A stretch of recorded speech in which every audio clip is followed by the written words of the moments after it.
Okay, looks like everything's going properly. Ooh, we don't have a smiley face.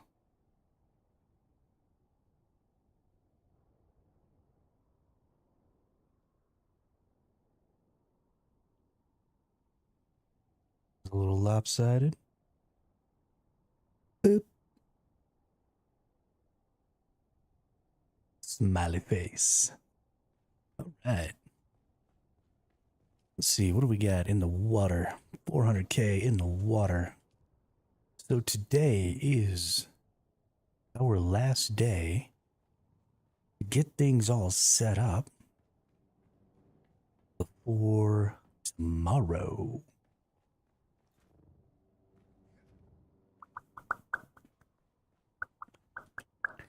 Because tomorrow we got a new week. I was going to wake up early tomorrow and start the new week like right away. That's probably not going to be a thing. There's no way my lazy ass is going to get up at like 4 o'clock in the morning. I could try and stay up all night, but then I'm just going to be grumpy as hell because if I don't get my sleep, I'm grumpy as hell. So we're just going to sleep naturally and not be grumpy as hell and enjoy our time tomorrow. And yeah, so we're going to spend the rest of the day today trying to get ourselves a little set up here so that we can, well, I need to repair that. I'm about to lose my Mark V compactor thing. That's going to make me sad. I really like that thing.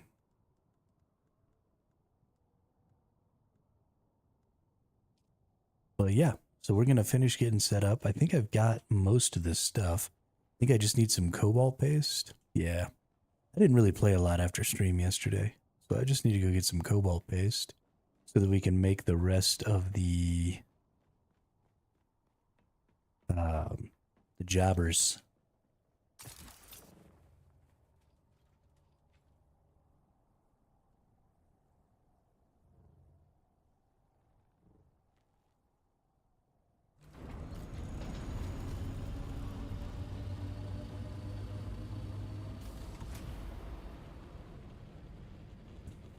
The rest of the directional wind turbines. There you go.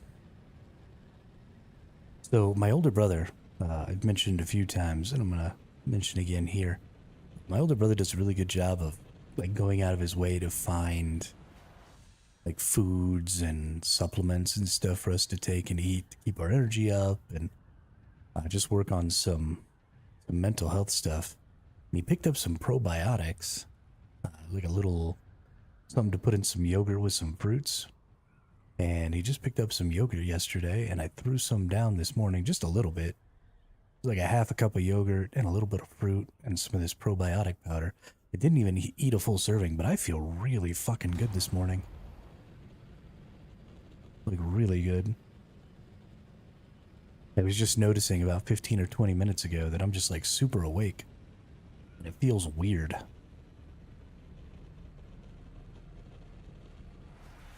I'm pretty happy about it.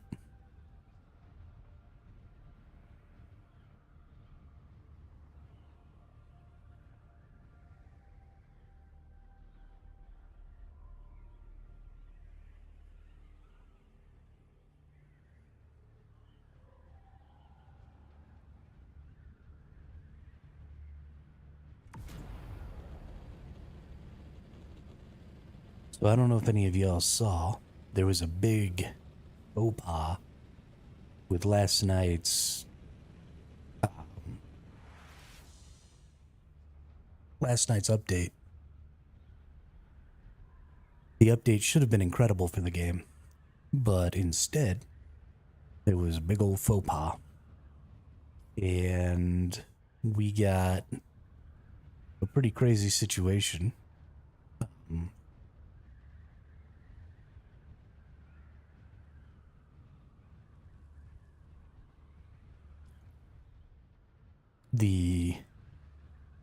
There's a spot on D6 apparently where a bunch of people made their base, like a rock island where a bunch of people made their base.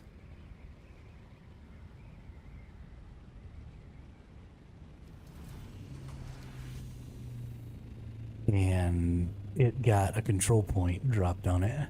And so everybody's base turned to a PvP zone. And then everybody died. All their stuff got lost. I don't know if it happened on this server as well. I obviously don't have a base out there on D6. But I guess a ton of people lost a ton of stuff. I feel really bad for those folks. Hey, what's up, Damien? How are you on this fine afternoon?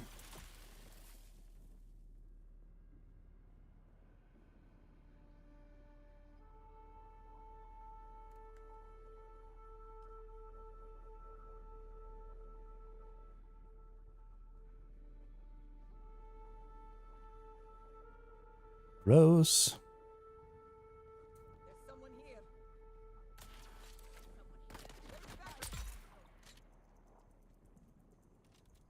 Hey.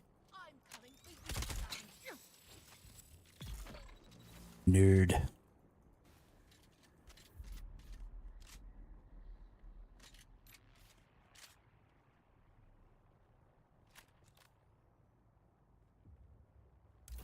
Low progress in the game. Finally started getting duraluminum stuff. Only 2 pieces away from my assault warning. Nice. That's good progress. I wish that I could progress at the same speed that an average person normally does. And what is going on? I wish that I could progress at the same speed that an average person normally does, and also play as often as I play. Because I think that probably one of the greatest detriments to gaming that content creators have sort of caused is that there's a huge disconnect between how many real world days it takes to do something versus how many days, you know, somebody who plays 16 hours a day is going to accomplish a task. And I think it really hurts the casual player base because they get into this mindset of, well, you know, I'm not going to be able to do it in 3 days, so I might as well not even try.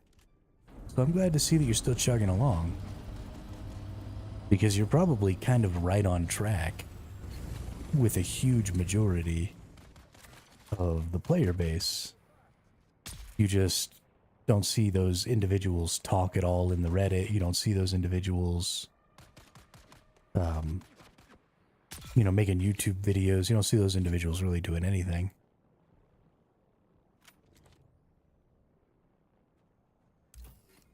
You've got all this deep desert content and stuff going on, and honestly, I'd be willing to bet that less than half of the player base has even gone into the deep desert yet. Which is hilarious to me. I don't know about that. This is the character I've been playing for 32 days, started on June 5th. Yeah, but I mean, if you think 32 days and then even 3 hours a day, that's only 100 hours. Right? That's easily the average player. Right? 3 hours a day is honestly probably more than the average player. And there's easily, you know, 100 hours of playtime in the Haga Basin. And if you're not, you also have to consider the fact that when you start and stop a session, you lose momentum.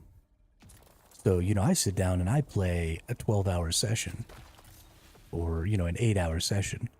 And so for a full 8 hours, right, I get that half hour, well, call it 15 minutes of, you know, getting started, getting oriented time at the beginning of my session. And I get that 15 minutes of wind down time at the end of my session. But I only have to do that once in 8 hours.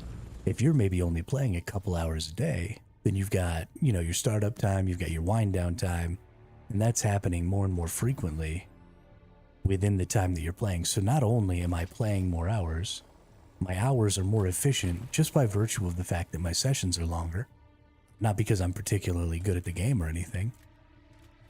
And so it's just this sort of multiplying effect of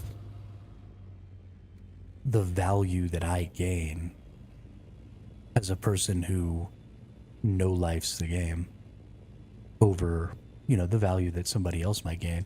It took me almost 100 hours to get out to the deep desert the first time. It definitely took me more than 100 hours to get my first assault ornithopter. So, I mean, if you're playing even just a few hours a day, you're pretty much right on pace as far as game hours to progression. But I've played almost 4 times as many hours as the average person.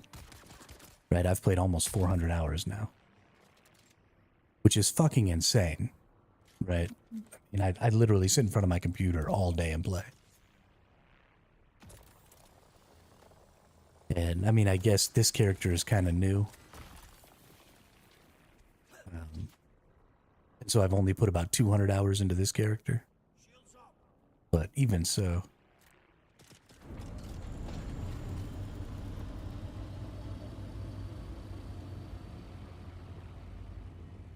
That's cool. I've never really cared on how I compared to others, but it's good to know that I'm average.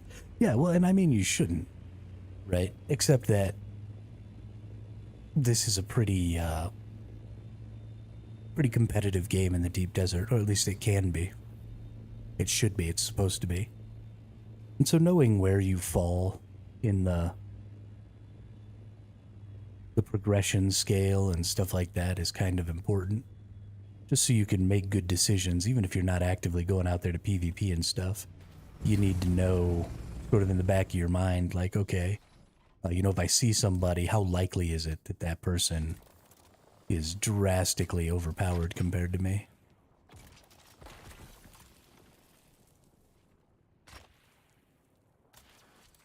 This motherfucker.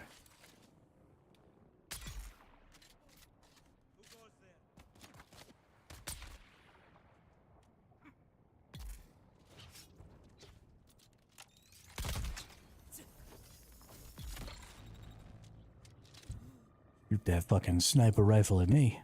I had a question based off of one of your previous conversations and one of your videos. Yeah, what's up?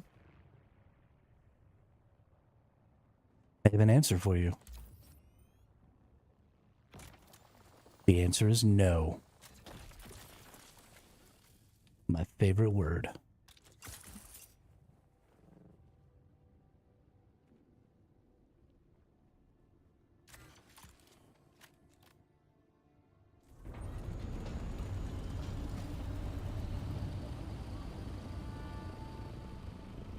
Wind traps versus death stills.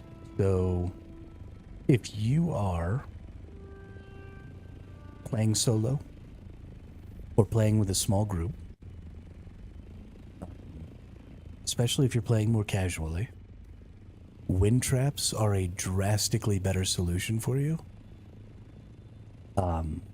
Because you're not going to hit your maximum structure limit. Death stills absolutely produce significantly more water per structure in a day, but because you have to actively get bodies for them, they absorb a lot more of your playtime. And because you have to actively be putting the bodies in them, if you're not online, they're not doing anything. So let's say a regular player, an average player, plays 3 hours a day. Highest tier death still can get you 50,000 water in an hour. So we'll say you get on, you fill up your death stills, and then every hour, or well, every 40 minutes, you fill up your death stills again. So you're going to get, it's actually 45 per fill up. But it's 50 per hour because it takes a little less than an hour. But you're going to get to fill up 4 times, right? You fill up right away, and then you fill up on the change every time you can. So you're going to get 4 fill-ups with 45k each. You're going to get 180k water per death still. A large wind trap, which you don't have to get bodies for, right? Which the the screens that you put in there, the filters that you put in there, are significantly easier to make and last significantly longer. Can get you 150k water over the course of an entire day. Hey, just 31. Welcome to the chat. Welcome to the channel.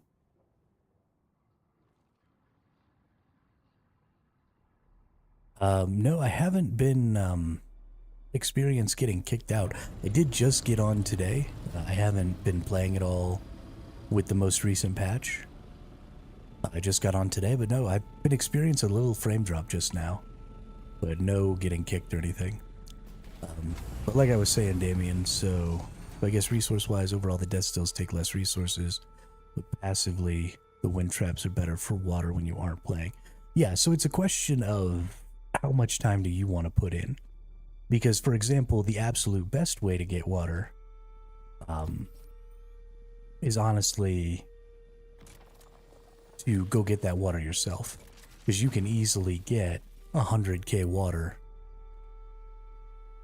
every half hour if you go and farm the water on your own. So that's like hands down the best, but that's the most labor intensive way to get water. Right, so in a 3-hour span, if you hit up all the prime dew times, you could get 600,000 water in a day if you only played 3 hours. A death still takes quite a bit less and can be, of course, scaled because you can have multiple death stills. That's only going to get you 150k or 180k water an hour. So if you want to hit that 6k, you've got to be doing that for 3 death stills during that 3 hours, which is totally viable. But it's significantly more work. And then if you want to do the absolute least amount of work and have, you know, sort of the lowest efficiency on water per time, then you use the passive water generation, which is the water catchers. But because you can tier those up by getting more of them, then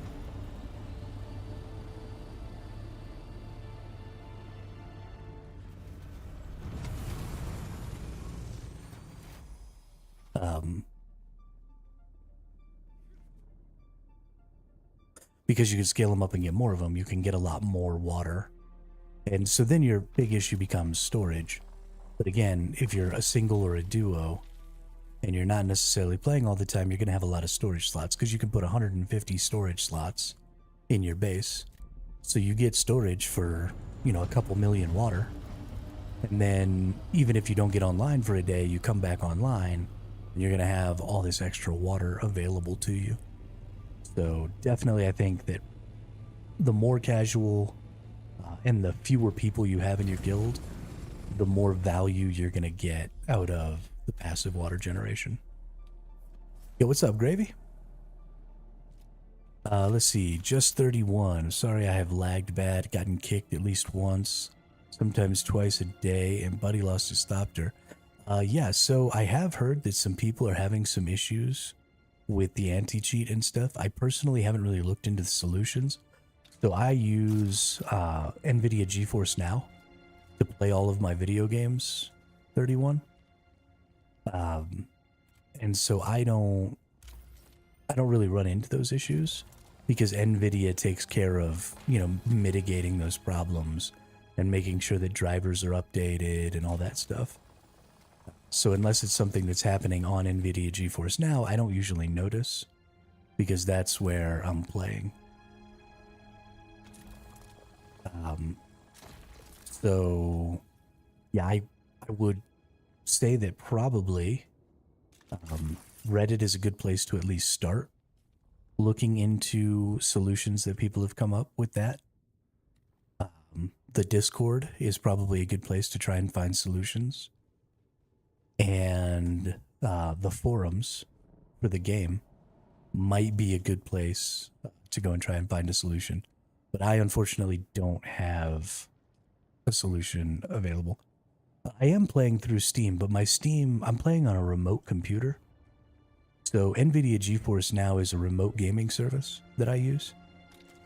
And so I'm not playing the game locally on my machine. I'm playing the game remotely on NVIDIA's machine, and then it's streaming the game, streaming the feed to my device at home, which is where I run my stream off of. So y'all are basically seeing a recording of a recording. Or a stream of a stream as I go through here.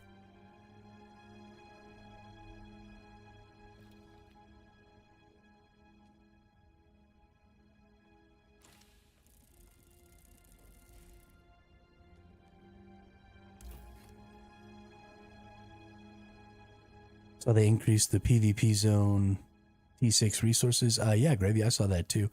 I think that's a great thing, but I think they probably didn't go hard enough with it. It would be my opinion that they need to make the T6 resources as available in the PvE zone as they are in the PvP zone. Because I don't think that the value of the PvP zone is about getting the tier 6 resources. I think the value of the PvP zone is that there's PvP. And so we need to stop trying to create value in PvP zones by making those zones where the highest tier resources are. Just give cool global rewards for PvP activities and then make the PvP zone a fucking PvP zone. Let's see, Damien, yeah, at the moment I can only hold like 180k water right now, but I'm only using small water cisterns. I think I've reached the point that I need to upgrade to medium. Yeah, absolutely. Possibly start upgrading fuel generators to the omnidirectional guys. I'm running out of room for the generators. I have like 25 of them. Yeah, so just don't... so here's what's going to happen is water cisterns and the turbines both use calibrated servos. So be careful, because you might run into a problem where you're having a really hard time getting enough cisterns and enough wind turbines because you just don't have enough calibrated servos. So there's a really good place. I just did this yesterday, but if you hit up all of these intel points over in Jabal Efrit al-Sharq, I got about 230 calibrated servos coming through here and just hitting all these spots. So that's a great way to get some calibrated servos. You can hit that, a couple of times a day while you're trying to build up. But that was probably one of the biggest sticking points for me, was trying to get calibrated servos.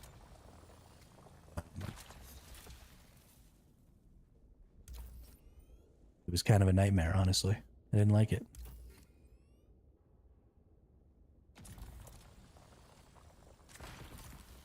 Increased spice blows too. Yeah, I saw that. I saw they're going back to 8 mediums and 30 small spice blows, which is awesome. Oh, you're sitting on 700s? Oh, okay. Well, you're good to go then, Damien. I had a really hard time getting servos because I skipped a lot of stuff and just kind of plowed through. And so I found myself kind of behind by the time I was doing what I was trying to do to upgrade my infrastructure and stuff. Because I hadn't already gone through and done all these intel points, and I was just pushing like the main content that I needed in order to get to where I wanted to go. Did I put everything away? Oh, okay. I'm actually all full. Never mind. What did I come back in here for? So dumb. I read the notes because it takes 30 seconds for that transition between PvP and PvE now. I was like, wait a minute, it used to be a lot less. Yeah, it used to be 5 seconds. I think that was a good step. If you're going to have a seamless transition where it's not a loading screen that goes between PvE and PvP, I definitely think you want to do that. Because you don't want people, except I don't think it should be always a 30-second thing. I mean, I guess increasing it to 30 seconds is fine so that people can't hide before you shoot them. But I also think that you need to do it based on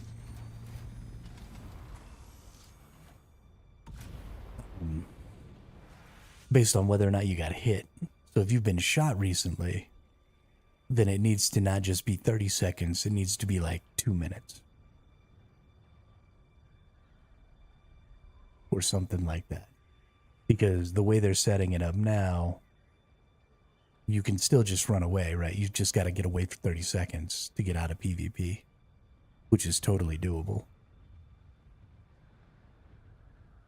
And so you can still just camp, right? The time to kill in this game is much longer than 30 seconds if you're chasing a target. And so having a 30-second timer isn't really going to do anything for that.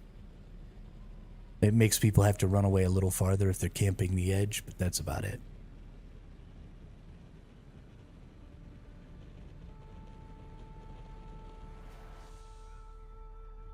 So we'll see. I think it's a step in the right direction, but probably not a big enough step. I just can't control my feet.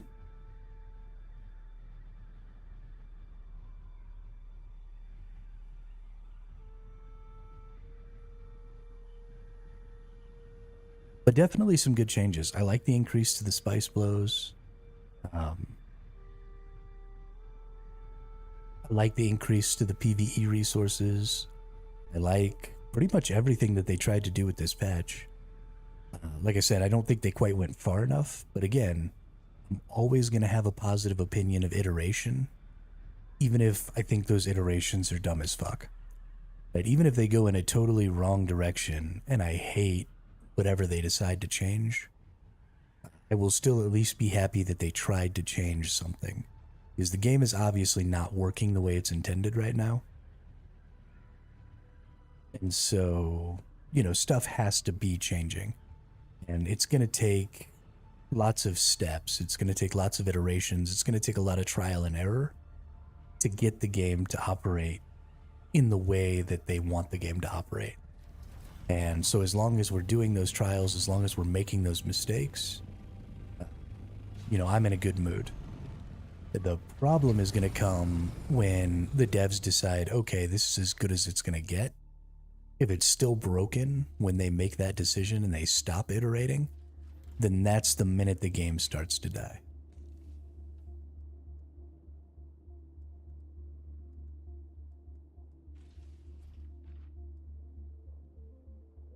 So hopefully that doesn't happen.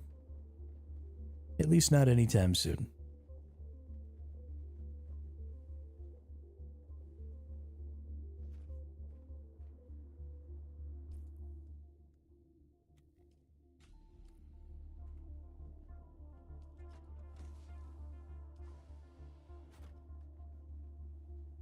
I think the last thing I actually need is some silicone. I'm going to have to go get me some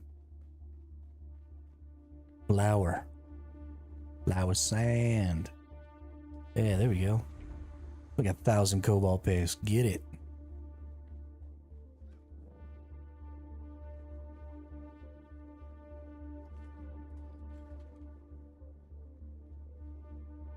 I honestly kind of want to go into the deep desert to go get flour sand, because I feel like the worms are more predictable in the deep desert. I feel like the worms here are like super aggro.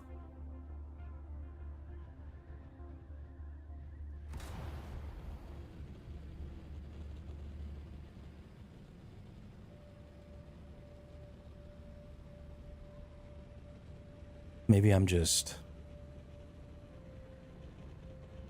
imagining things, but I don't know.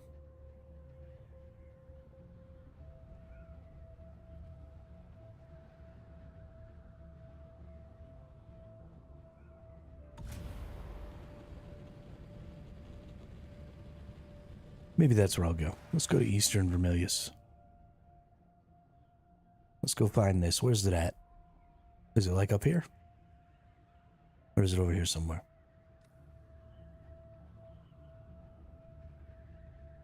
Wait a minute. Put a marker down. Why is there no marker on my map? Oh, there it is.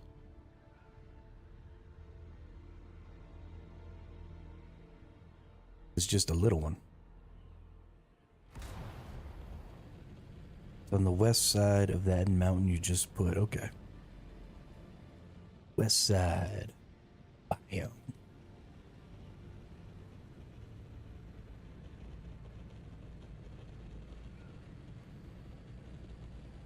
I just can't. I just can't. I just can't control my feet.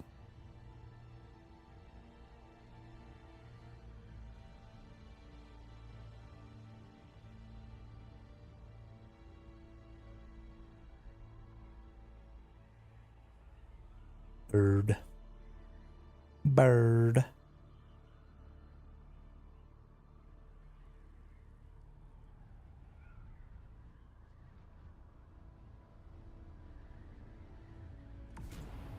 It's not really necessary for me to go somewhere where I can be safe while I get the resource, but I mean, why take unnecessary risk?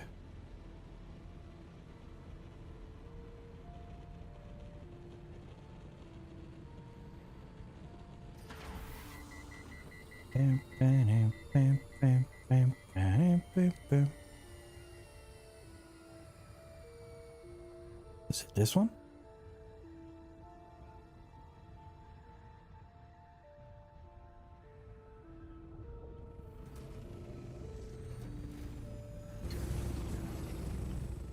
I don't think it's this one.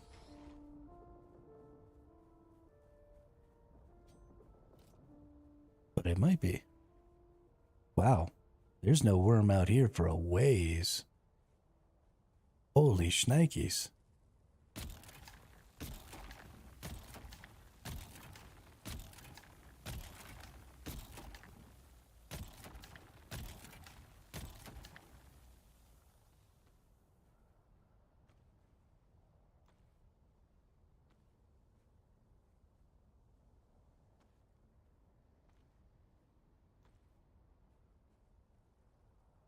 Yeah, this is silly.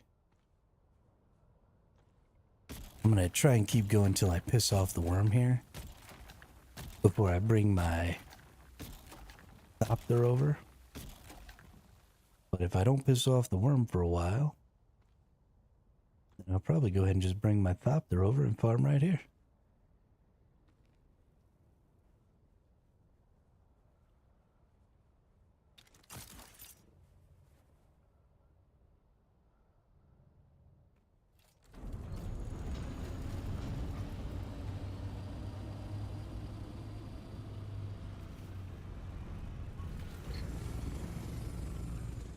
Feeling pretty safe here. There's definitely no sense in going out into the deep desert to farm this crap. If I can just do it right here, totally for free. No concerns. Give me a couple of thousand.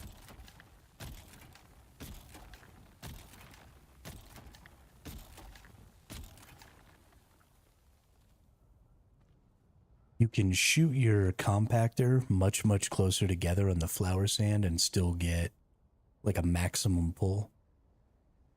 Flower sand is already much more compact than the spice sand. But you can see, yeah, it only compacts like that one tiny little area.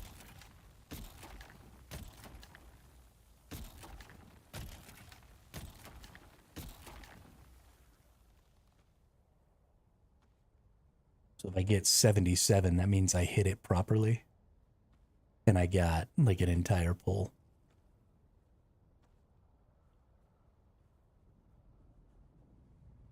You know, I honestly have no idea, Damien. I spend so much time playing this game, I don't actually consume very much content for it.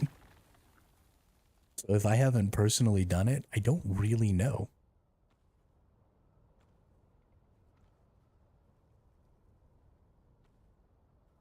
And I have never used a spice crawler before. If it can, it holds like 50k spice sand. So if you could get 50k flower sand in a spice crawler, that would be insanely dope.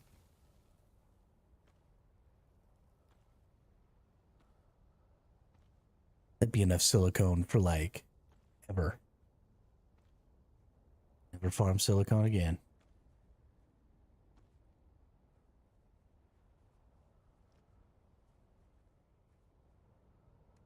What are we looking at over here? Nice. Okay, 1, 2, 3, 4K. So we're going to be able to get 10K.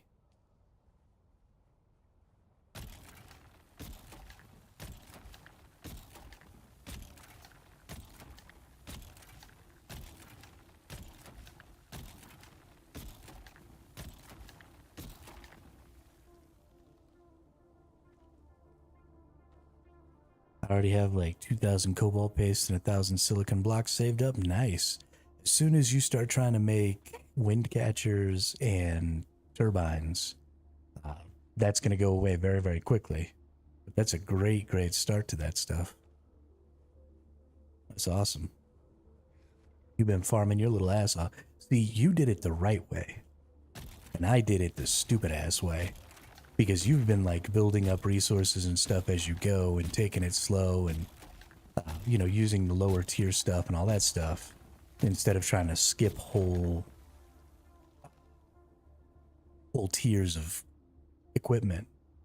And so you have like this nice built up stack of resources. And every time I try and build a structure, I'm like, oh, I gotta get this now. Oh, I gotta get this now. Oh, I gotta get this now. But you're just going to be able to be like, you know what? I want 10 wind turbines. Plunk. And just fucking smack those bad boys down. That's going to be great. Speaking of the omnidirectionals, I have 5,000 of those lubricants saved up as well. Nice. Hell yeah. Yeah, no, you're in a way better spot than I was when I went through there. You definitely did it right. Oh. I'm out of the safe zone.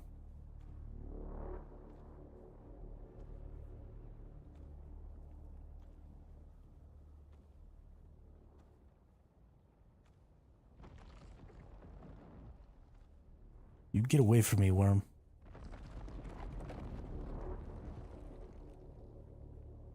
Won't you come over here? Is there flower sand over here? It looks like it's a little flower sandy over here.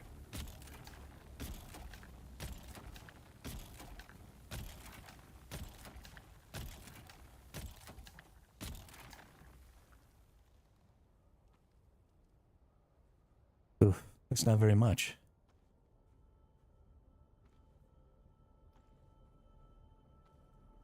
Might have to go find that other spot now. I think I've gotten all of the flower sand I can there. Imagine if Granddaddy Worm just suddenly ate you in the Thopter right now. Yo, I would be so mad. Why you gotta be wishing that evil on me, dude?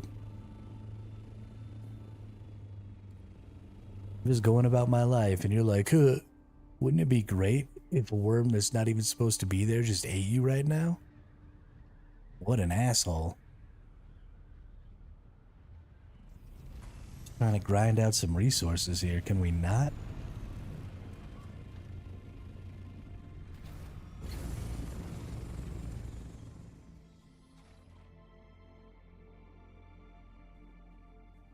Such a dick.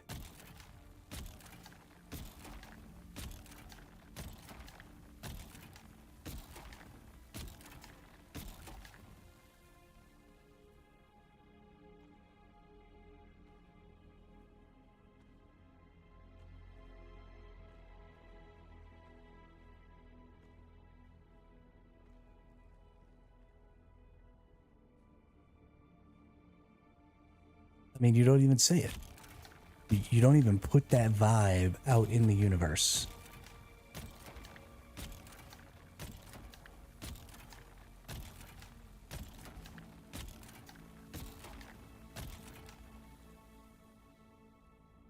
Imagine if...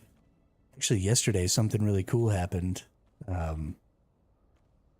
played just a little bit last night and got a bunch of spice sand. And the reason I was able to get as much spice sand as I was able to get as quickly as I did was because the grandfather worm, or the worms were like glitched at one of the grandfather worm spice locations. And so I was out there just farming, and I got to fill up my whole assault copter without any worms coming. And then the granddaddy worm came and ate the whole thing, like right after I got finished. And then I went to the next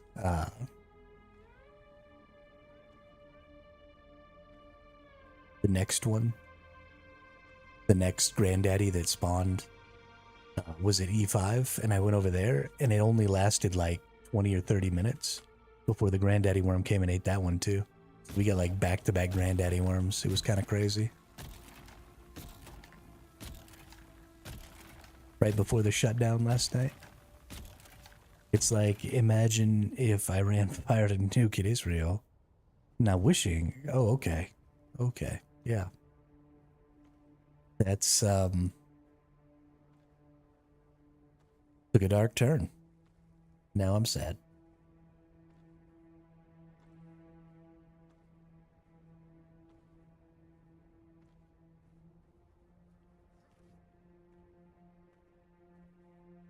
Sector weather alert. Hey, filled that bad boy up.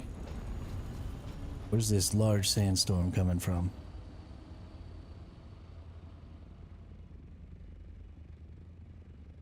No idea. All right. Oh, there it is. It's coming from this way. But it's not on the map at all. Wonder if I can get away from it. Here's hoping.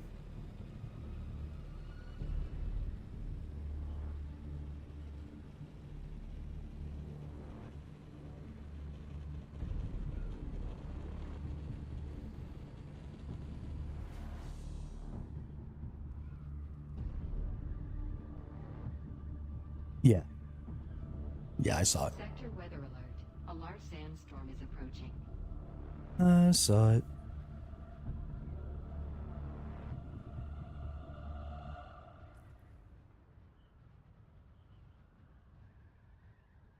Don't even know if my base is out of this thing's range, though.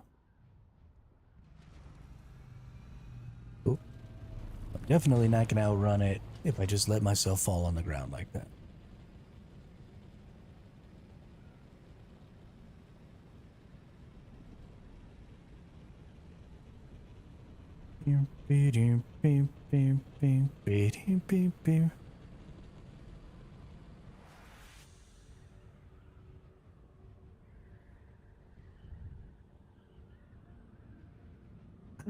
It's coming. I just can't. I just can't.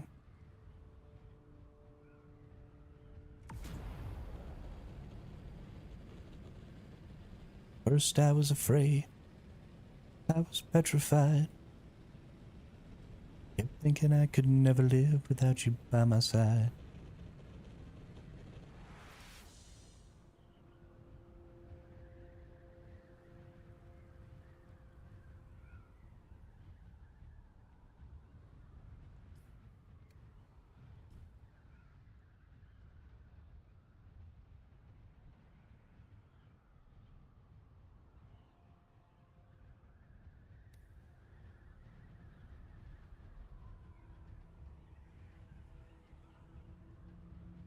That's true. If I had a scout with a thruster, I would be home by now, but I would also have 10,000 less flower sand.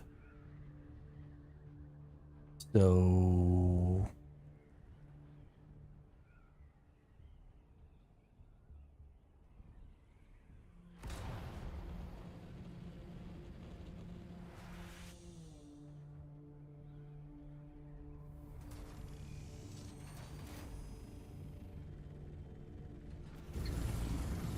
with the assault, I get to have a thruster and 10,000 flower sand.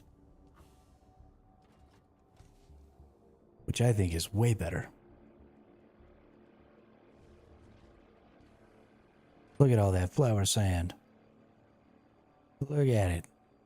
So delicious and nutritious. Right, made me 1,000 of those too. I got 2.5K more silicon to make there too. That's great. And I got another 250.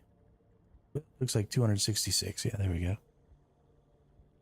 Cobalt paste that I can make. It's going to take 2 hours. So it takes about the same amount of time to make cobalt. So in 5 hours, I'll finally have silicone and cobalt.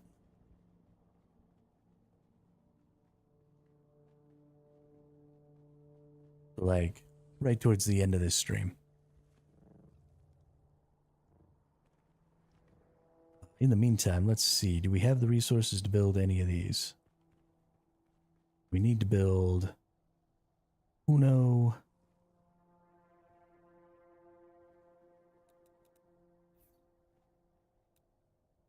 Dos. Alright, now we're just waiting on cobalt paste. So we're gonna have to bring a little bit of extra stuff. So I don't know exactly how this splitting thing works. They did this really weird thing where you make stuff for 50% of the resources in the deep desert, but then they've got odd numbers of resources. Like this takes 3 spice melange. So does it take 2 or does it take 1? It probably takes 2, right? So it's actually going to cost me 4 spice melange to make 2 out there. So I'm going to have to bring a bunch of extra resources.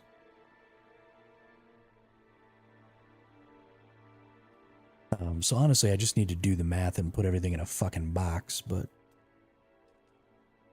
probably one of these boxes. I think one of these boxes.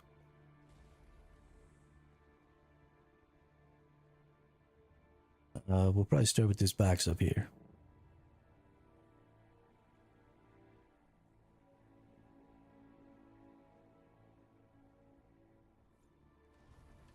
Okay, let's build this bad boy. And let's just start looking at what needs to go in here. So I want 10 omnidirectional,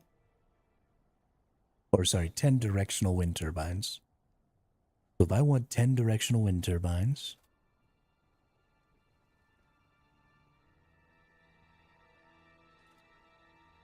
I'm gonna need... Sector weather alert. A large sandstorm is Really? approaching. Oh no, that's the Coriolis, okay. I'm gonna need 600 duraluminum, which I actually already have.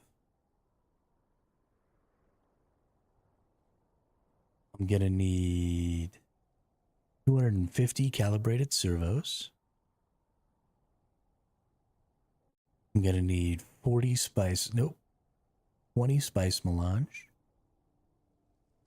And 800 cobalt paste.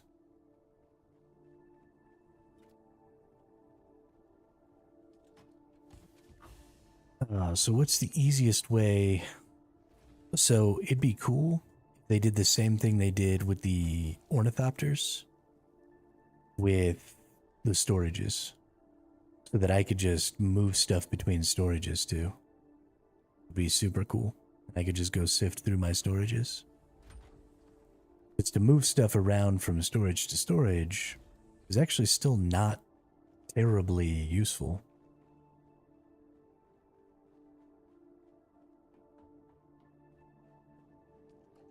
Because I gotta like come find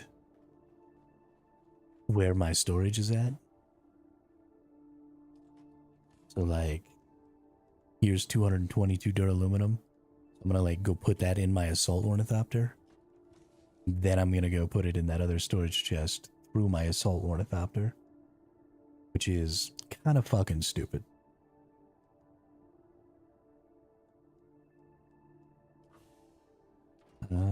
And then we're gonna go ahead. I don't have enough cobalt paste or enough silicone yet. Oh no, it was calibrated servos, that's right. But we're gonna put all of this stuff in there.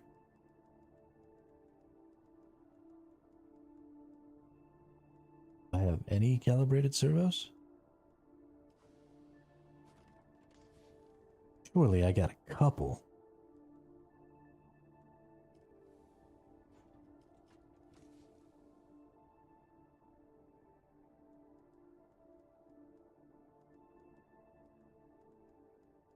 I don't think I have any calibrated servos. What's going on in my life? How did I let this happen?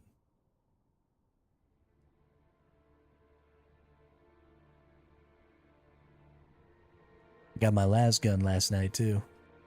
We're gonna take that out into the desert with us next week. We're gonna go las gun some motherfuckers. right in their friggin' faces. But over here, do I have any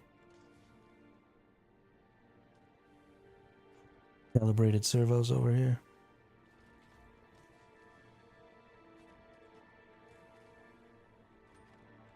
Nope. Oh, you know what? I know where they are.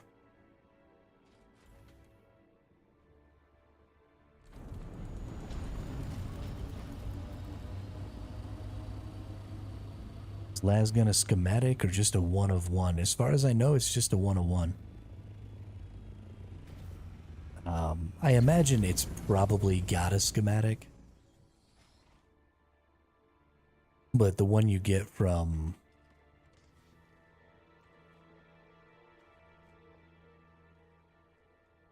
the quest is just that one of one.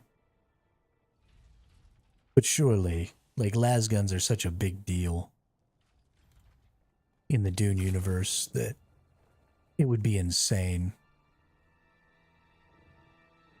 if you weren't able to get another one. I mean, there would just be no lasguns in a couple of months.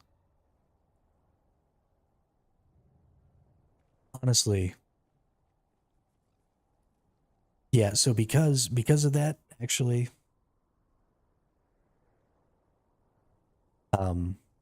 if there is no schematic for it, then what's going to end up happening is people are going to buy second accounts in their guilds and then just make and remake characters inside of their same worlds and then just grab, because you could just take a person to the place where that quest line starts. There's no limit to level or anything like that. So if you had a second account, you could just make a new character, have one of your buddies take you over here, accept this quest, go with your buddy to the places where the quest happens, do all of the quests, and then get your free lasgun.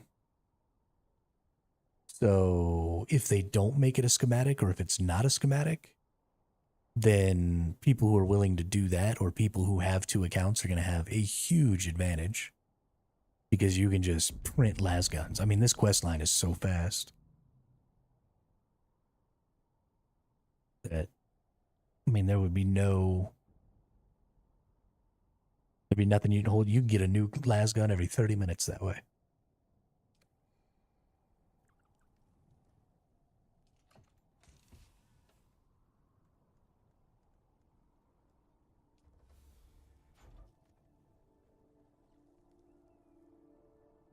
Let's see, we need 20 spice melange.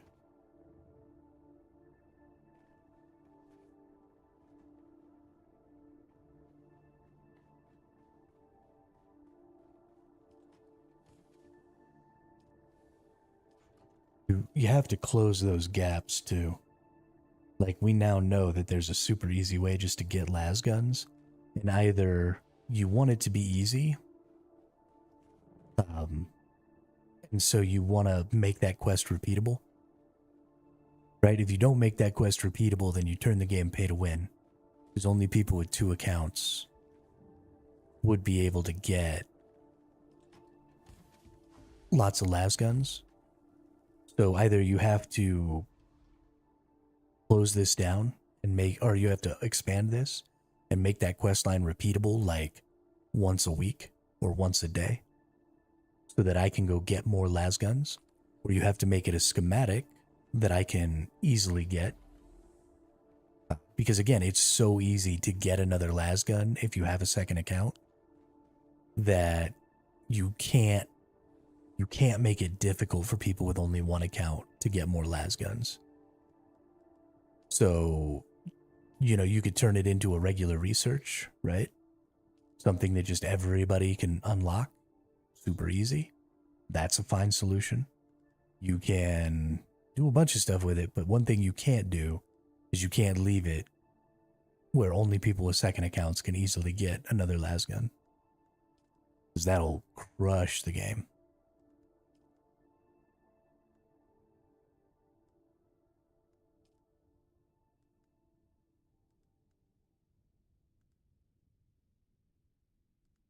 In fact, I'm already fairly annoyed about it. And it hasn't even really become an issue.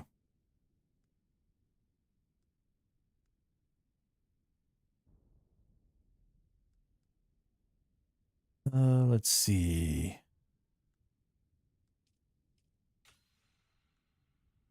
Just picking some stuff to unlock here. Since I got all these research points, I definitely need to make me a missile launcher. But first I gotta make the advanced weapons fabricator, which I need silicone for. This is all going to be part of getting prepped for next week too, is just making all of these. So I can, have a missile launcher, make some missiles, do all that stuff. We got a lot of work ahead of us. This box is going to be chock full. I might even have to make another one of these. Which means, so if this box fills up, that means I'm at least going to have to make 3.5 trips. So probably the duraluminum and the cobalt paste are the thing that are going to be weighing me down the most. Also, since I am already set up here, I don't actually need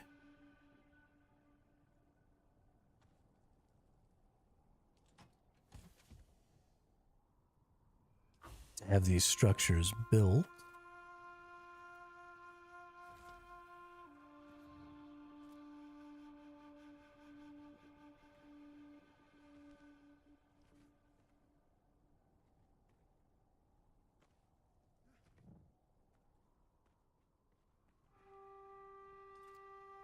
Because they're not even turned on. Oh, this one was.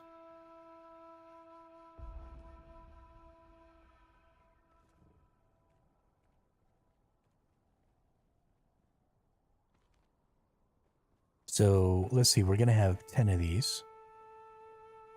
We're going to need to be able to last 6 days out there. The last day, everything can go down and we'll just remove everything. Actually, let's go ahead and make it 7 days. So there's 24 hours a day.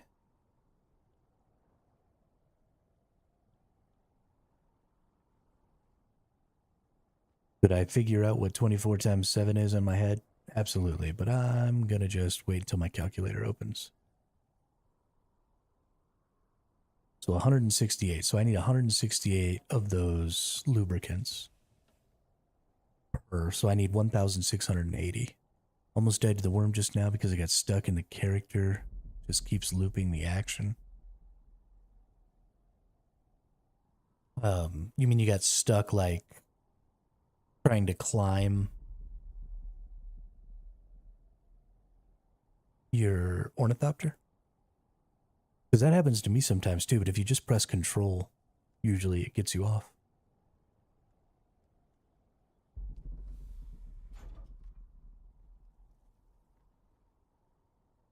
I don't think any of these are running right now.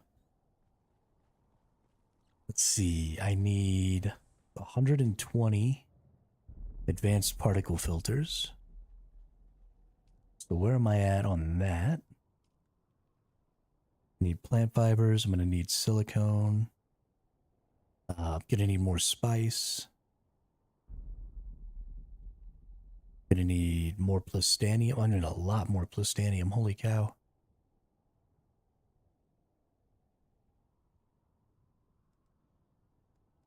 So the other option is to make 240 of the other ones. Gotta hate looting these crash ships. I get stuck on things. Oh yeah, no, just take control. If you're stuck climbing the ship or whatever, just take control.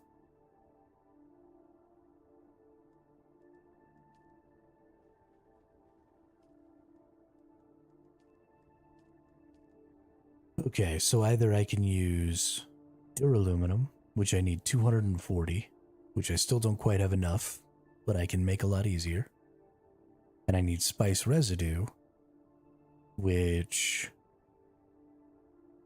Add 2 zeros, so I've got enough spice residue almost to make all of these. And then I don't have to waste my spice because I would need 120 spice instead of 3,000 something residue.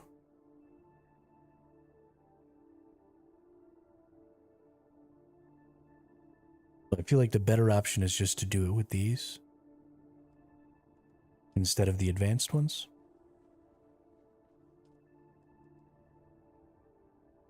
Because I definitely don't want to use up 800 plutonium ingots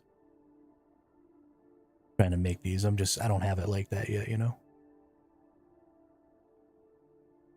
Oh, and these also use spice residue on top of the melange. Yeah. I definitely don't have it like that yet. So we're going to be using these little ones. So we need 280 of these.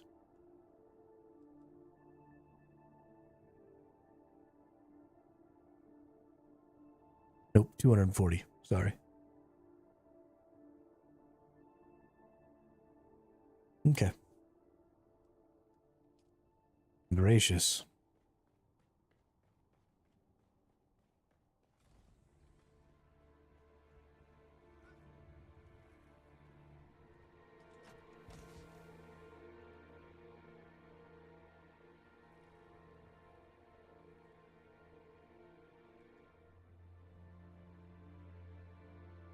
Which means, well, I already have a bunch of the duraluminum because these are all made out of duraluminum, but I'm probably going to need more water before this day is up. So let's make 10 more of these, or as many as I can. Let's get some of these water things going so that I have enough water to make sure that anything I need to craft today I can. Here we go.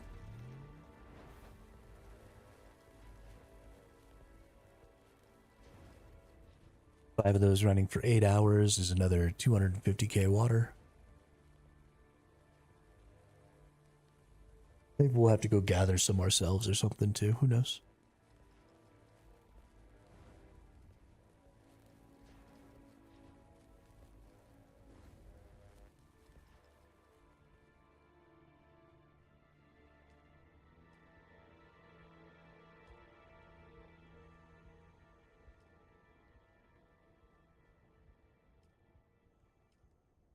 Oh, we have another 188 here. And we have very little to make that. Okay. Well, let's go ahead and make our 189 duraluminum here. I don't think that I need aluminum for any of the stuff that I'm trying to do. Maybe for some treasure chests or some chests out there. I could use aluminum.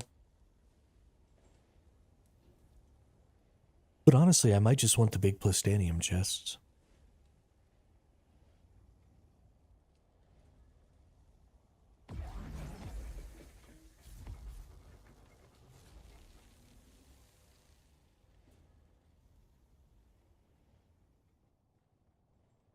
I just can't.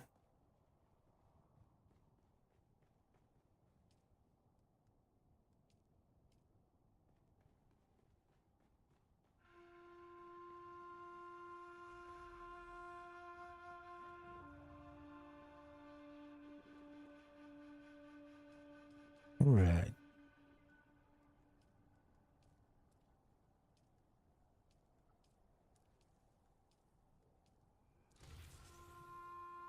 Get a couple of these bad boys going.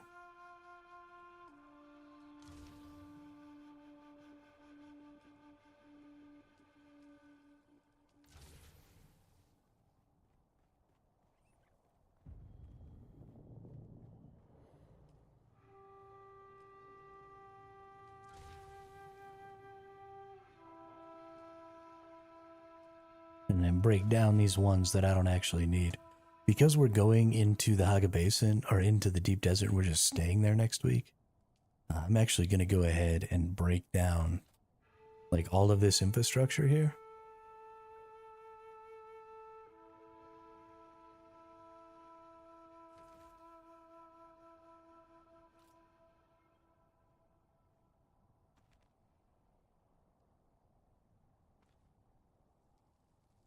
See, so the same thing's going to happen with these, is they take an odd number of spice So I'm going to end up using more spice to make them. Don't need that. Don't need that.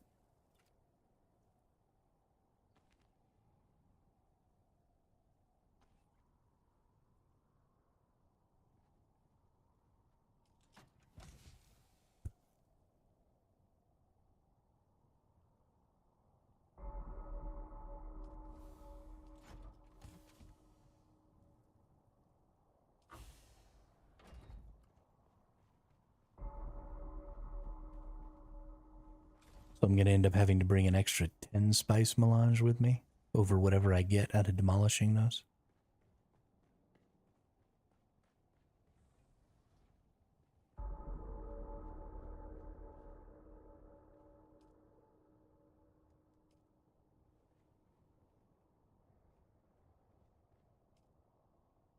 Oh, let's take a look at these. Really just need a lot of plant fibers. And a little more spice residue. And honestly, probably some water.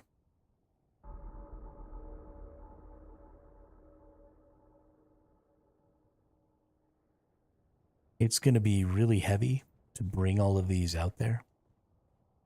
Because each one of them is, what, like 5 weight or something like that?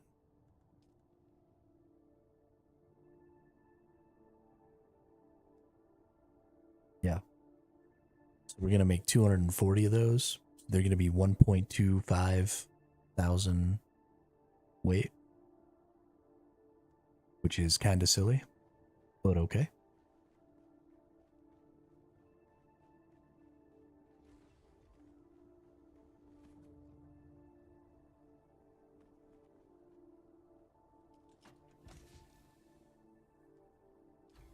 And then we need 1,680 lubricants for 7 days of power.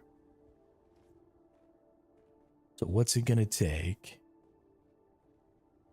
to make 1,680 lubricants?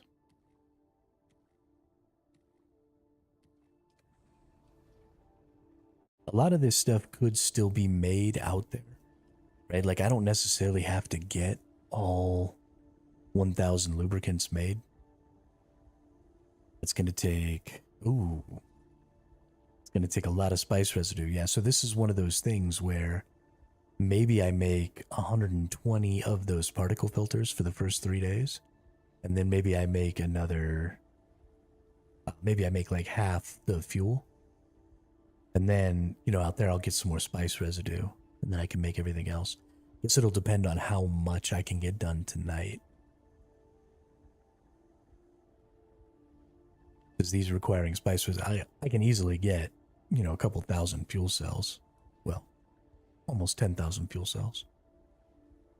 But that's not really a problem. And I can get, you know, a couple thousand silicone. Well, now these take 4 silicone. Oh, no, but it's per 10. Okay. No, this is way cheaper. Never mind. Never mind.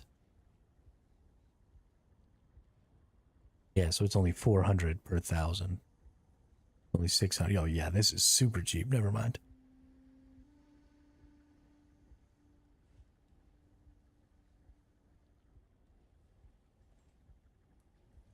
Yeah, I can get all that. No problem. Gonna need to make some more missiles or rockets. So I need a bunch more fuel cells there because I'm running out of rockets.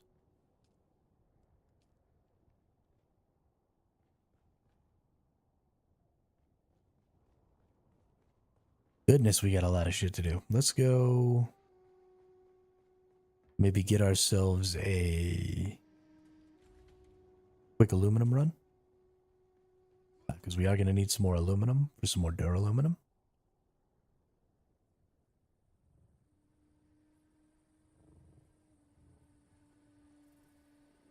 And while we're out, we'll get, because we don't need a whole aluminum run. I think we only need about a half, or we only need about 400 or 500 aluminum for some more duraluminum. So while we're out, we'll also get fuel cells if we see them. And we'll fill up that way instead of just filling up on aluminum. Because we're going to need a couple thousand fuel cells.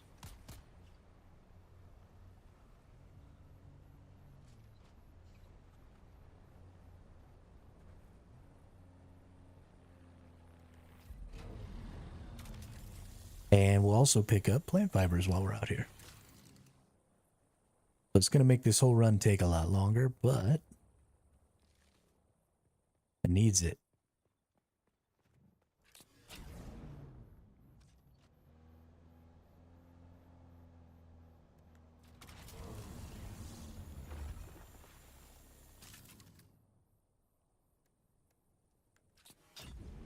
This is going to end up being a lot of fun.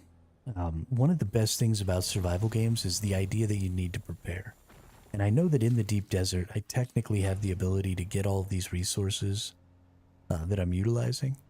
But also out in the deep desert, if anything goes wrong, right, if my power goes down or anything like that, then I am significantly more vulnerable than I am if something like that happens here at my home base. And so preparing the entirety of my week's needs before even going out into the deep desert seems like a prudent idea.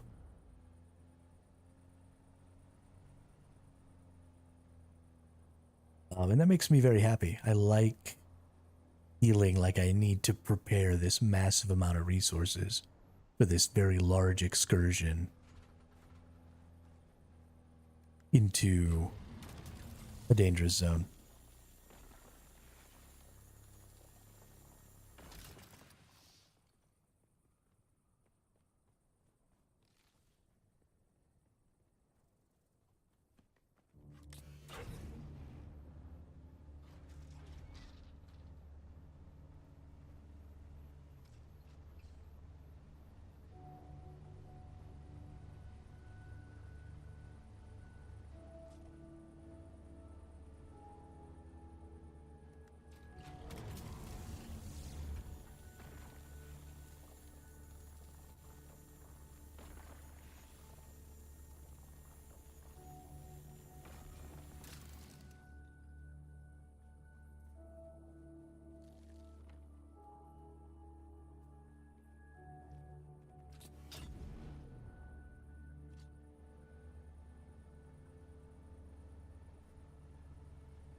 I just can't.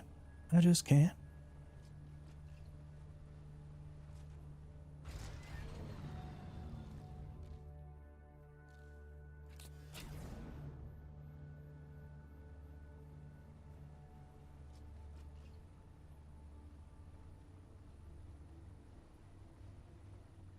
Probably the biggest, most difficult thing is I need an absolutely obscene amount of plutonium and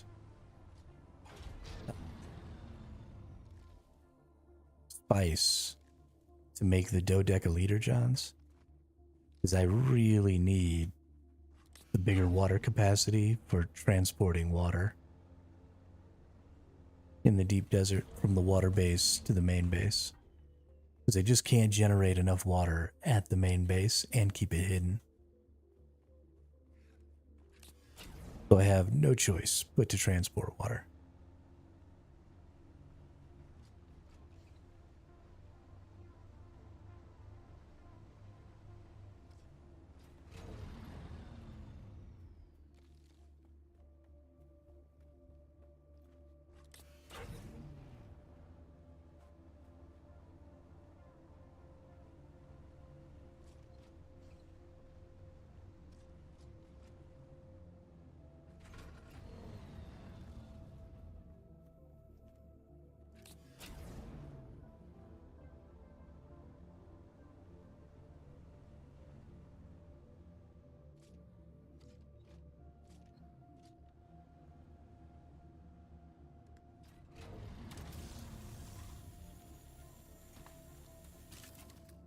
720 fuel cells with a Mark 6 cutter A in one little zap there.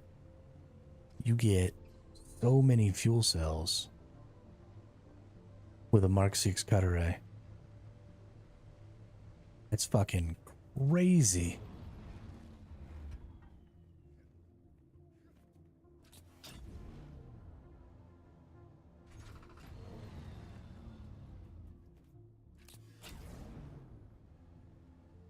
Just absolutely fucking crazy.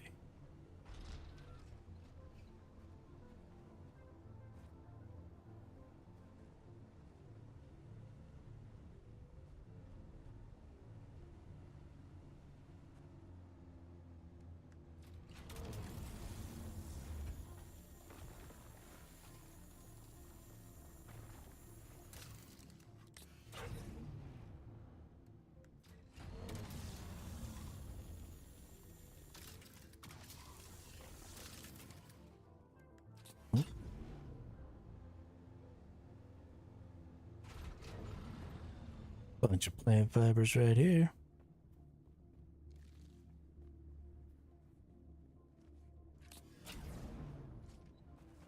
I have a little route that I'll run for plant fibers going up that ramp.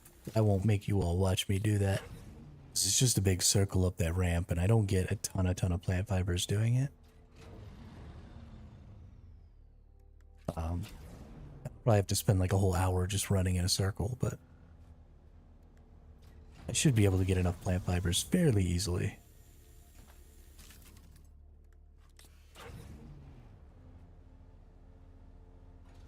And getting these now will help mitigate how long I have to spend running in that circle. Because it's 15 plant fibers for each one of those, and I need 200 of them. So I need like 3,000 something plant fibers, maybe 4,000 plant fibers. So we got our work cut out for us with the plant fibers, trying to make all those pieces early. We'll go get some spice sand. We'll go get some more plastanium going. We'll go get...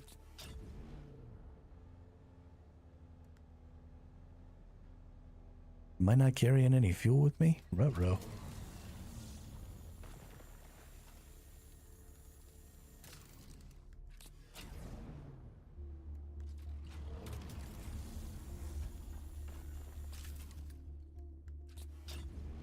How close to full am I? Pretty close, alright.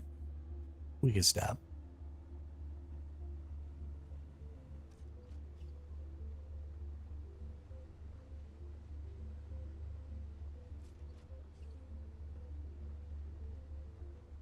Take this back to the base.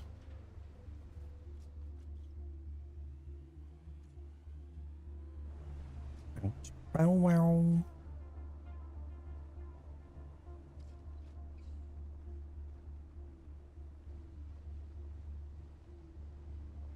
I don't know why that sound got stuck in my head. There's nothing sexy about driving this Jeep at all. Whatever. Maybe there is something sexy about driving this Jeep.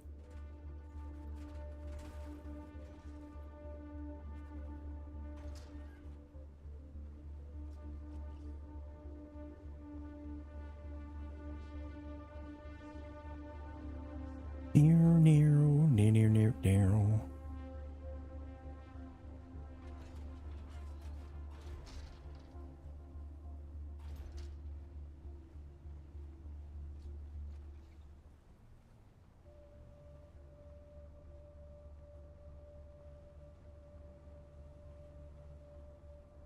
I love the way it kind of skids. You know, it's that whole inertia system. You get something that's kind of heavy going in a certain direction, and it doesn't just stop as soon as you stop hitting the button. Slides. Slide to the left. Slide to the right.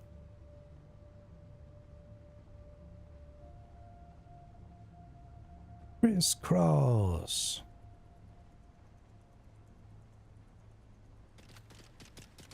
Oh, missed.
Nope.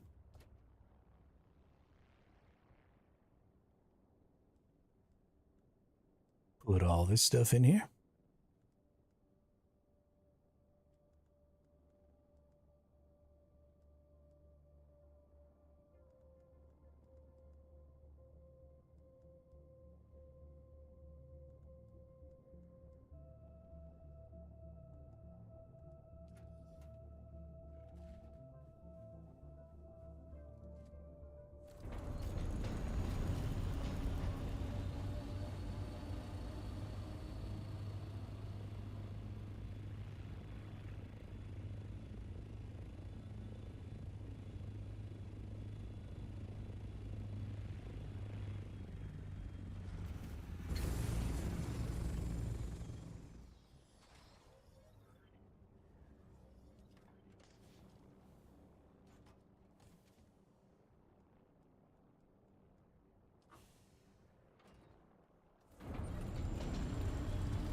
I think after I get this aluminum started, it's gonna be time for a little food.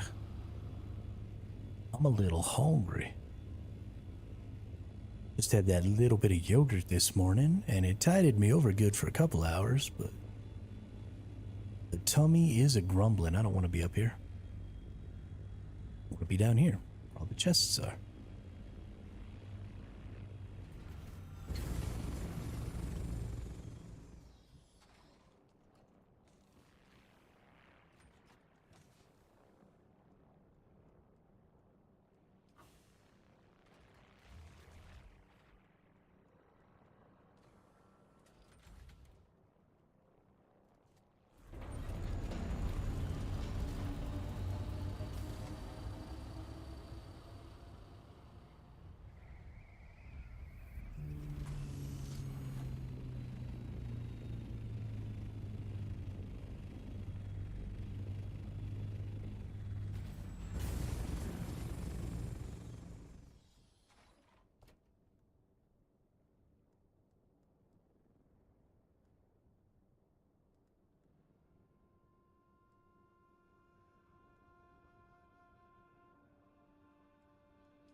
Yeah, so I feel like probably the best idea for them to do, because this accessing your vehicle inventory is so useful, they should just expand that to everything, right?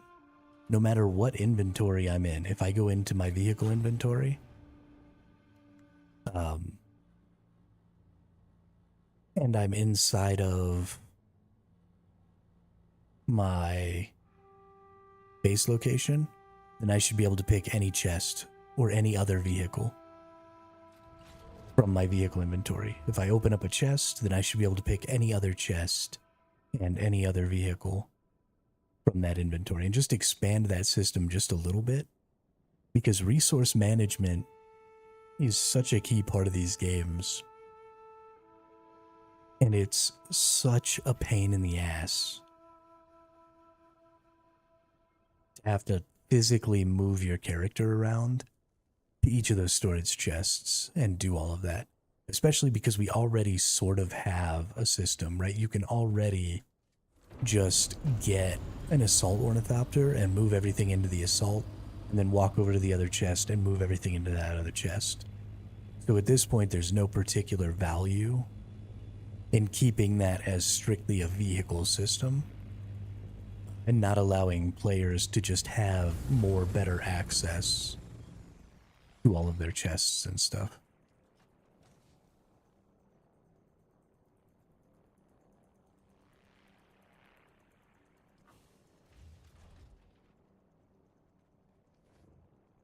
And I definitely don't think it would hurt. You know, it's not going to make the game too easy. We're not talking about, like, you know, being able to transport stuff instantly between bases or anything like that. Just simplify the system that you're already using inside of your base. Okay, we can make 16 of these. Let's do it.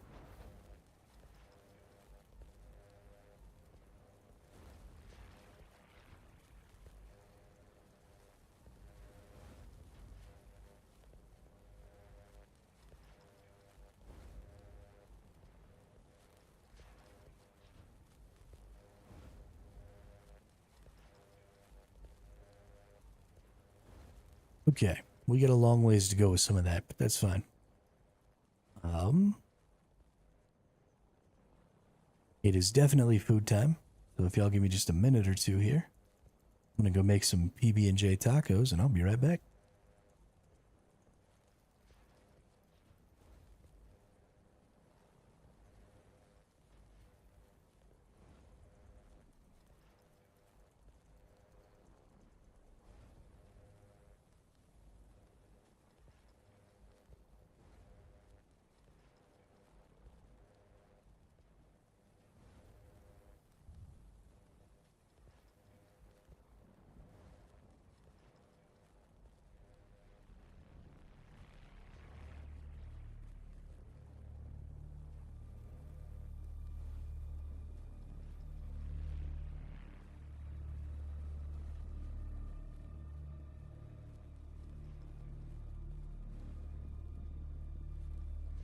Sector weather alert. A large sandstorm is approaching.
All right. Oh, taco, taco. I love peanut butter and jelly.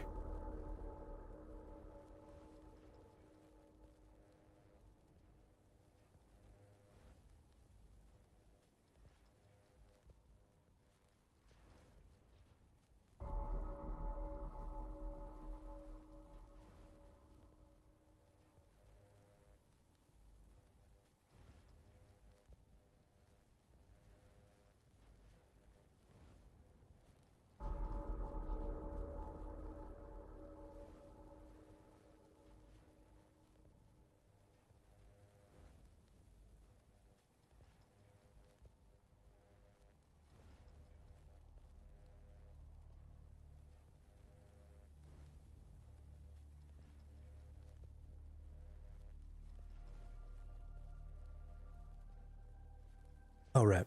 So we need wind turbines and we need water catchers. We need lots of cisterns.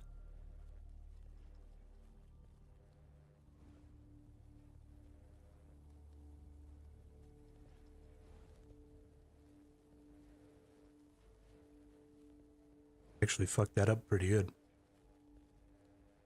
Yeah, peanut butter and jelly's back, dude. Isn't it?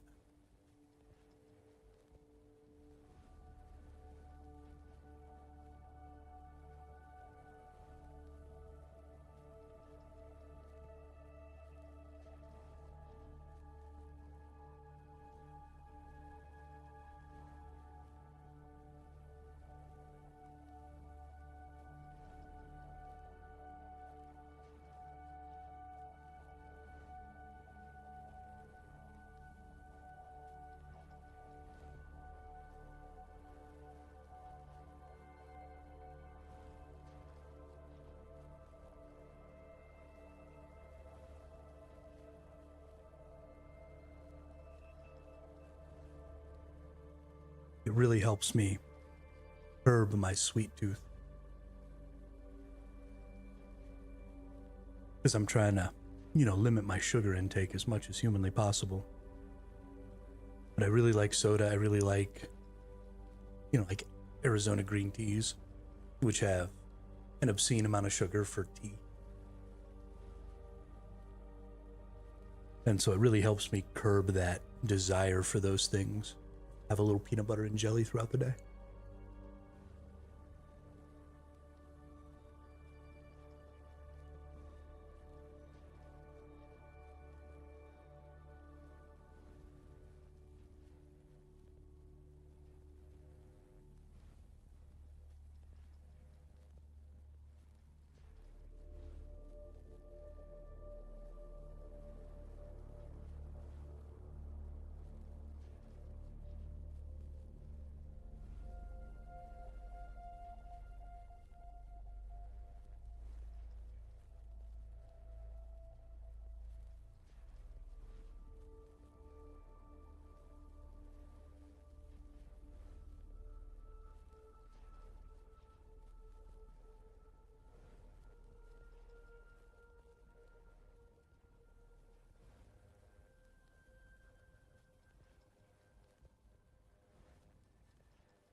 Oh my goodness, that's so good. All right.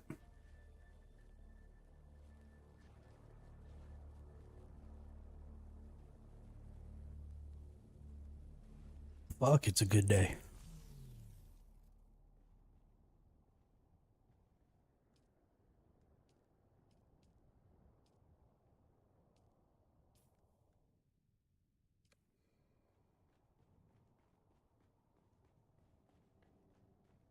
Let's take these out and put them up here.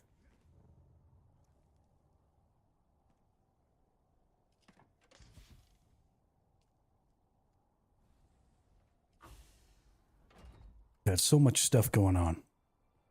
Need so many resources. We need lots of water storage. We're going to have 20 of these things, so we're going to be getting 3 million water a day. So I want at least 1.5 million in storage. Right? I want to be able to go half a day without pulling water out. Honestly, maybe even 2 million. That would be 20 of these big cisterns. And I've got 1, 2, 3, 4, 5, 6, 7 of them. So I'd need to be able to build 3 more. And then a little bit. So my big deal here is industrial pumps. Yo, what up, Blighted?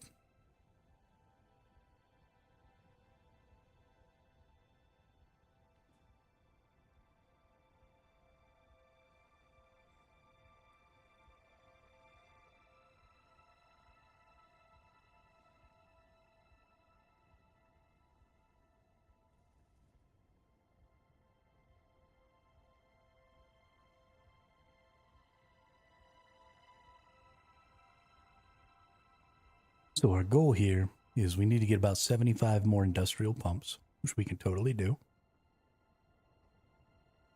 And we can use those.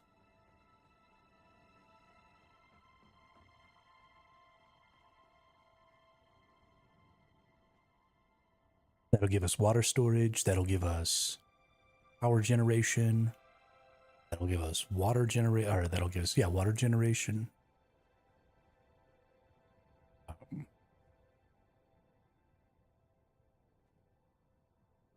Let's see, if we have 20 times 135 equals 2.7K. And if we have 10 times 350, we get 3.5. So we'll have 800 additional power. And with that power, we're going to want to run a repair station. Yeah, we're mathing water. We're mathing, so starting tomorrow, Blighted, we're going to be doing ourselves a little challenge. And what we're going to do is we're going to spend the whole week next week, starting tomorrow at the end of the Coriolis storm. We're going to spend the whole week in the deep desert without ever coming back to our Haga Basin base. So we're going to set our Haga Basin base up to maintain itself with power so that, you know, somebody can't like come and claim it. But we're going to go out into the deep desert. We're going to build 2 bases in the deep desert. We're going to build 1 base in the PvE zone. That's going to be like our water generating base. It's going to be where we store our resources and stuff like that so that they don't get stolen if we get raided. And then we're going to have our deep desert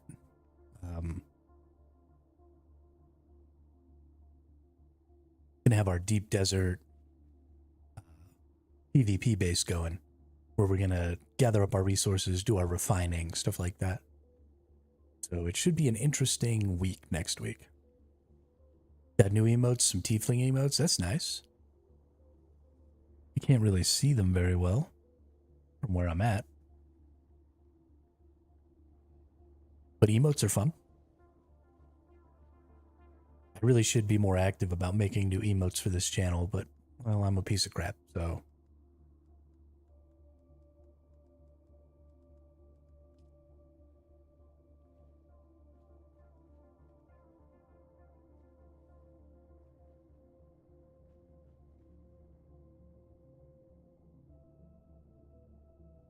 Don't follow who?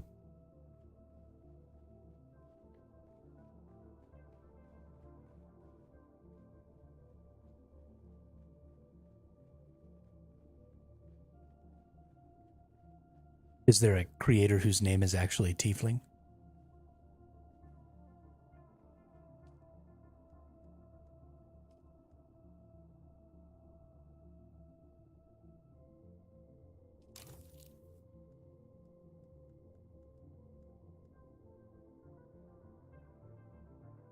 Yeah, I'm aware of that, but you didn't give a name. You just said, don't follow her. So I don't know who the person is you got the tiefling emotes from.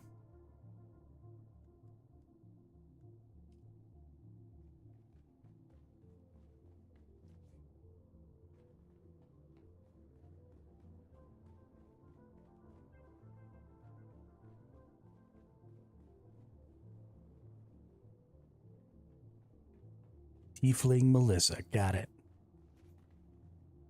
I need to know where to go if I ever decide I want some tiefling emotes. Okay, I'm just running in circles right now. Holy crap. Hermit, get your head out of your ass. What do you got to do here? We've got all the cobalt paste. We've got all the flower sand. We've probably got enough aluminum and duraluminum. Maybe we might need to go hit up some more of each of those things. We need to go out into the deep desert and see about some spice sand.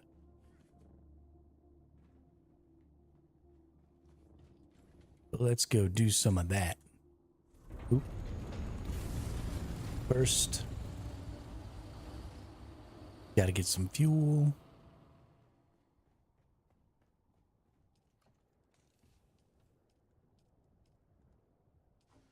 And some more wire. Well, we probably have enough wire. Let's repair this bad boy.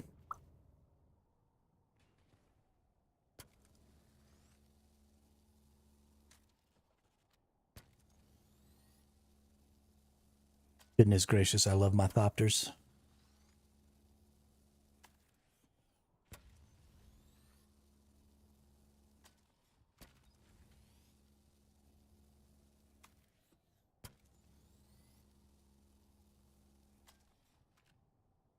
Let's get it started in here.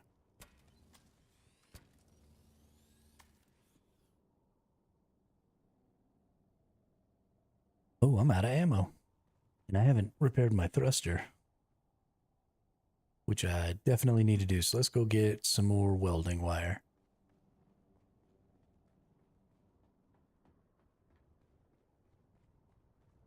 There's about 200 emotes. Say what now?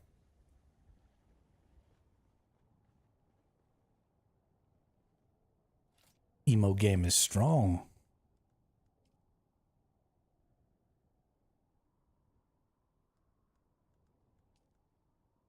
I have 2 emotes.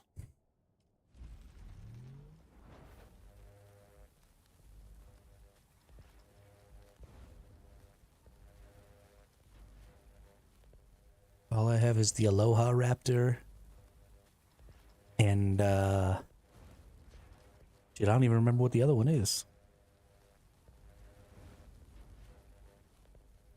My emotes aren't that cool, so nobody ever uses them.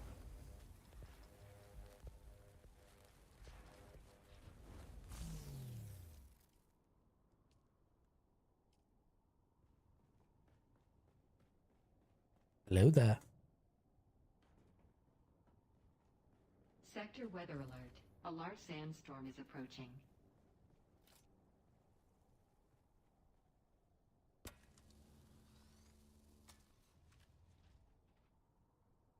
What is that?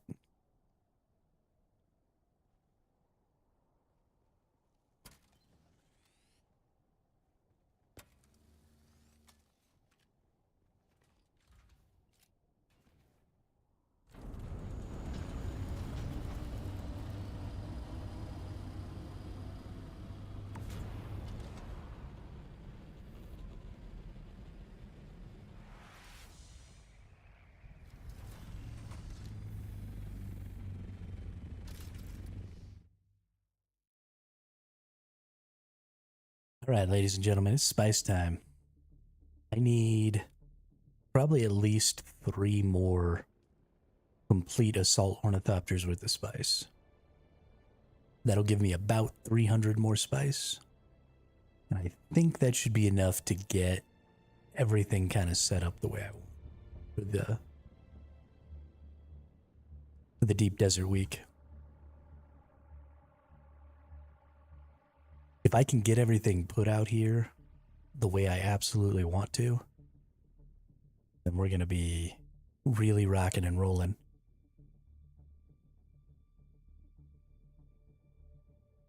Oh, shiznit. Look at all them emotes. Look at them. Emotes are really fun, and they're really cool. But I just suck at art. And I mean, I'll just get an AI to make them for me at first, before I eventually probably pay somebody for some.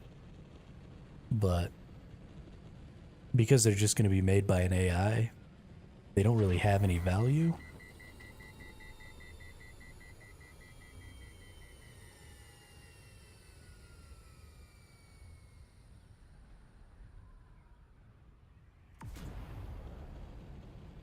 I mean, that seems like a good plan, Blighted. Abuse the shit out of those things.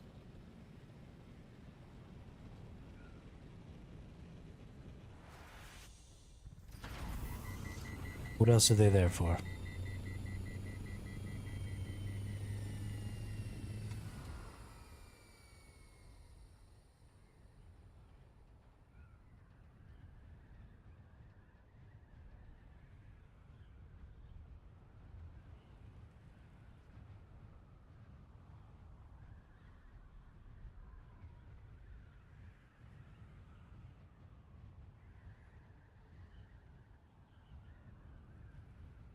Everybody. Be honest with you, if you use AI art for emotes, you will get even less viewers. That's not true.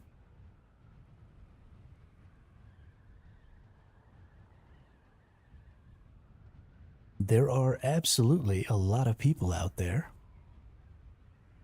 who are pretty severely opposed to AI, but there are also a lot of people out there who just don't care.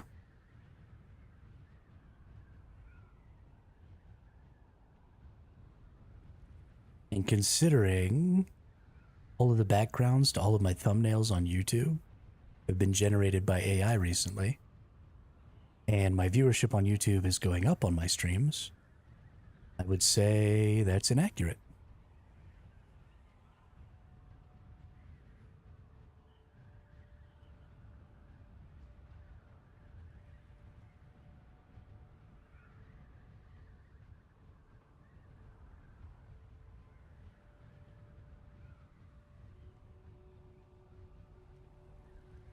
There will certainly be people who will not watch my channel strictly because of AI art. 100%.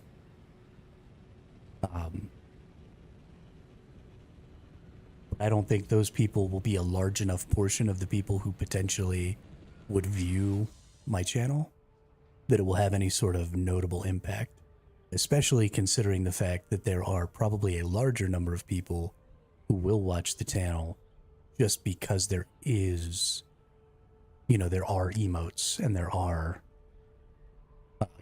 there is better art than what I could make on my own. I don't necessarily like the idea of using AI art, but the other option is to draw it myself, which I can't.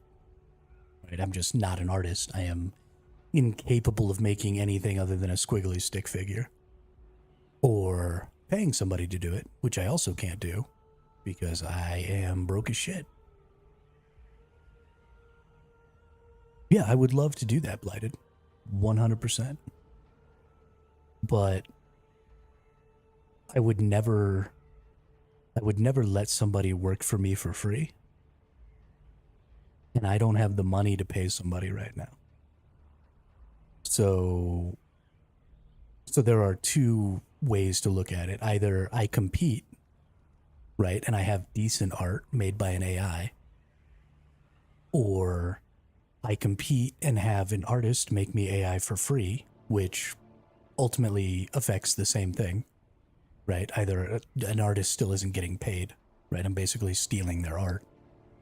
Or I pay somebody, which I can't do, or I don't have art, and I just have black screens with words on them for my thumbnails and stuff.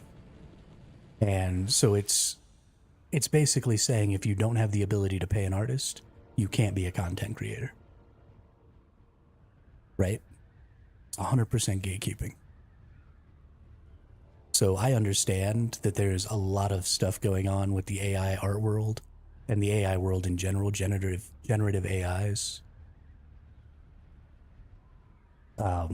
You know, because people aren't getting paid licensing fees and stuff like that to train generative models.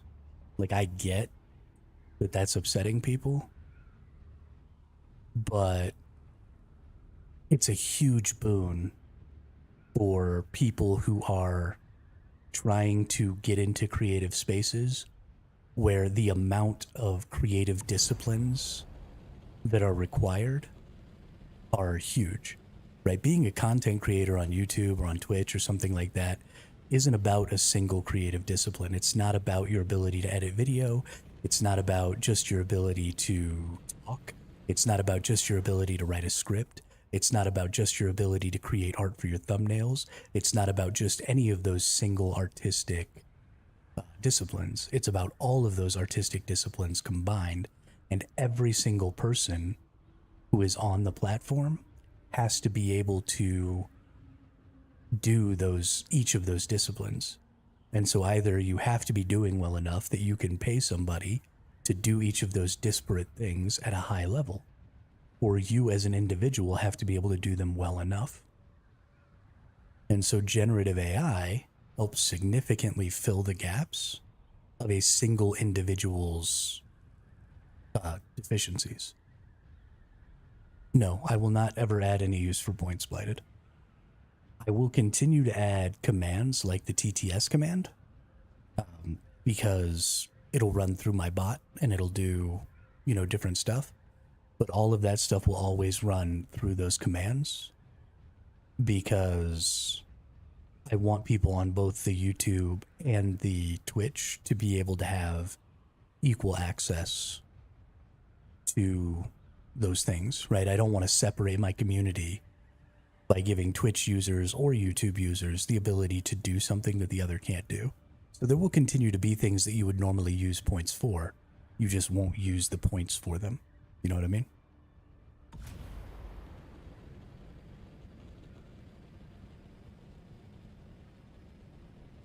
In the age of multi-streaming,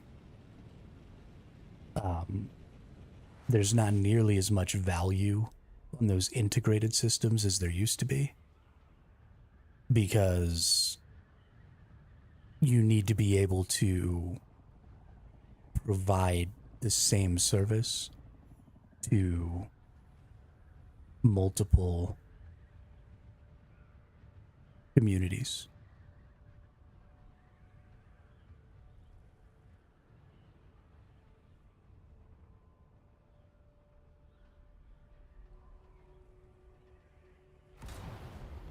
I mean, I don't want to reward people based on the amount of time they spend watching me. Right? That's weird to me. Why? I don't want to incentivize you to watch me longer in order to be able to interact with me in a certain way. I want everybody who watches me to be able to interact with me in all of the possible ways all of the time, so that they enjoy their time watching me, so that they watch me more. You know what I mean? So if I put some sort of a loyalty check, basically is what the point system is.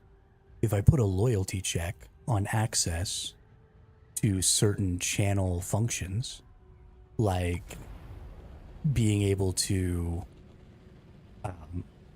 do a TTS, or being able to, whatever it is, being able to change the little image on the face in the top right of my screen right now, or whatever I end up doing.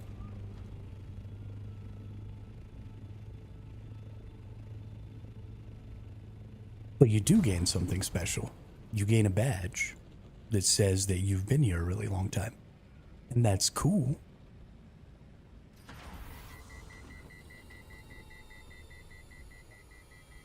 But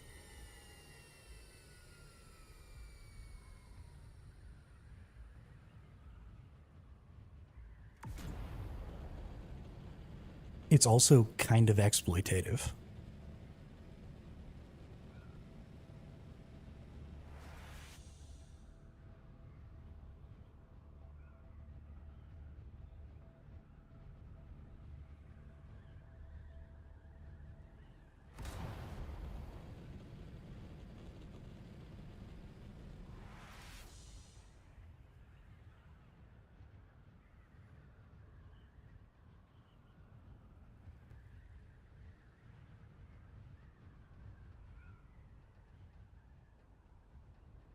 I mean,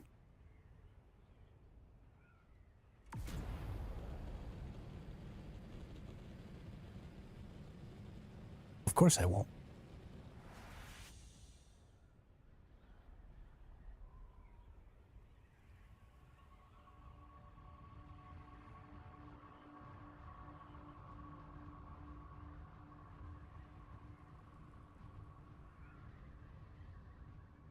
And I mean, that's not even true.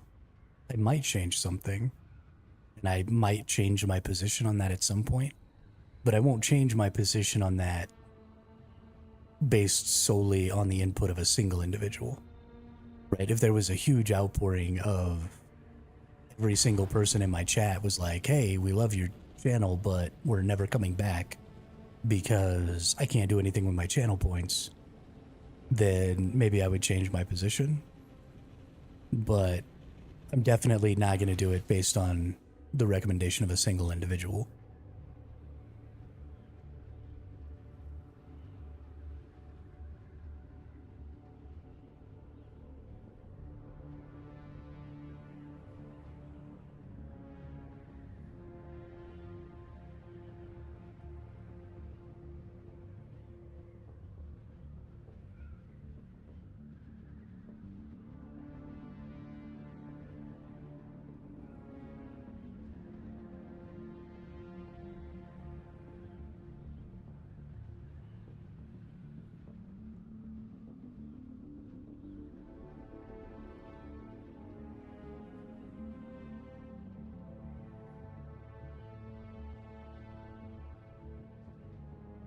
For now, that's absolutely true.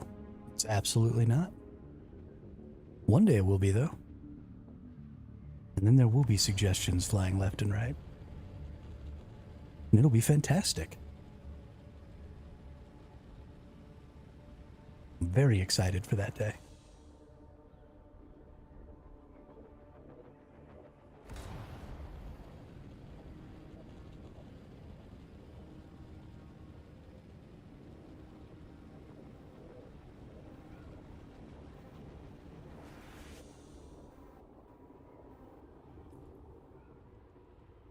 Thank you.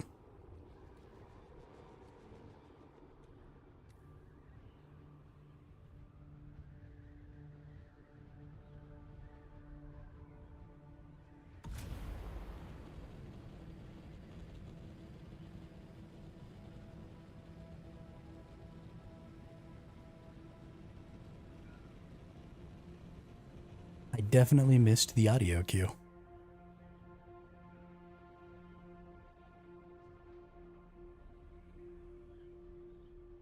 There's a deep thud when you run out of water, or when you get down to below that last little tick mark.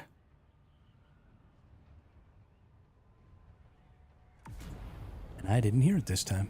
Oh. We got some spice.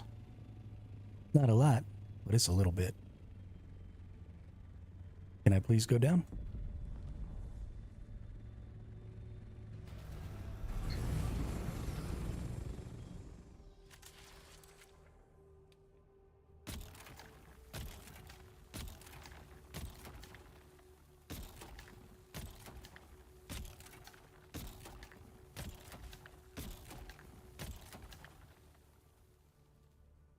Yeah, I mean, I absolutely would not be able to play this game if I wasn't streaming it, because I would just be dead to dehydration all the time. Y'all have no idea how many times I die when I'm not streaming to being dehydrated. It's honestly a little sad.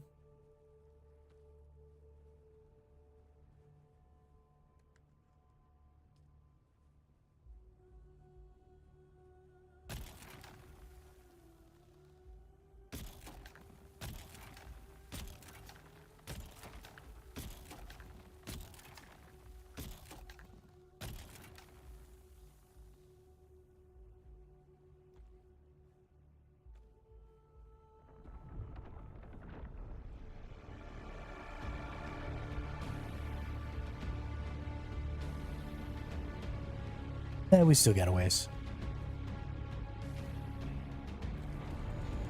No, if it breaks, it's fine. It just doesn't let me keep using it until I fix it.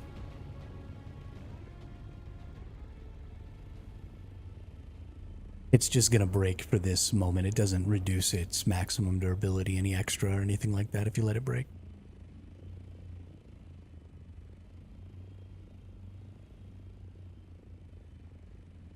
Where'd the worm go? It came and like got directly underneath me here. And then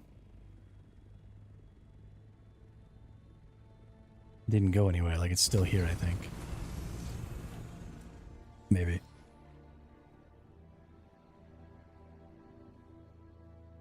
Yeah, I'm a little sketched out by that.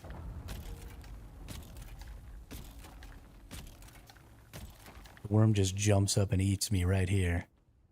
I'm gonna be real upset.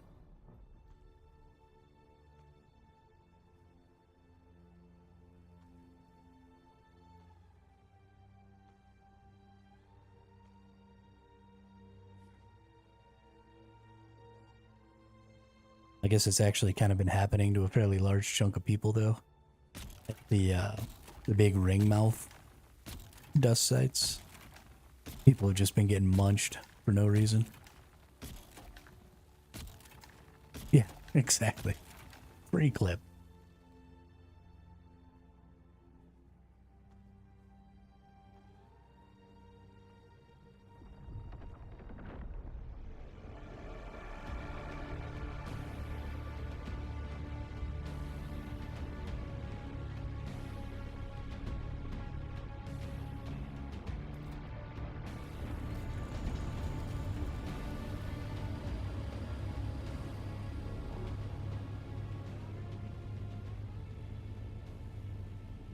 No. No, Hermit won't be becoming a clip farmer.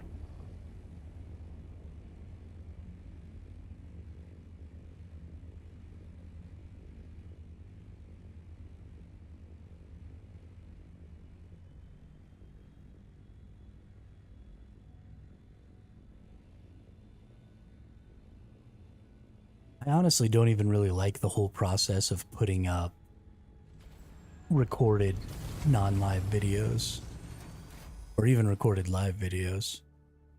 I very much prefer for my content to take place in the moment and then just be in that moment, you know? I like that live streaming happens and that's the only place that it happens, you know?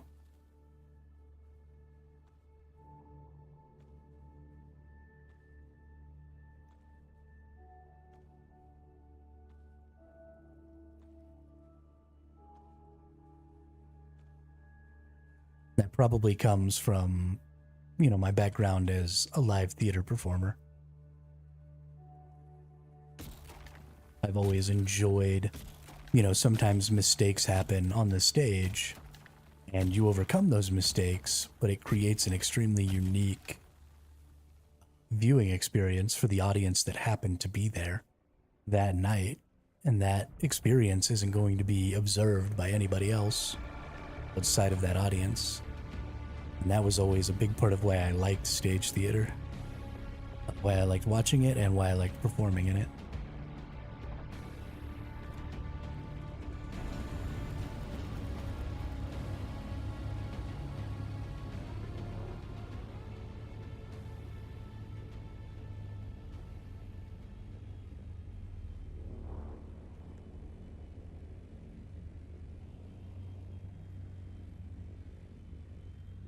while I understand that, making static content and putting out clips and stuff like that are a part of the content creation game, and I'm happy to do that, it is still my least preferred way to put out content. So it won't ever be the biggest part of what I'm trying to do.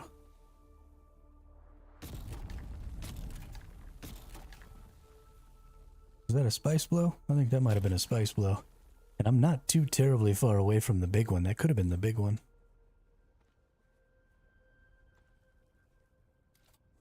Let's fly up and see if we can't see where it happened. Looks like it's just a little one right over there. Although honestly, I'll probably have an easier time getting 500 spice from over there than I will from right here. This is pretty tapped out down there. Well, let's go get our free 500 spice over here.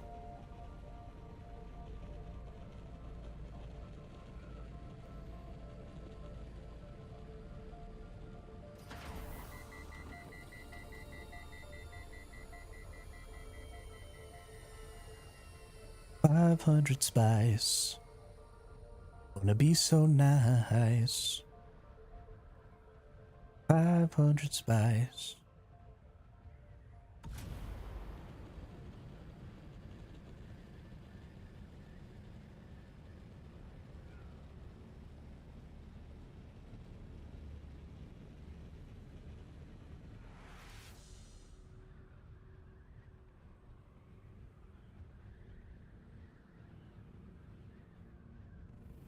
Boop.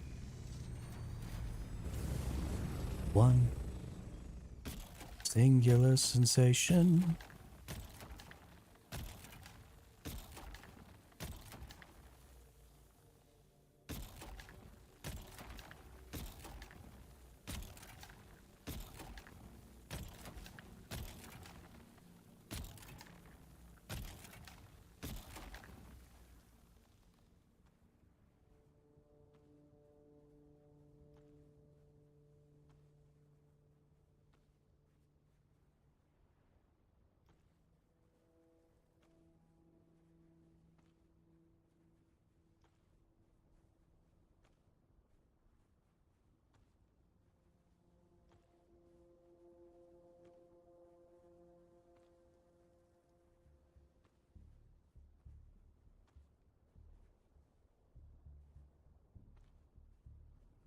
Almost 500 spice. Let me in. Let me out. You have no right to shut me in.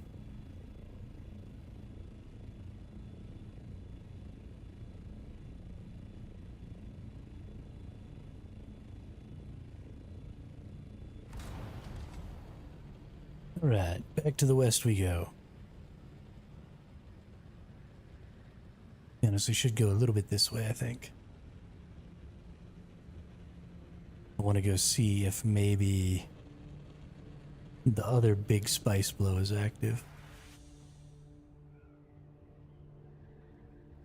We're still at a point in the day where we might be able to get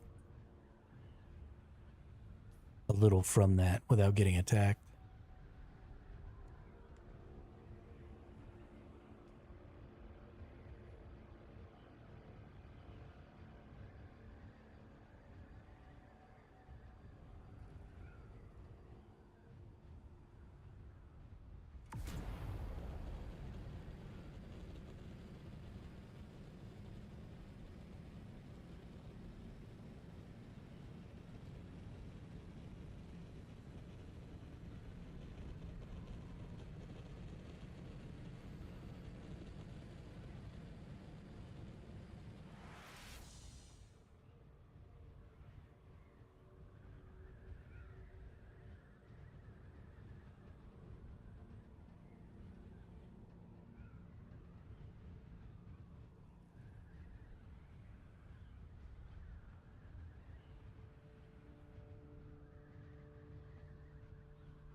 Thought that downship was spice. It was not. Got all excited for nothing.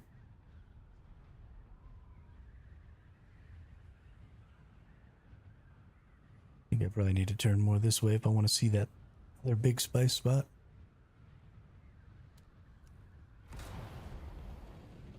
Just you wait in Reagan's, just you wait. Oh, nope, there it is. It is active right now. Looks like it's been mostly picked through, which might mean that there's nobody there. And I will happily pick through whatever's left. It looks like they've got quite a bit of good sand in there still.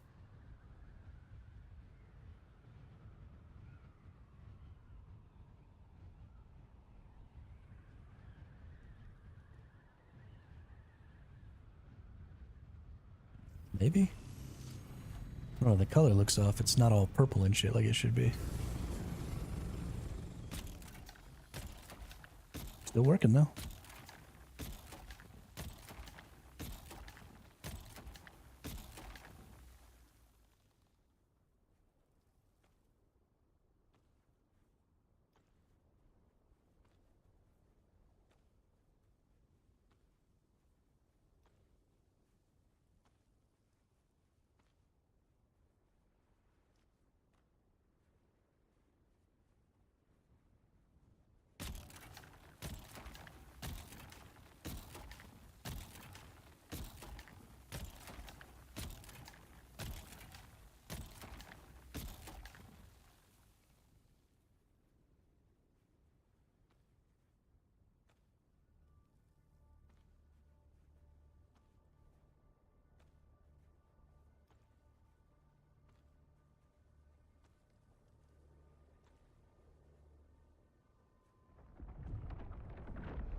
Fuck, those worms are huge.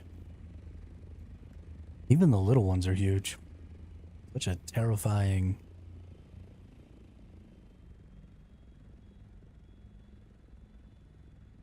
I'm just terrified.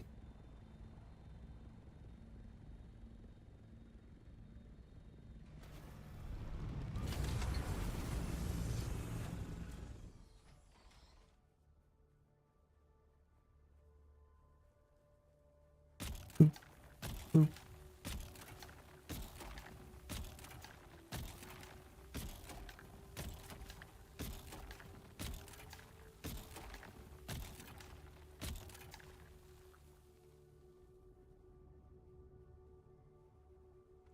It's nice when you get a whole big spice field to yourself to pick through. If this is still here, I'm gonna leave. I'm gonna take what I've got back when I get all filled up. I'm gonna come back because I should be able to fill this assault ornithopter maybe 2 more times. Heck, maybe 3 more times. Depending on whether or not the granddaddy comes and swallows this thing. So we're gonna be coming back out here. Trying to milk this for everything it's worth. I don't know why there's nobody else out here right now. Either there was somebody else out here and they just went to go depot, but they'll be back. Or everybody's just kind of decided that there's not enough sand. Which is craziness. The only people that this isn't enough sand for are people who are using a crawler. And even then, I honestly think you could have gotten a pretty good haul with a crawler still.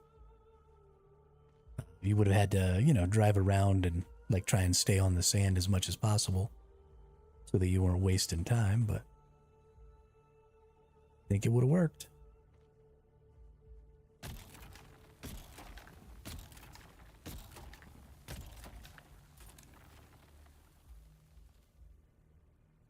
Oh no, my compactor broke. That sucks. We're pretty close to full. I didn't expect the compactor to break that fast.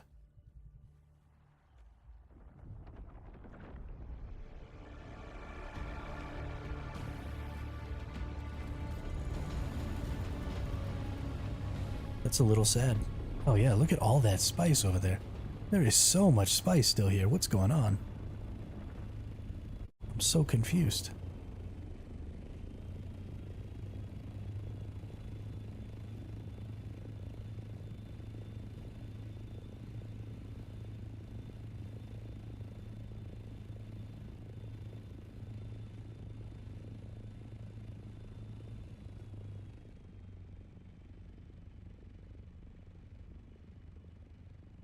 Well, this isn't even in the same spot anymore.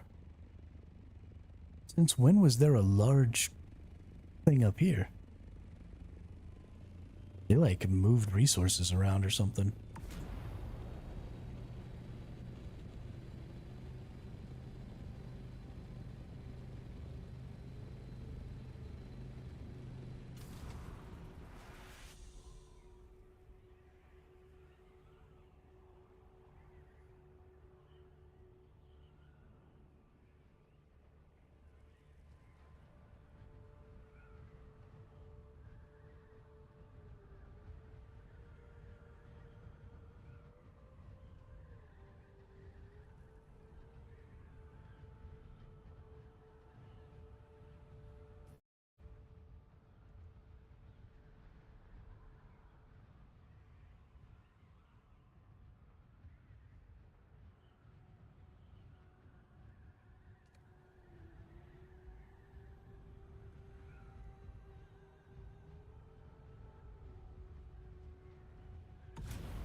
So you do need to make one Mark 6 cut array for the lasgun quest,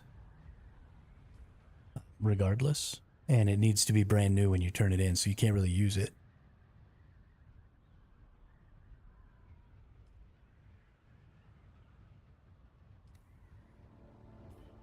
But yeah, I would go look at that and just make a decision for...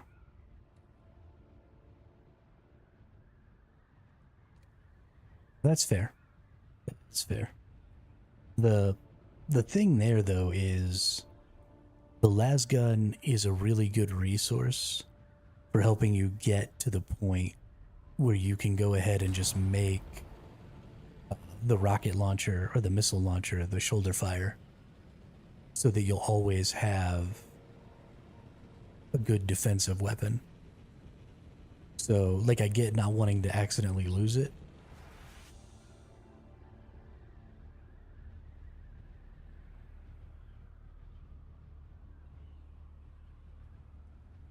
but also not using it will slow down your progress towards being able to make, you know, shoulder fired rockets and all your other stuff. So it's kind of a trade-off of time versus potential loss of a good resource.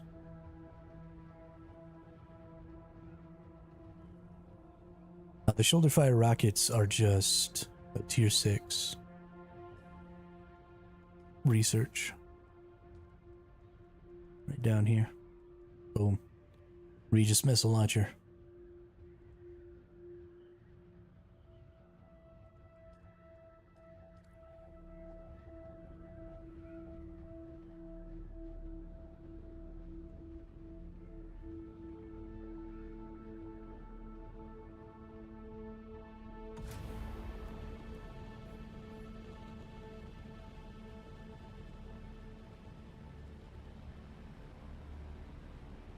They are missiles instead of rockets, though.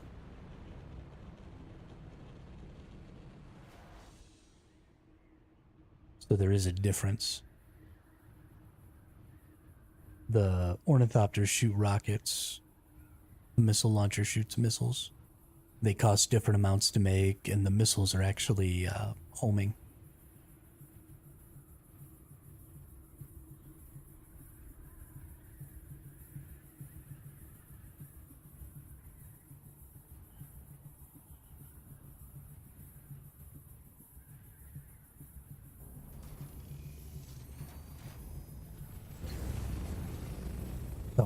It's broken.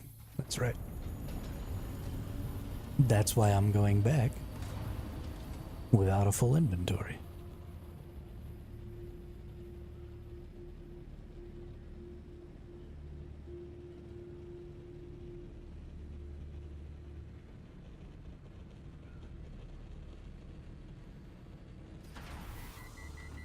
Yeah, I gotta get me an advanced fabricator too. I gotta get me a lot of stuff. I need a lot of freaking spice. But I've almost got 100 worth here.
Looks like the letters THT on the back of my ornithopter.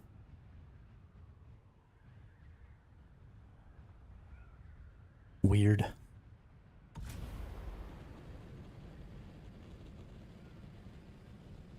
You should say TNT, because I'm the bomb.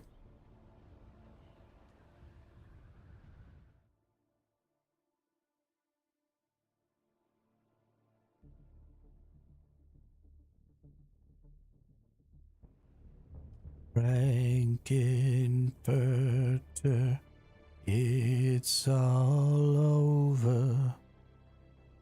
Your mission is failure. Your lifestyle's too extreme.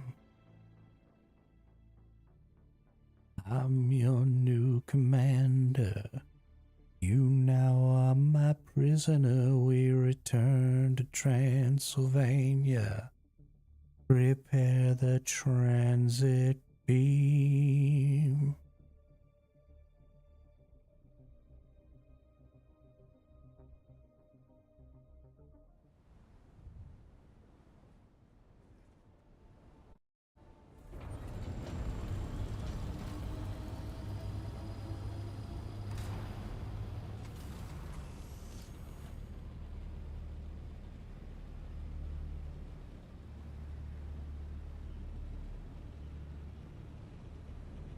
Whoa, oh, okay. That's cool. I just spawned into a freaking...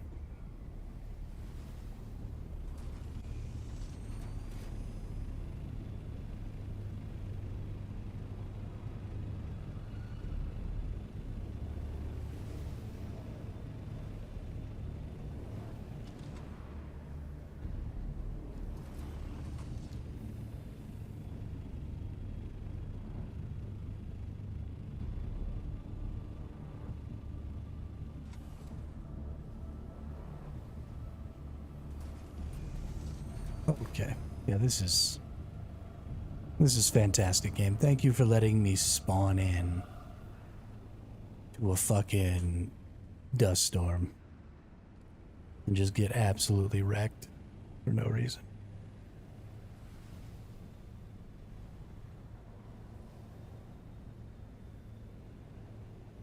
That was really fun. I appreciate it.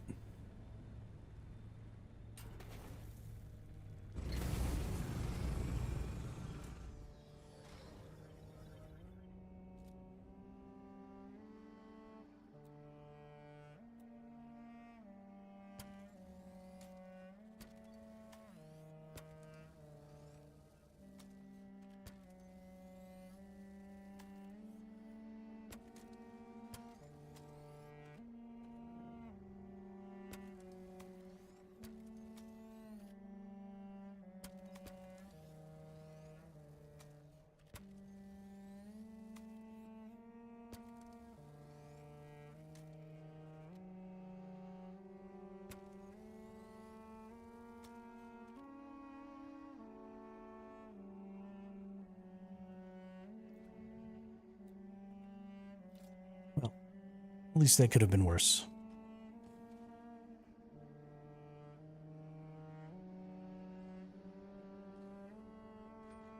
Not happy about it, but it's not the most terrible thing that's ever happened in my life, so...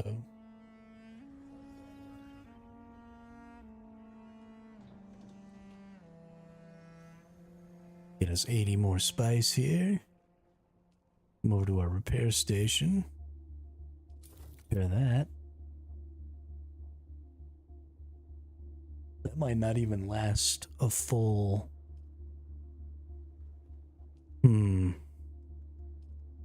Let's see, we need EMF generators for this, so I could get those and get that. But what I'd really prefer is to get another of the tier 5s, but I don't have... Damn.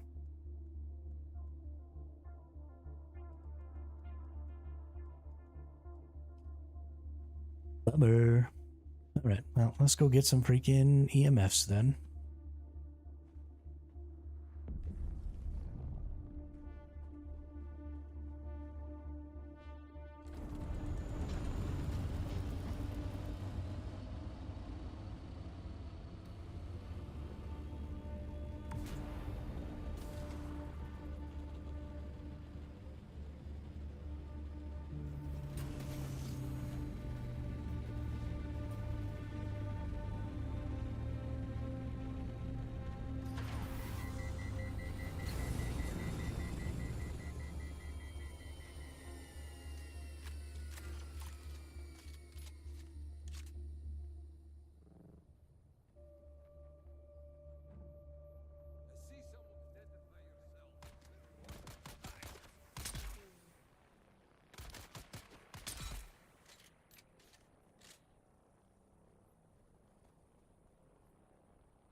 guy sniped me.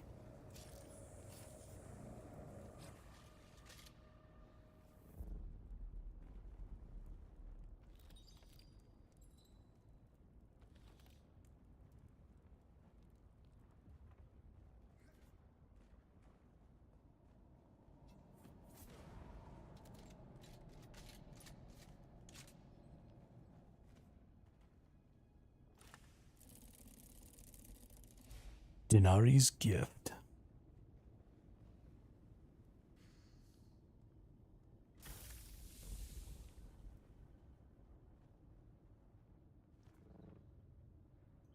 Is there a secret in this one like there is in some of the other ones?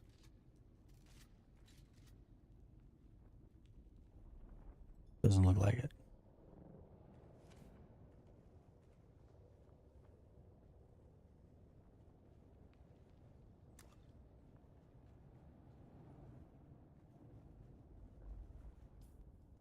And I got more than enough EMF generators, and I don't need that, and I don't need that, and I don't need that, and I don't need that.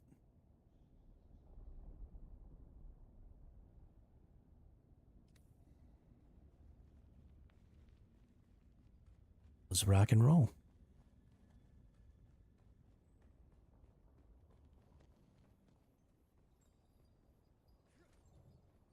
Do these give? No.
Tier 6 compactor.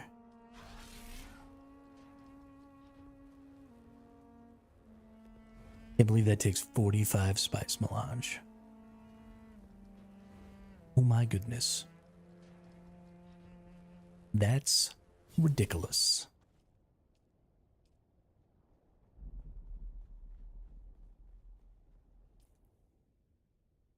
We'll probably just change this one out. We'll just leave this one in a storage down here. In case something bad happens and I need a compactor, but I don't have the resources to make one. That'll be a good backup. Give me a couple thousand spice.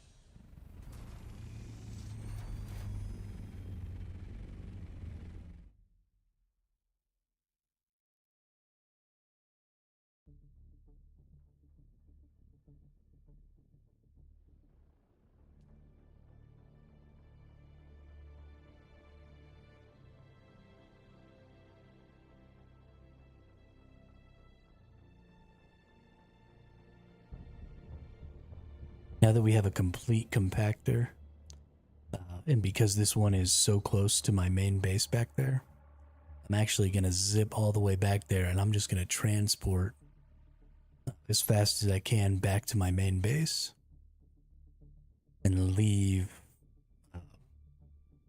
so that I can quickly go and get as much of this spice sand as I can before the ring mouth eats it.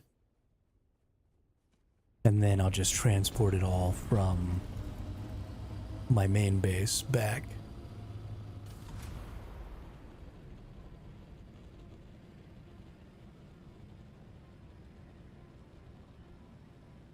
Instead of trying to make, the big long trips each time.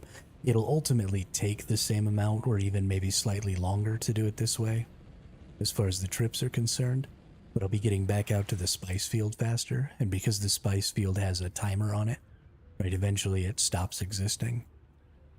And I don't know if I'll be able to get all of the spice before that timer hits.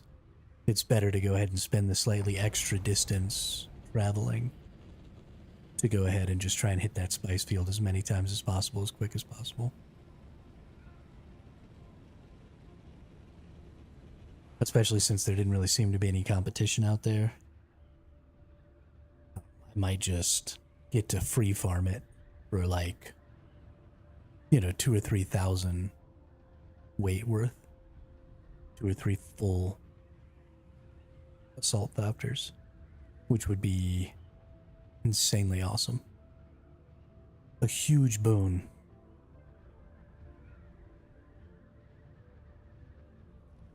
I'm gonna pop some tags. Only got $20 in my pocket.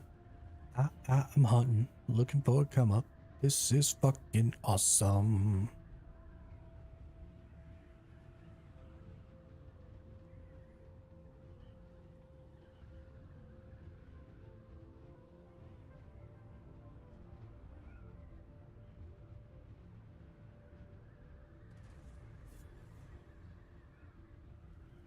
I wear your granddad's clothes. I look incredible.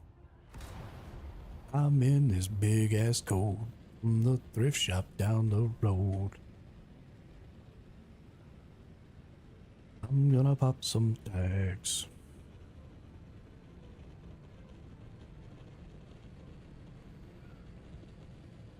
Fuck, dude, I'm in a good ass mood today. Holy shit.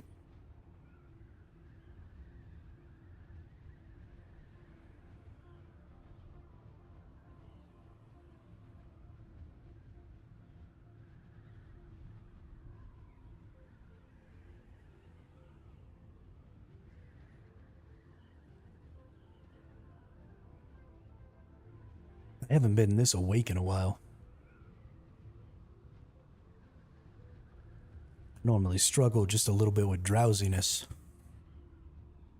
but I am like awake today.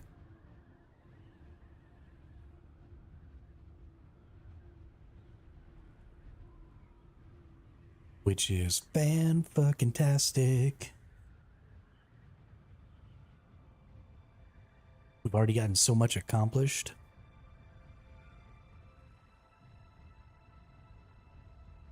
Got a bunch of spice melange, got a bunch of fucking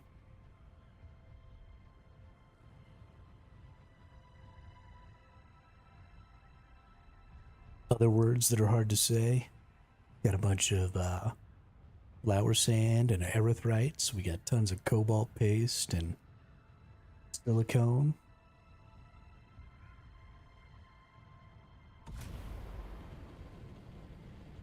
I think we have everything we need to make both our wind generators and our water catchers. So now we just need to get enough duraluminum and some other stuff to make our oil, our lubricant, and our filters.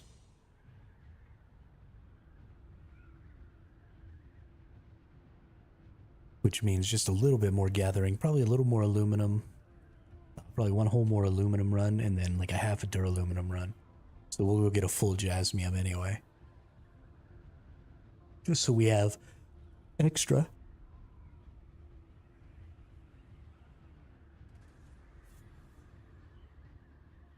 And then, what else might we need? We won't need any more calibrated servos. We won't need any more complex machinery. We're going to need plastanium, which is also going to mean we need a lot of water.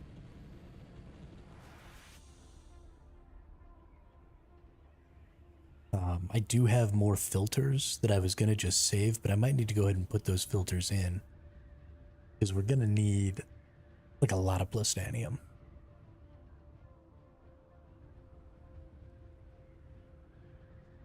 Oh no, we don't need as much plastanium. We're making the more basic filters.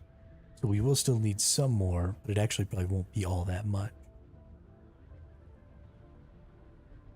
I had forgotten that we had decided to go ahead and make the 12-hour filters instead of the 24-hour filters. The 24-hour filters are freaking expensive. Ooh. 6 plastanium, 50 spice residue. Easy. Hi Lucy with the follow. Over on Twitch. Welcome to the chat, welcome to the channel. Thanks for the follow. How are you? How's your time in Dune Awakening going?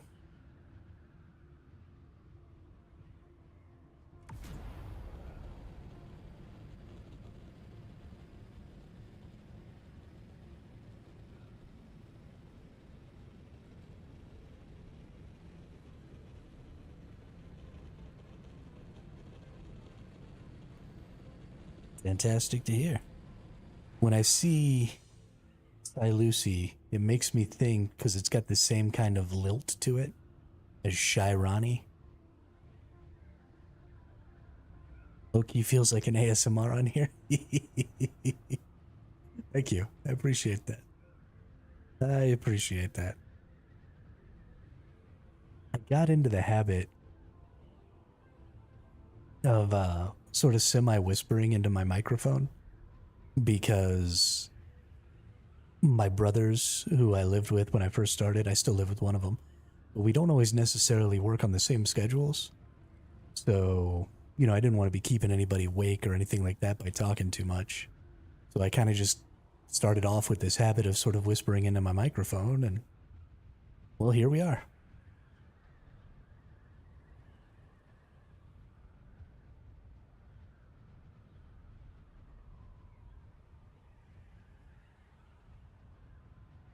It feels more intimate, like we're closer friends.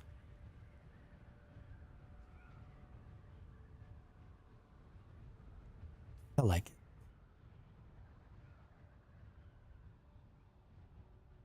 I think it's right here. I am heading out to a spice blow. I think there's a new ringmouth spice blow since the update yesterday. And it's way out here in like I-5 or I-4. And there wasn't anybody else out here earlier. It looked like it had gotten picked pretty good. But there was still quite a bit of resources out here. So there it is.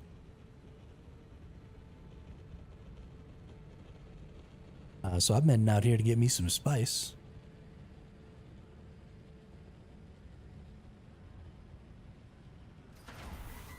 Because I was the only one out here a minute ago. So my base is actually just right over there in that rock formation. So I'm going to bounce back and forth here. And I'm just going to gather up as much of this leftover spice as I can.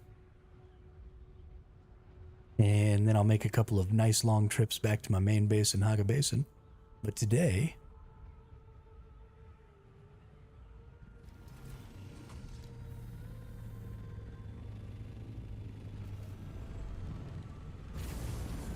your gut after eating Mexican? Oop, that's not what I'm looking for. So I live in, and I grew up in southern New Mexico. Right next to, like literally 45 minutes from the border of Mexico. So I don't have that problem. I can get down on some Mexican food and be just fine.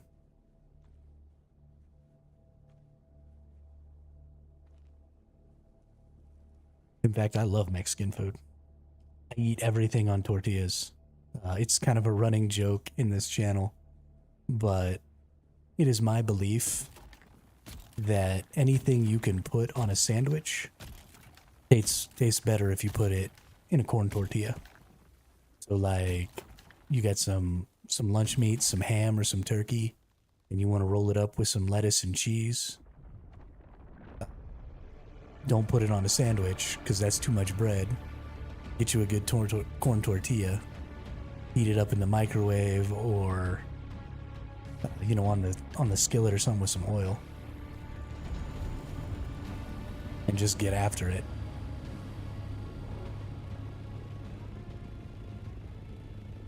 I am super anti-bread. I hate bread. Bread sucks. At least flour bread. But the one thing that I wasn't expecting to really love, that I now pretty much eat every day as my midstream snack, is peanut butter and jelly tacos. So I get myself a couple of tortillas and I heat them up in the microwave. And then I slap some peanut butter and jelly on those bad boys. And it's fucking delicious.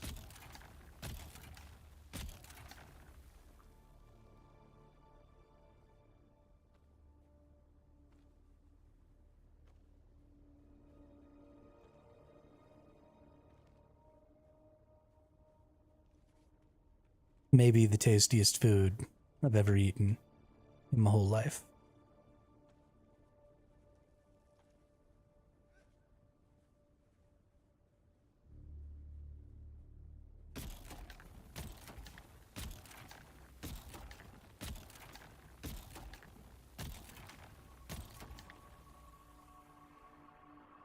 You ever get a chance to try grilled peanut butter sandwich?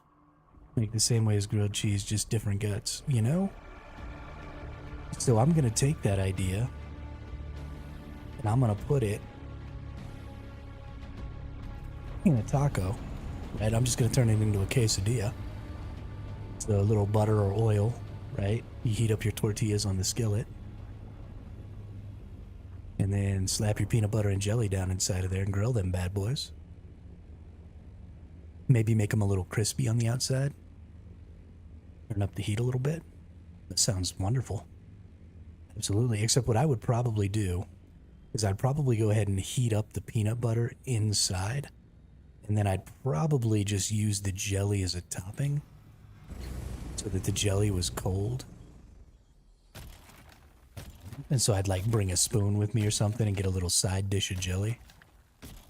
And then just go ahead and spoon out a little jelly onto the bite before I eat it.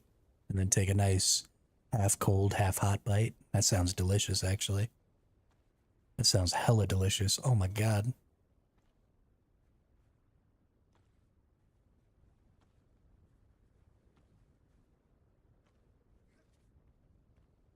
Reminds me, honestly, of eating biscuits when I was a kid, because we used to have biscuits with jelly for breakfast. So, you'd get your bacon and your eggs and your biscuit would be nice and warm. And then you get a little dollop of jelly on your plate. And you just spoon that onto your biscuit with a little bit of butter on it. A little melted butter. That's exactly what that sounds like.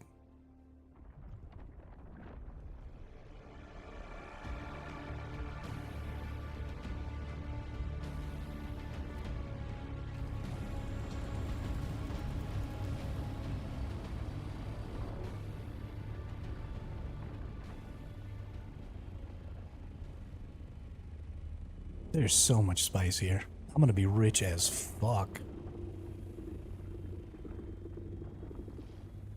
There ain't nobody else out here, dude.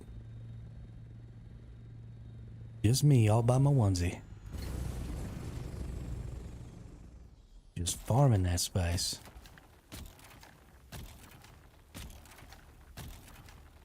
I don't actually know.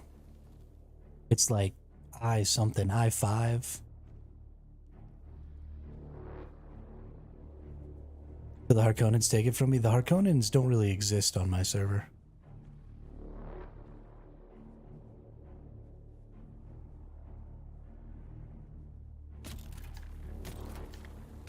It's like straight up the middle though, Gravy. All the way back in the I sector. It's a new one. It wasn't there until today.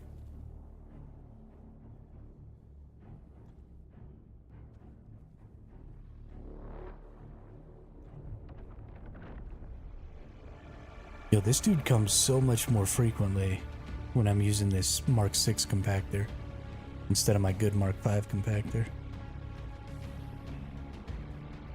Let me in. You stay away.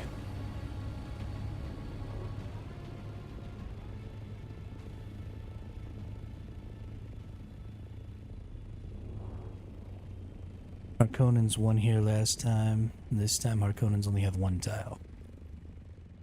I mean, they probably get the bonus or whatever for losing all the time. And then... So how did I start playing this game? So actually that's kind of a good story. Because I've played a lot of survival games. This whole channel is pretty much based on survival games. And so I'm not really a huge Dune head. I did watch the 1984 movie when I was a little kid, and I liked it, but I'm not like super into Dune. I don't know a ton about the lore. It's just not my thing. But when the game was first going to come out and they started talking about, you know, the deep desert is going to be the only place you can get tier 6 materials, and, you know, it's going to be an always-on PvP zone. There's going to be looting in the PvP, even if it's not full loot and all that stuff. I actually shit on this game really, really hard up until about a month before it came out. I was just talking all kinds of shit because I hate risk versus reward systems. I hate loot PvP. I think that stuff is all really, really punishing to casual and less skilled players. And so I don't like those systems because I think they just degrade the community. And over time you end up with nothing but the super sweaties. Yeah, wasn't the first Dune movie made in 1984? Or 1980 maybe? Where the end of that fight scene ends in Paul Atreides splitting that dude's chest open with the sound or with the power of his voice. He saw. And then his whole body explodes.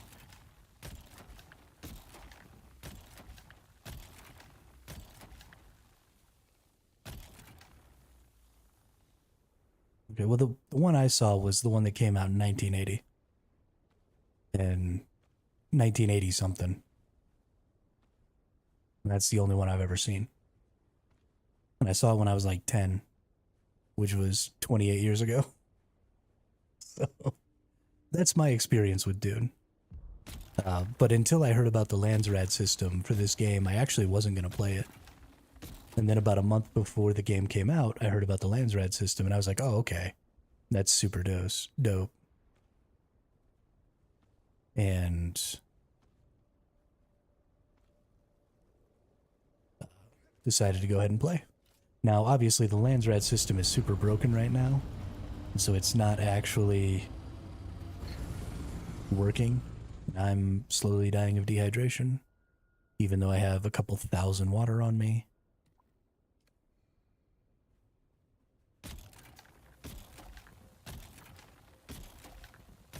But yeah, so I'm a fan of good video games, not necessarily a fan of specific IPs.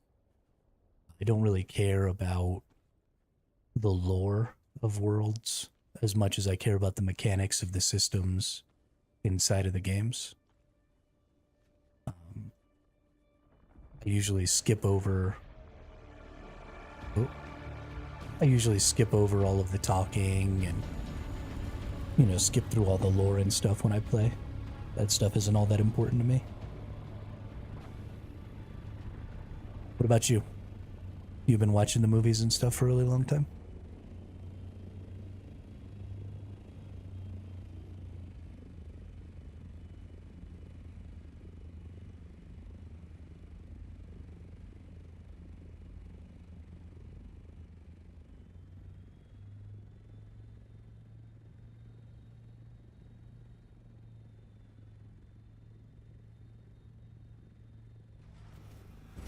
Also, if you're looking for somebody to talk Dune lore with, obviously I'm not that person.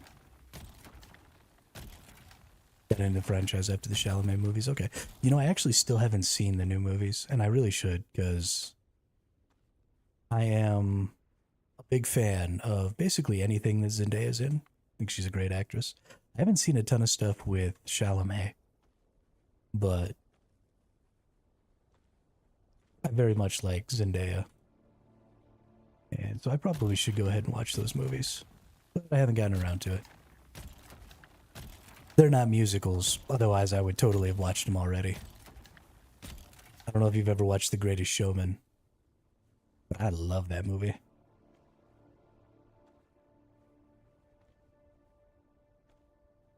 But if you're looking for somebody to talk Dune lore with, I hate to try and send you away from my channel, but I don't know a lot about the Dune lore, so that's just not something I can really communicate on. There is a streamer who I was gonna play with, who I'm not playing anymore with. Oh dude, I'm totally a Barbie girl. I actually haven't seen the Barbie movie either. But his name is Lupercal, and he's like a crazy Dune head. So, if you're looking for some lore, I don't know if he's streaming super regularly right now, but he knows an obscene amount about the Dune lore and universe. Like a straight up obscene amount.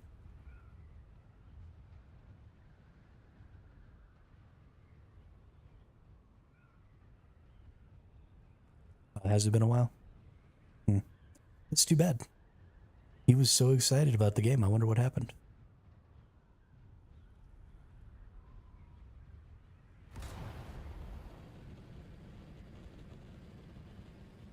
You're about to see the secret to my success in the deep desert right now, Lucy.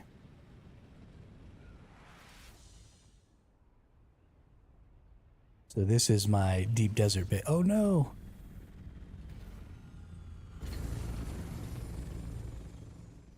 Somebody found it. No!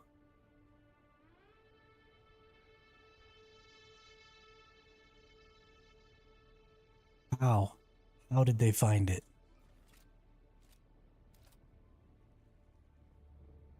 I call shenanigans.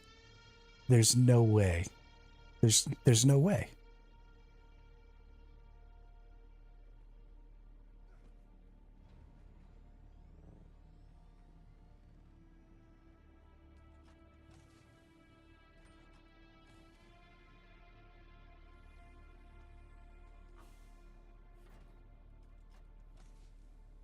Well, they didn't get my spice melange.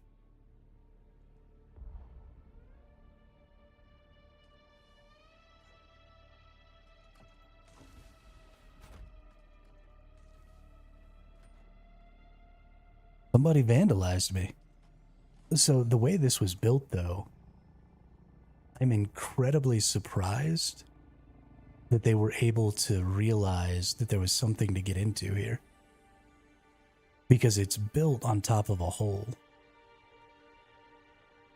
And so from the outside, it should look like there's nothing in here.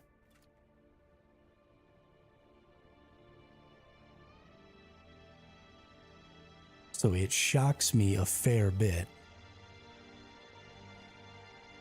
that they were able to get in and destroy my stuff.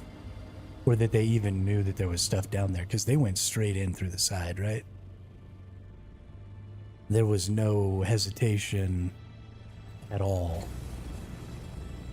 in that action. They picked a wall, they blew in into the basement and just went straight in. So they didn't break these pentashields in the top to get in or anything. They just took down a basement wall and came in. So I'm actually real shocked that somebody was able to figure that out. Real shocked. I call shenanigans.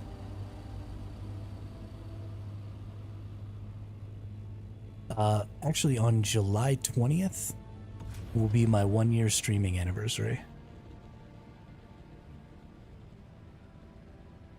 I started on YouTube on July 20th of last year, and then about a month later, I started over on Twitch, or here on Twitch as well. So I multi-stream on Twitch and YouTube every day. And over the course of the last year, I've averaged about 40 hours of streaming a week for pretty much the entire year. Sometimes it's been less, sometimes it's been more. Overall, it's been an average of about 40.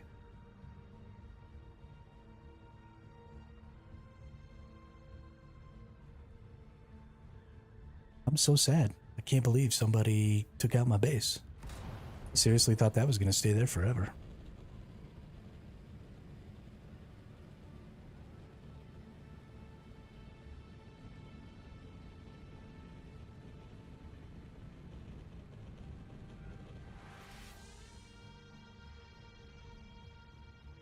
That makes me want to cry.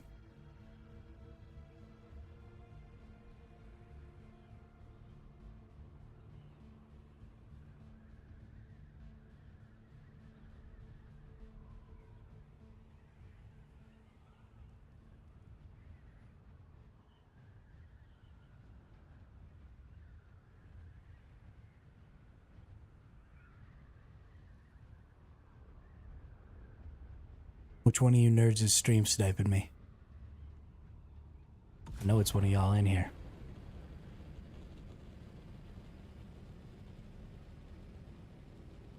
Otherwise, how would you have known?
Oop, I muted myself the whole time I was talking. I've been really enjoying it.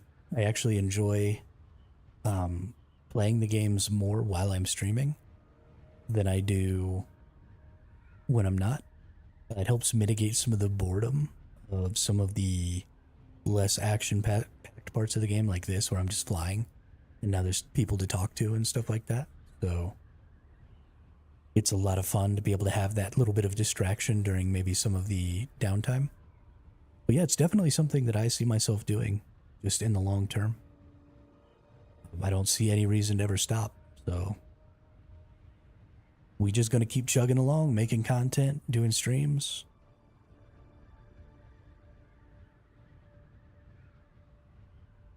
Grow the channel, grow the community, see what happens in the future. There's actually some games that I'm really excited for in the future too, that I think are going to be great to stream. Like, I am crazy excited about Light No Fire. I've actually been looking into streaming myself, any issues there might occur, how to solve them.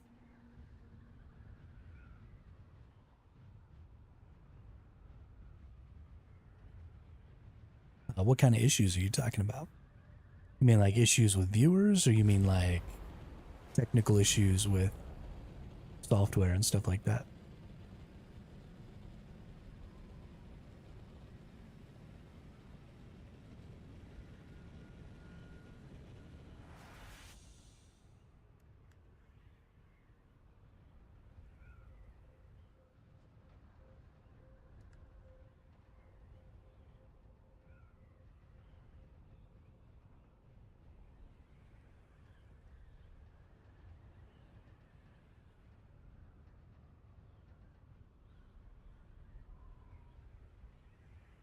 Honestly, I haven't really had any issues with my audience. Um, oh, you mean like, how to talk and get people interested in communicating and stuff like that? Or,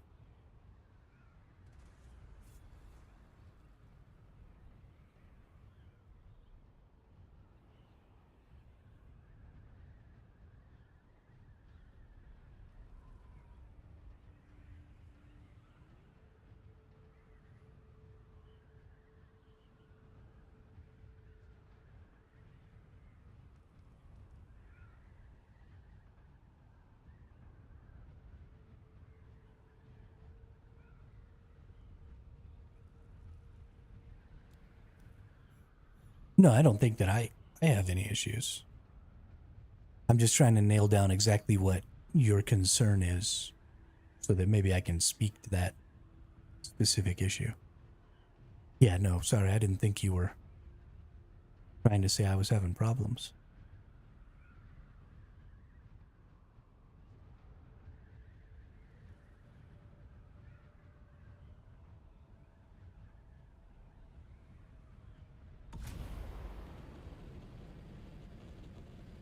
I thought that conversation was going a different way. The reason I said I hadn't really had any problems with viewers um, is I was going to talk a little bit about one viewer that I've had who came in and was intentionally being like malicious and rude when I was playing Ark. I don't know if I like killed them or blew up their base or something, but somebody started chasing me around and making new accounts and stuff like that for like a month straight. And they would make new accounts on Twitch and YouTube and come into my streams and, use obscenities and racial slurs and stuff like that. So I had to keep banning their accounts over and over again. And then they would chase me around in Ark and they would stream snipe me. And so they would watch like where I put my base and what server and stuff I was on. And then they would come when I wasn't online and they would destroy all my base. And so they just kept resetting me back to zero for like a month straight. It was crazy. It was the weirdest thing I've ever been a part of.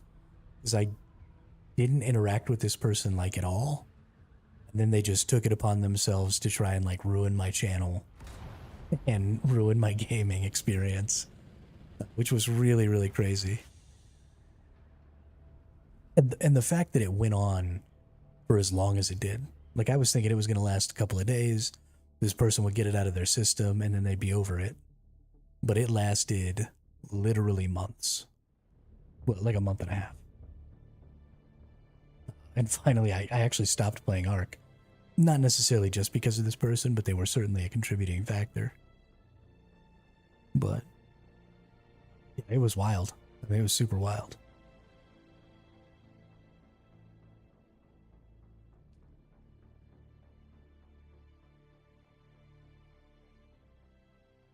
But when it just comes to having, regular talk with your audience and stuff, it's honestly really easy. People cue off of what you say really, really well. And it doesn't take very many people to be watching before you start to end up having a really, really active chat. That's twice in a goddamn row. Are you fucking kidding me? The last 2 times I have loaded in, there has been a freaking sandstorm literally happening on top of me. I am so angry. Stop it.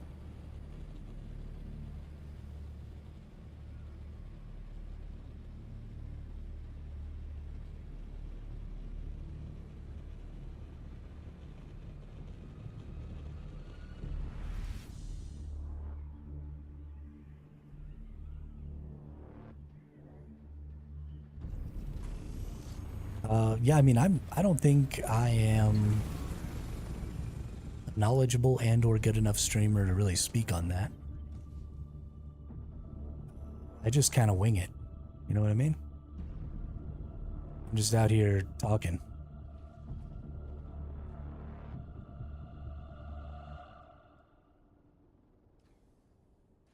Oh my god, are you actually going to try and sell me art right now?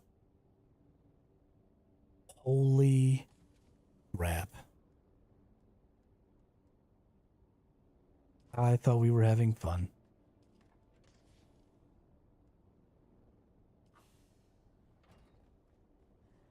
Every freaking time.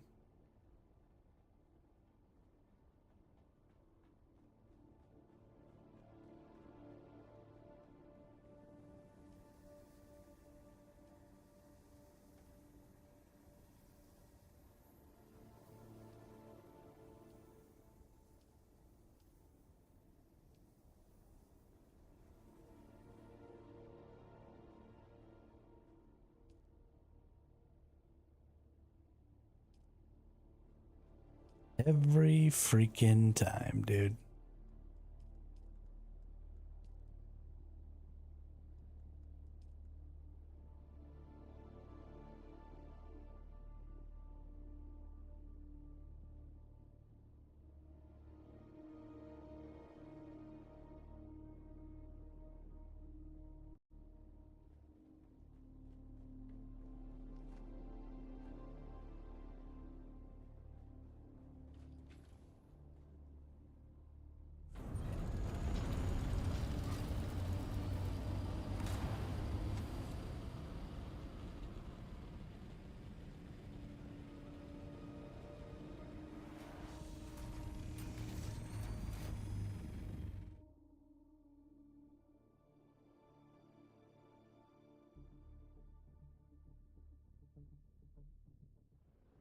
Why you gotta ruin my good mood? I was in such a good mood.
Well, it was actually a person instead of a bot this time.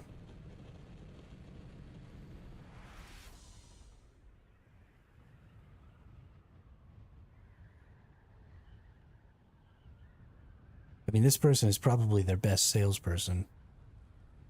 Because they were like getting after it.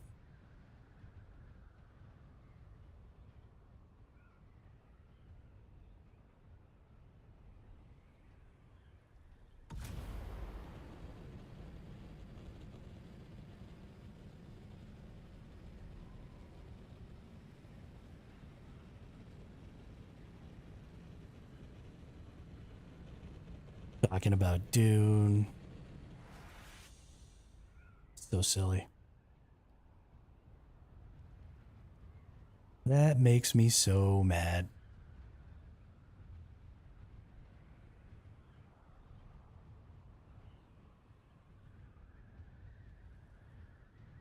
Of all the things about streaming that make me want to not stream, that shit is at the top of the list. I can deal with almost anything else. But that trick me into thinking you're an actual viewer and I'm having a legitimate conversation and then turn around and try and sell me some dumb shit. Fuck, that pisses me off.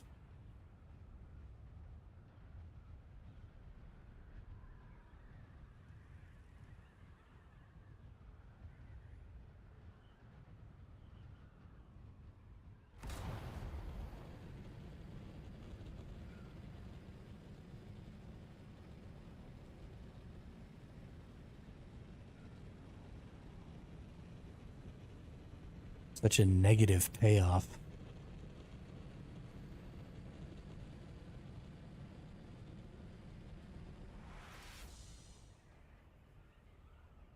it would make me less angry if they just came into the chat and were like, hey, I'm a digital artist. You want to buy some art? And I could just, boom, ban them. But, you know, you start to put so much more work in and you start to put so much effort in and you're so focused on trying to give this person a good experience, and then it's just some asshole trying to sell you stuff.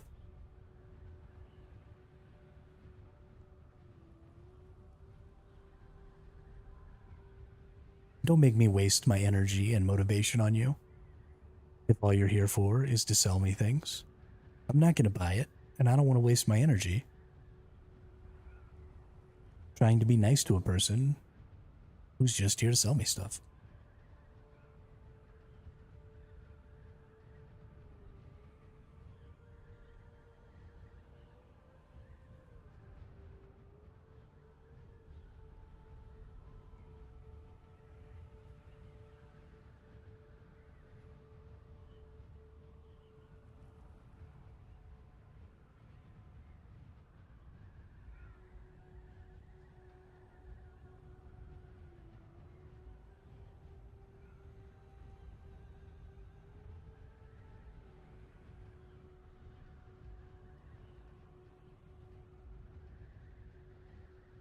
Man, I'm not going to get over that one.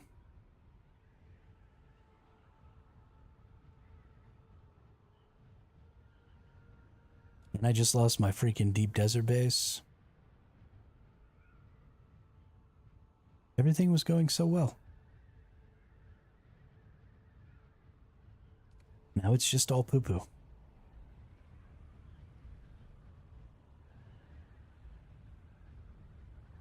No. No, somebody broke into it.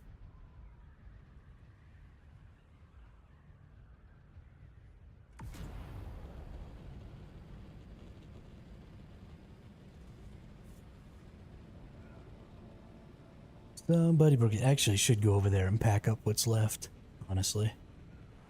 Since there's no chance or no need for me to rebuild it and start using it again. Might as well.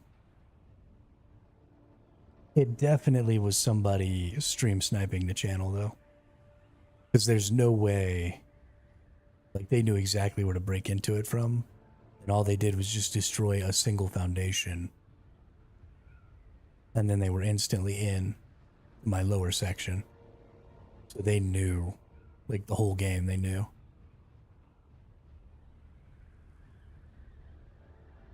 So, definitely it was somebody who has either seen a base just like it and so knew that it was a possibility, or stream sniped the channel. Well, so I did talk in my chat the other day. Like 2 days ago, I made one comment in the Deep Desert chat, and my name says Survival Hermit TTV, so they know I'm a streamer. So all they had to do was just come to my channel and watch. Find the base.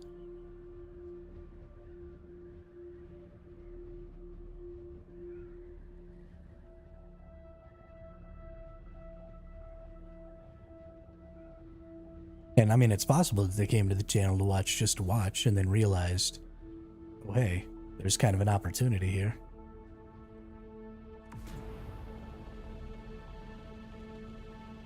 Because this dude's just solo. It really kind of puts a crimp in my plans for next week, though.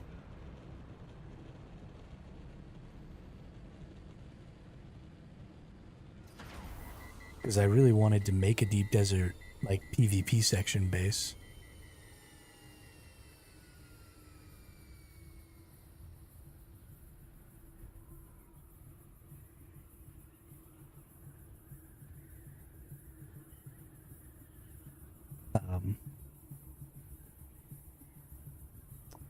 But if I'm not going to be able to make a Deep Desert PvP base, then there's no point in doing the thing where I just stay in the Deep Desert for a week.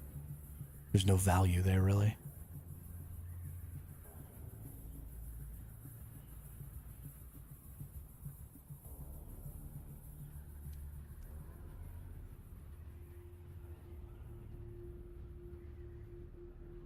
Makes me a little bit sad.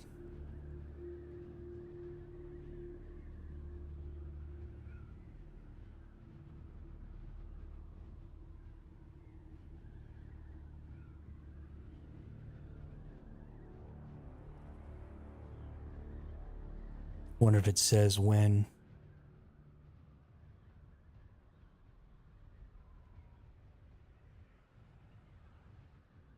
Shy Creepy Crawler. At 21:37 yesterday. Nope. 21:37 today.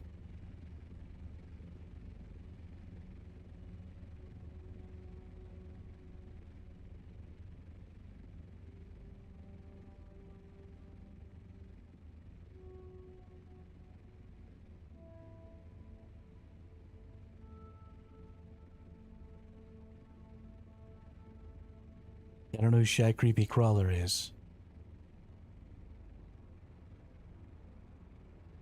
So this was 2040.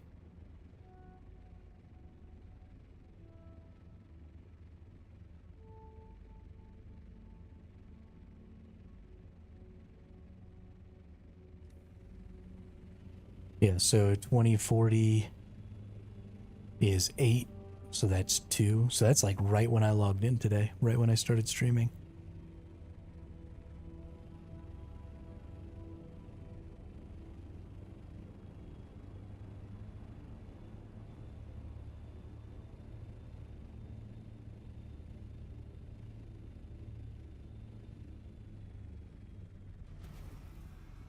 Because what time is it now?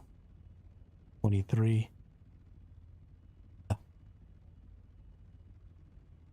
Yeah, it's like right when I started streaming today.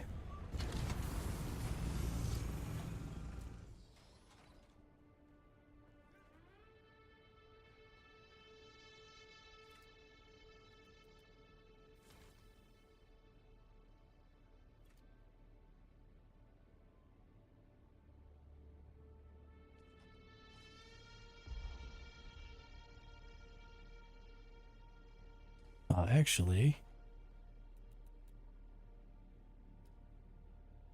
Wow, so I deleted the storage, and it only gave me 1 spice melange, but it takes 2 to fucking make it. So I'm actually losing spice by putting these bigger ones out here. That's obnoxious. But what I do want to do is I want to actually get all of the steel from all of these.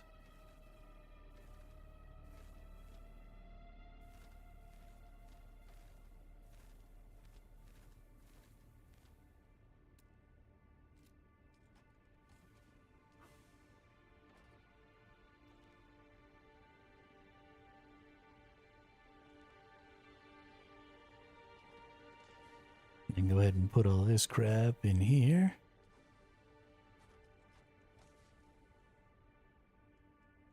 And put all this crap in here.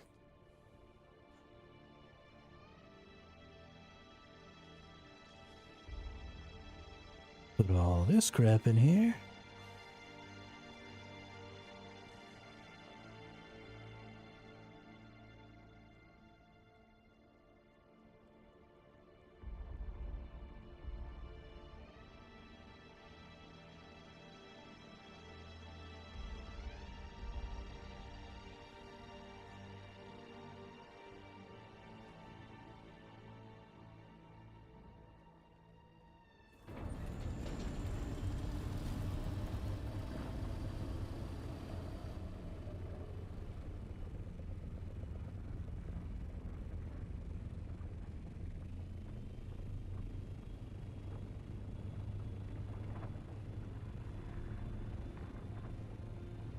What are these two people doing? Oh, they're thumpering some poor nerd stopped her? Yo, y'all suck.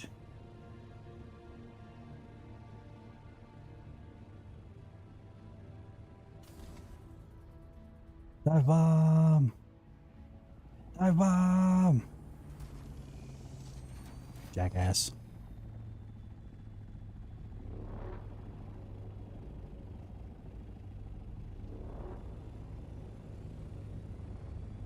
Wow. What a couple of buttholes.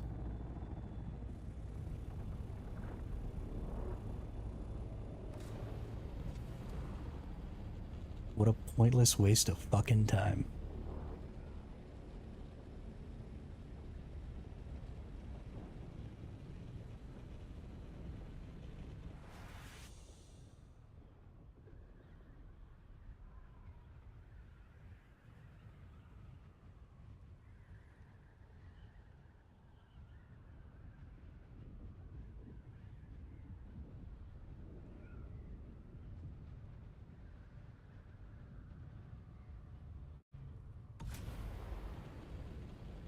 Yeah, absolutely. 100%. I love the I love the PvP loop that this game is supposed to have. Right? The idea of PvPing as a faction against the other faction to secure large resource caches for the use of the entire faction is a fantastic PvP loop.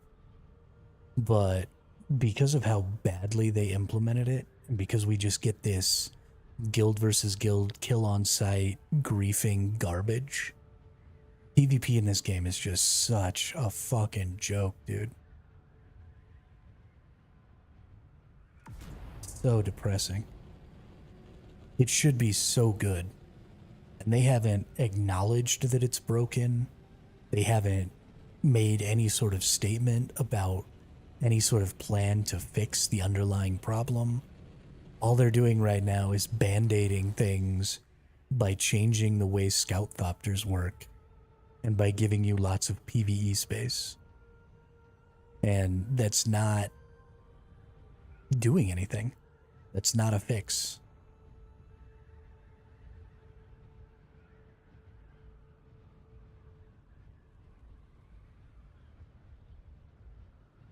It's a freaking travesty, man.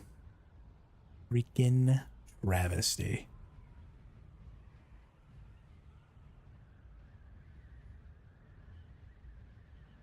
Because it should be so good. I should be out here PvPing every single day, just having the time of my life, doing stuff with my faction. And they don't even have to invite me to do stuff, right? When you've got a good faction system, I just come out here with my assault thopter or with my scout thopter with rockets on it, or my assault thopter with rockets on it, or whatever. I just come out here and I just protect people farming spice. Right? Give me some sort of reward for doing something like that.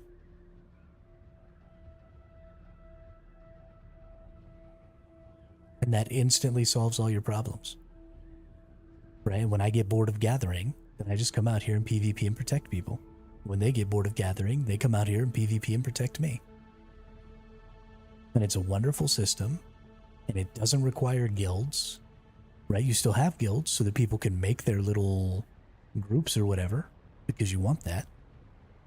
But you don't want everybody to have to be in a guild, because if you have to be in a guild, then somebody has to be the guild leader, right? And if you're going to be a guild leader, then you're going to be a no-life, and if you're going to be a no-life, you don't want to be in a guild full of casuals, because then you're providing way more benefit to them than they're providing to you.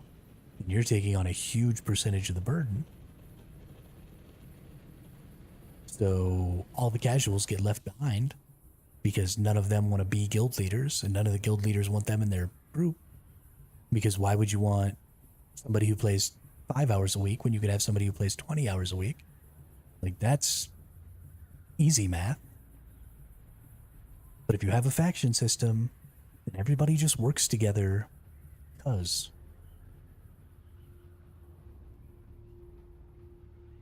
And you have a faction system, and it's just so bad that it doesn't even matter. My gameplay loop wouldn't change at all if I joined a faction. I'm factionless right now. If I join a faction, my gameplay loop is exactly the same. Everybody out here is still my enemy. Everybody out here is still potentially going to kill me. I still have to run away from every fight because I'm by myself. This is exactly what I was afraid the deep desert was going to be. And then in their efforts to make this not what the deep desert is, they just made this what the deep desert is. It's insane. They saw the pit trap, and then they did a cannonball right into it.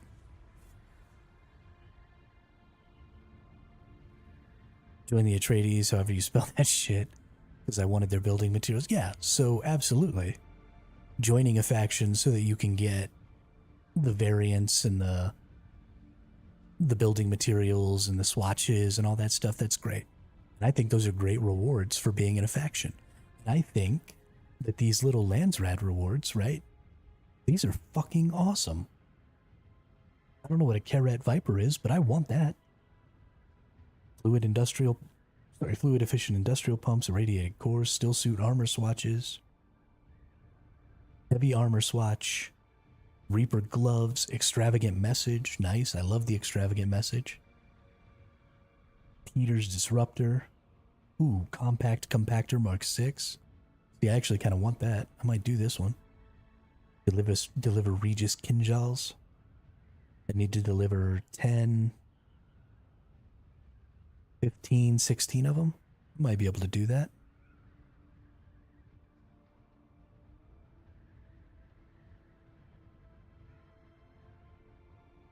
But all of that stuff is just so good. Right? Their whole system for the Landsrad was so well thought out. And the system of the decrees for the winning team and the way you get votes and all of that stuff was just like mind-bogglingly good. And then they made it useless by not enforcing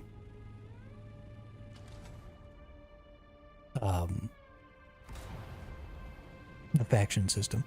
From what I read today, you can join a faction, build up to rank 5, buy all the shop for building, then betray and join the other. Yeah, so that's always been possible. That's not just from today's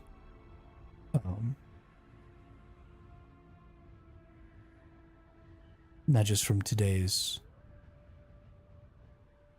patch, but that's always. You can also just buy both faction sets. It's twice as expensive to buy the stuff from the faction that you didn't join, but there is a trader that has the other faction stuff. So if you're Atreides, you go to Arakeen, and there's a trader there that will sell you all of the Harkonnen pieces. And if you're Harkonnen, you go to Harko, and there's a trader there that will sell you all the Atreides pieces. So you only have to join one faction to get both. But the off faction is twice as expensive. So if you want to save yourself some Solari, then you do the betrayal thing. But since you can only betray once, it's really just better.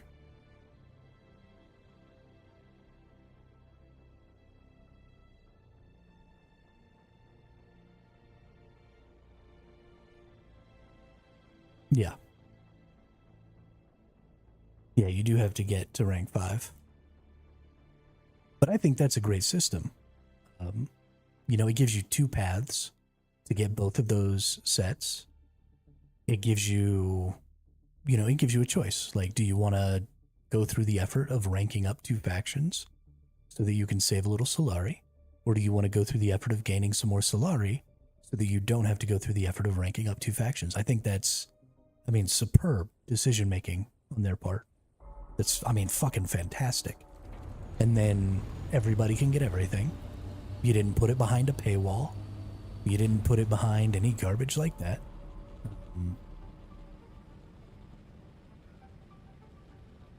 Yeah, so that is kind of a problem, is you do have to join a faction, but this is supposed to be a faction game.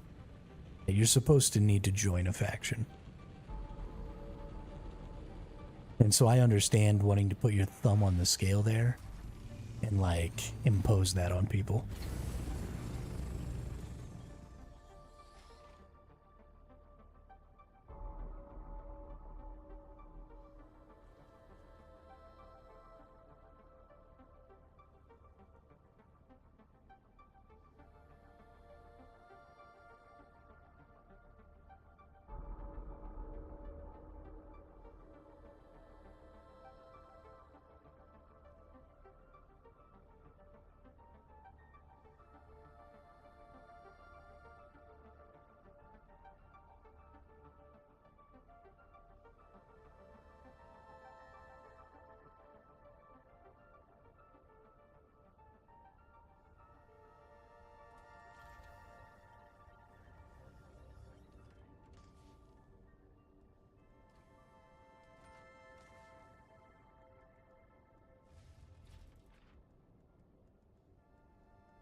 Alright, well, we got all our stuff out. Gotta use the restroom again here real quick. Be right back.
Alright, we back. We back. Yeah, I'm pretty much all about the devs putting their thumb on the scale and enforcing some of the things that they want in the game. I think you have to do that. I don't think you get a choice. Because if you don't put your thumb on the scale, then we'll just optimize. And that's going to make for just a generally worse game. So, let's see, we can make 3 of these. Yeah, we're going to make some of these. Actually, no, we're not. That's stupid.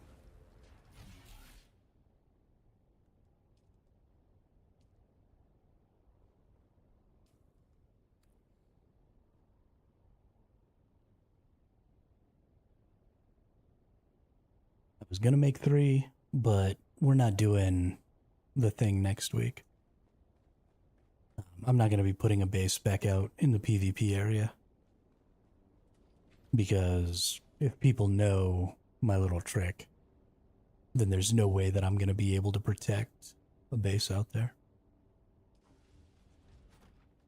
So we gotta give up the game.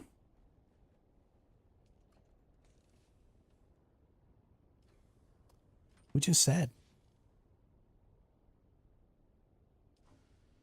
Because the game was fun. So now we're just going to make a PvE base out there. And do it that way.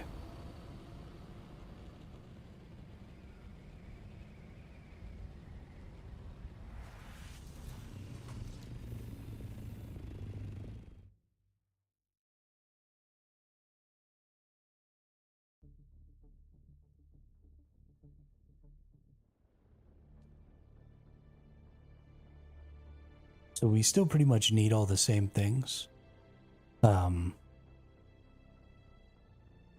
Except for the leader johns. I'm going to still take all the water stuff. I'm going to still do all that. But we're going to be making a larger base. So instead of making a small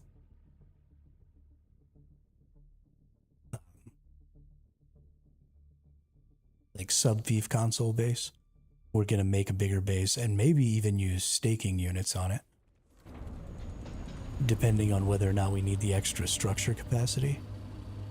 So we should have an extra 800 more if we make 10 directional um,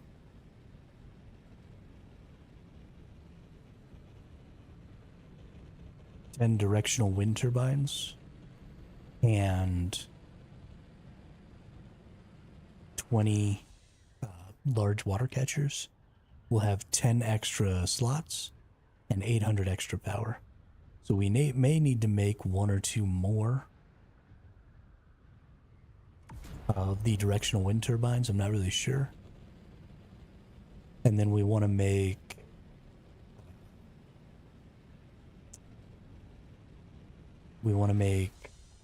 like a refinery. We want to make a chem bench or two. We want to make a spice refinery. We might even work our way up to a large spice refinery. And then we'll just go out. We'll find a nice spot. I might actually have no choice but to wake up early tomorrow so that the good spots aren't gone. But just wake up, go out to E, and then fly along the edge of E until I find a good spot, and then build my build my little base spot.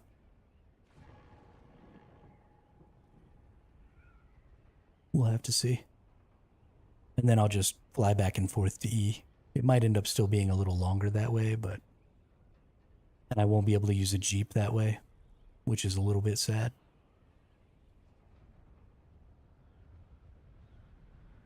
Unless I can find a spot that'll let me get deeper in a buggy. But there won't be any value in using a buggy at that point.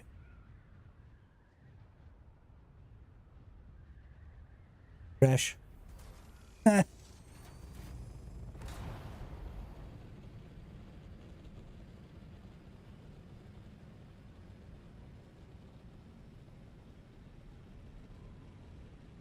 I'm feeling a little petulant now.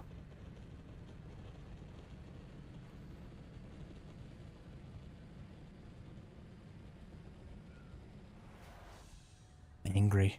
So I'm just gonna start crashing into people. Like a jerk.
Hopefully this ring mouth is still out here. I've wasted like a good 45 minutes going back and forth bringing this stuff. So it's possible it won't be out here still.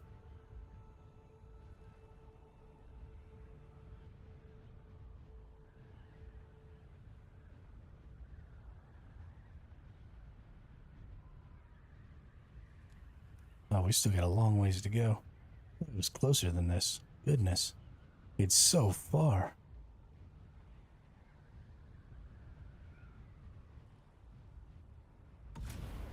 We're not even out of the freaking PvE zone yet.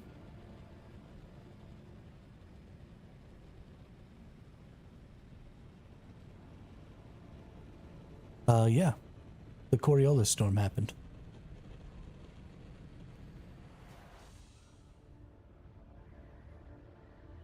Three minutes ago, the Coriolis storm started.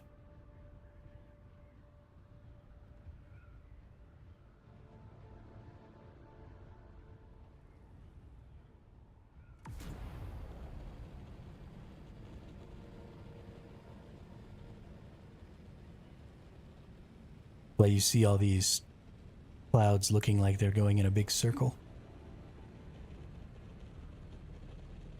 In approximately 10 hours, the eye of the Coriolis storm will pass over and destroy everything.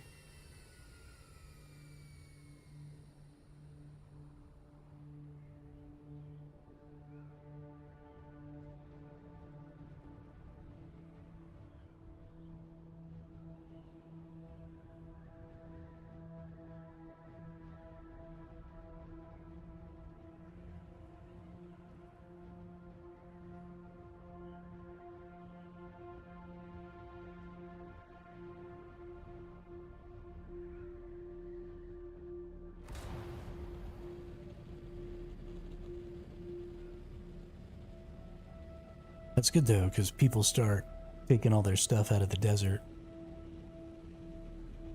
when the Coriolis storm hits, because they don't want to accidentally still have stuff out here. So the deep parts of the desert tend to be less populated. You can usually get some really good farming runs in without too much trouble during this time. So that's what I'm going to be doing today.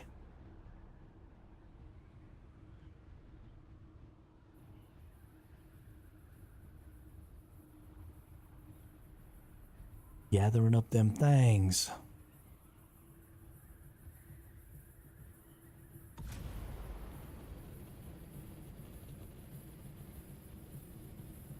Gotta get them things.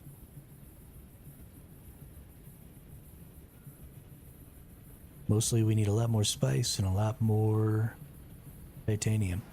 We mostly have enough stravidium. We still got enough for like 400 or 500 more plastanium. You know, we want to make some more plastanium, but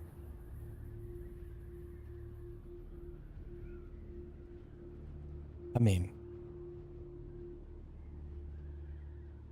with the changes to scout ornithopters and even assault ornithopters, if you're in anything with Mark 6 wings, you really shouldn't die. Some of my stuff is pretty busted, so they might be able to take out a wing or two because they're already, you know, at like 50%. But even then, I should be able to get away. Especially since I have a thruster. Nothing with a missile launcher on it can go faster than 144 kilometers an hour. So I'm already going 20 kilometers an hour faster than that.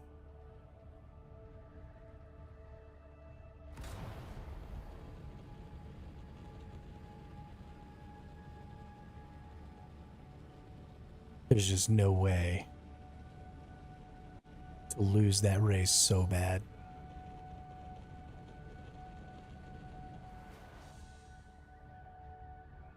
That you just can't survive.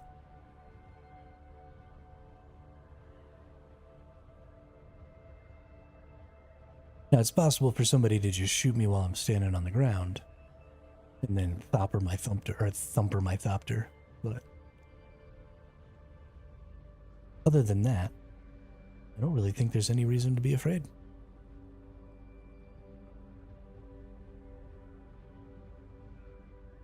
Can't believe I haven't seen anybody else out here.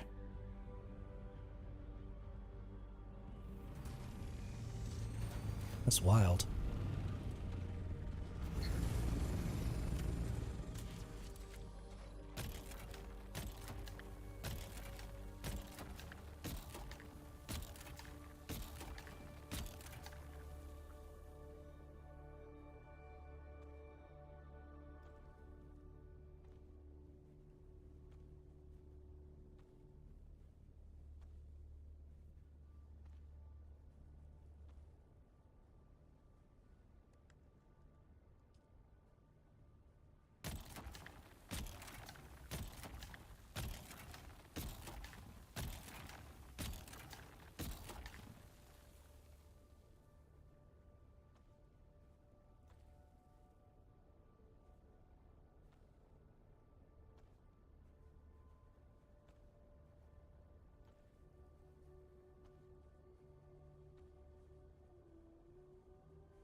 You just ugly worm.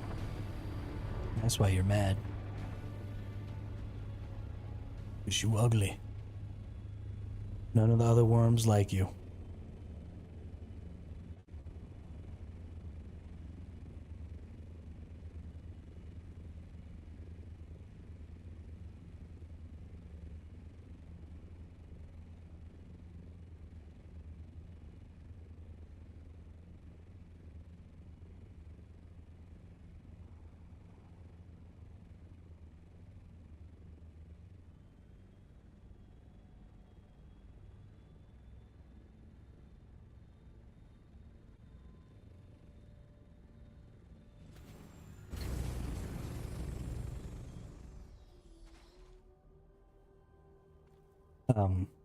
My older brother just sent me a message, and this may be pertinent to some of y'all. Apparently apparently Black Desert is free on Steam right now. Black Desert Online is, I think, a Korean MMO. I don't know exactly where it comes from, but I've never really played it. I bought it for $1, I don't know, a year ago or something. They frequently have really, really cheap sales offers for it because they have a lot of in-game microtransactions and stuff like that. But yeah, I mean, the big thing is they've got like pay-to-win microtransactions and shit like that is how they make most of their money. So the game's never been very expensive, and they always have good deals for it. But if it was ever something you were thinking about trying out and just didn't want to spend any money on, that is surely an option now.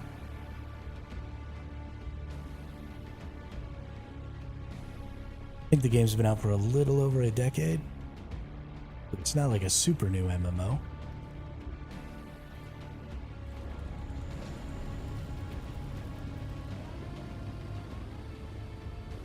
Yeah, well, and I mean, I think it's even worth sinking some time into. There is a path through the game that is completely free to play, where you can get all of the power.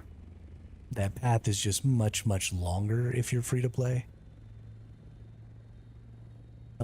Like a lot of Korean MMOs, they don't straight up allow you to buy power. They allow you to buy the resources that you would normally earn through the game that allow you to hone your equipment and stuff like that to give you those little power boosts. So it's extremely predatory, but also the system very much allows for people to just be able to grow on their own if they're willing to put the time and stuff like that in, do the grind. So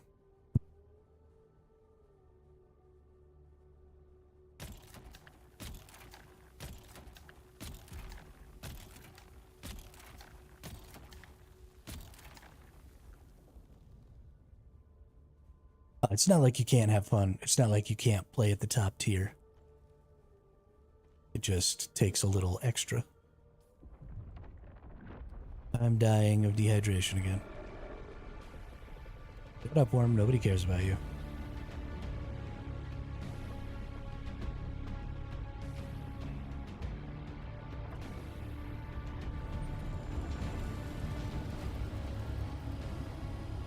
You weren't just a silly little nerd. People might be afraid.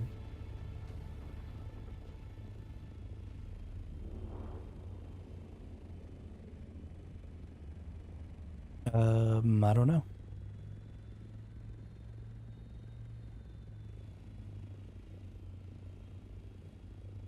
You know what it probably is? Are you crossing over the quicksand when it happens?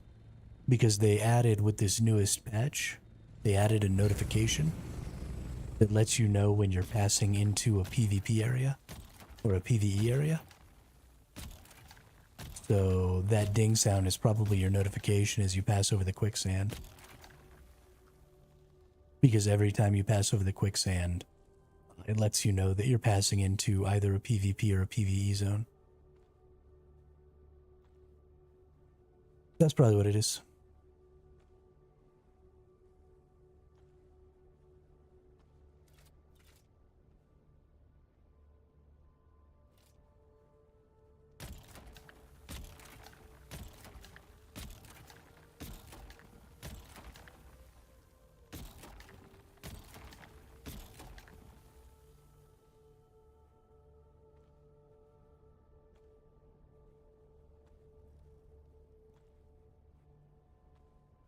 I'm so smart.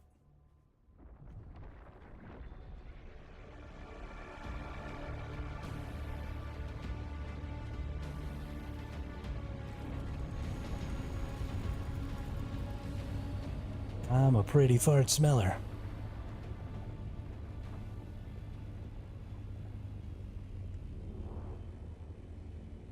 Dude, I'm really enjoying just having this whole thing to myself. Mhm.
Thought I heard a spice blow, like a real quiet one.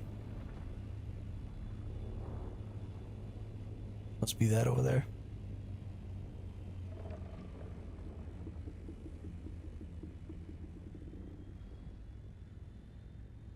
I'm gathering spice, and it feels so nice. Gonna cook it twice.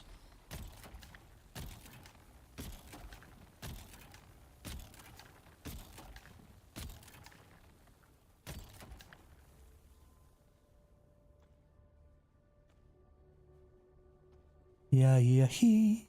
Yeah, yeah, ho. Yeah, yeah, he. Yeah, yeah, ha, ha.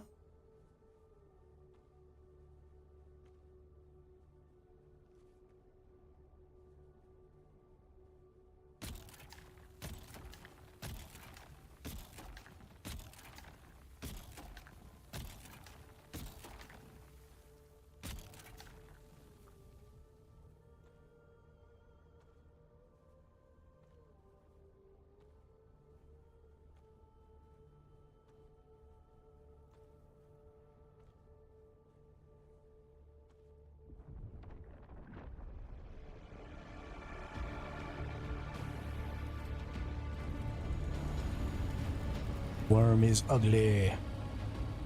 Worm is ugly.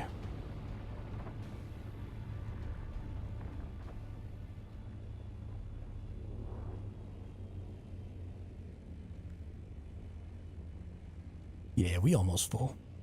We almost full. This will be our last land here. And then, I mean, we still got so much. We're definitely coming back. We can definitely fill up at least one more time out here.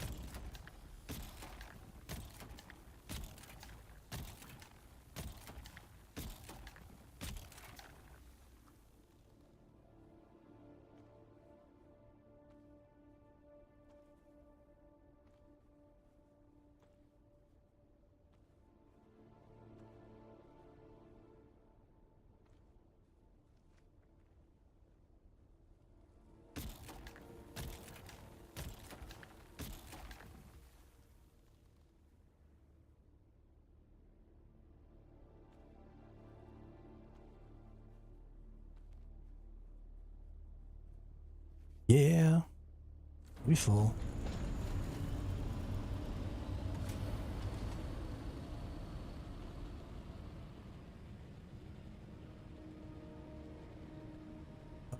Fly with me.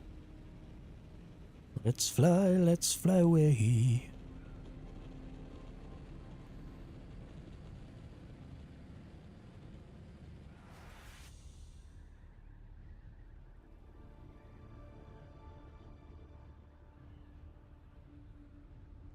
What do you do with a drunken sailor? What do you do with a drunken sailor? What do you do with a drunken sailor? Lie in the morning. Shave his belly with a rusty razor, shave his belly with a rusty razor, shave his belly with a rusty razor, lie in the morning. Way hey and up she rises, way hey and up she rises, way hey and up she rises, early in the morning.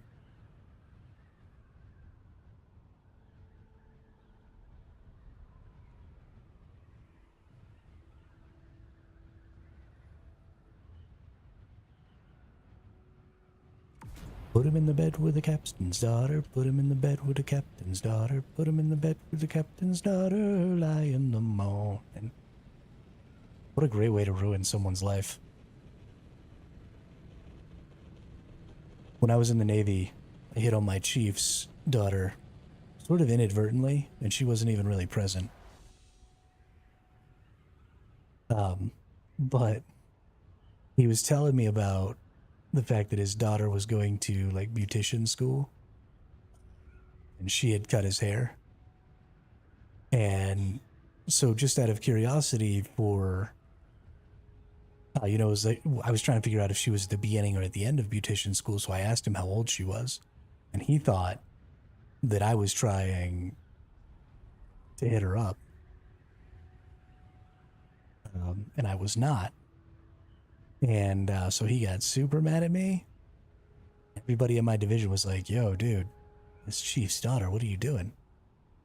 I was like, I was just trying to figure out how far along she was in school.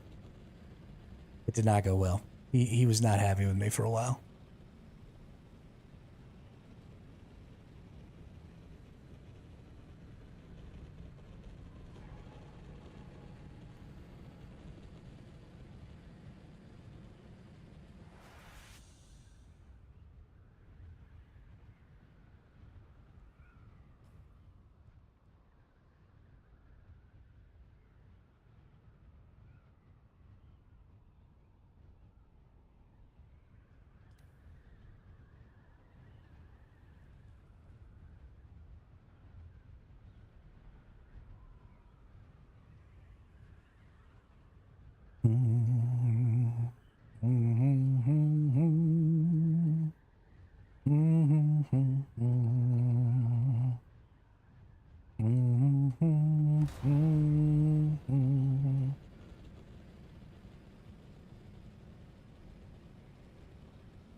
Please. Large or medium refinery and advanced fab. Which one should I build first?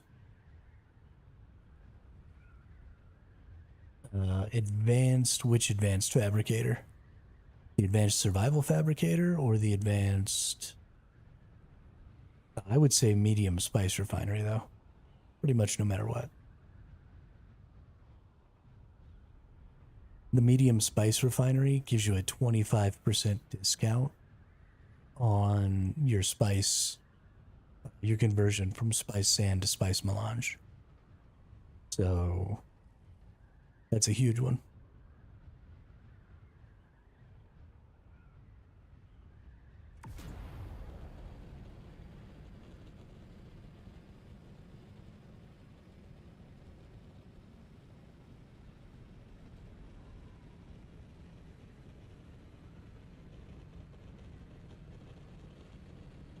I would honestly probably say that I would even get the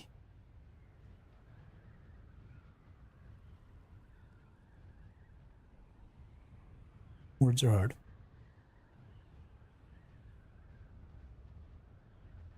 Probably get the advanced vehicle fabricator before I get the advanced survival fabricator. Because you want those Mark 6 wings. And then the large ore refinery is like the last thing on my list. I'll get all of the other advanced benches first. The weapon bench, this garment bench, all that stuff I'll get first. Because the large ore refinery is kind of a luxury item. Because you don't need it to be able to make plastanium. It's a little more efficient in making plastanium. It's not necessary, so I see it as kind of a luxury item.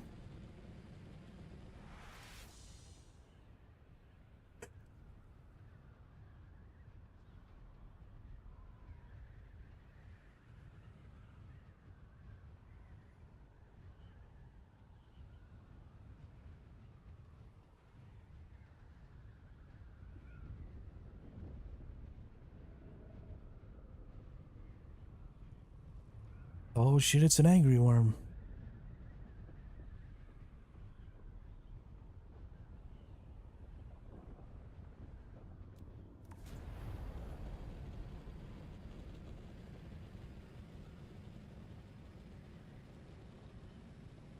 The worm is so angry. Gonna eat somebody.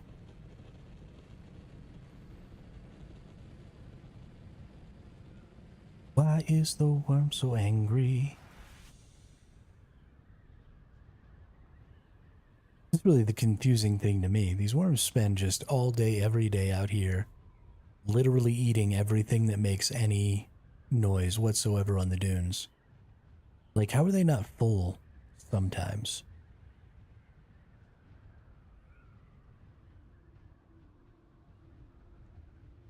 They're fucking insatiable.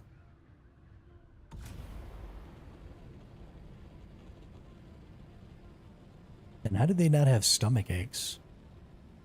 How many ornithopters have they eaten? Just all that metal and fuel and electronic components and bullshit going through your digestive system? And you're just, okay. I call shenanigans.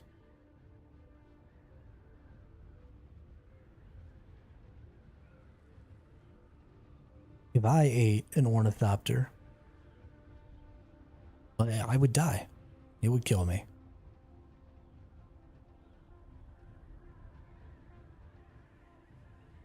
Even if it was like a little plastic fake one. Oop, did. So how are these worms just like devouring ornithopters and spice carriers and all that shit? And they're all just okay.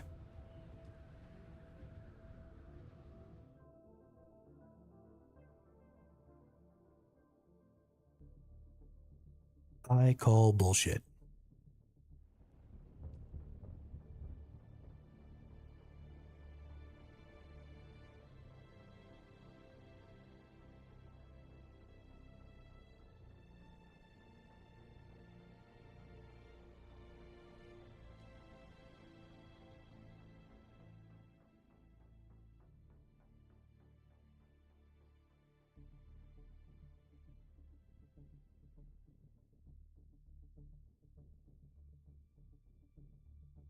So much free spice.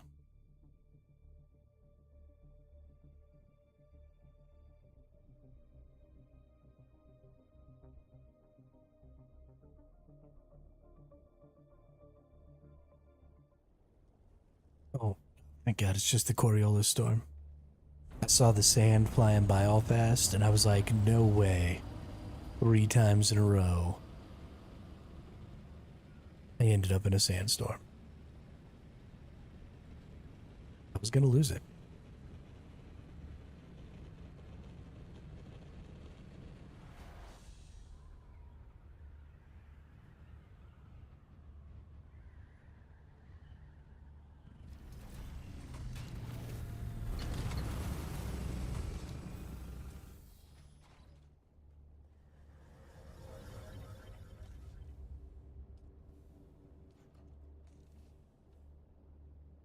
Boop, boop.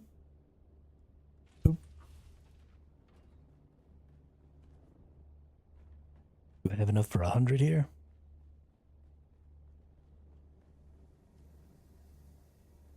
Only 7.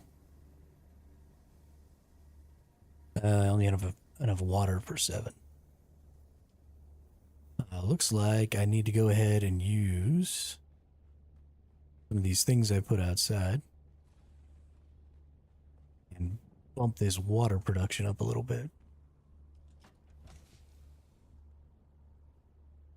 Let's see, I got 16 and there's 8 of these out here, so let's just put 2 of these in each one.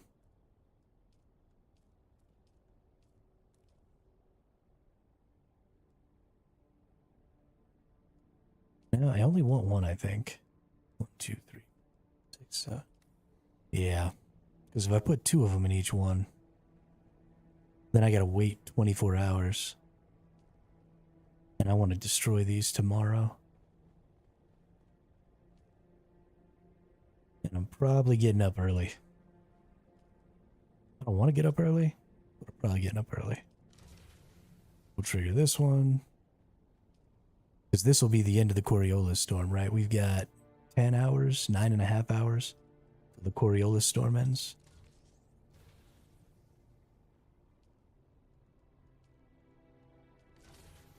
So this will run us right up until about the time the Coriolis storm ends.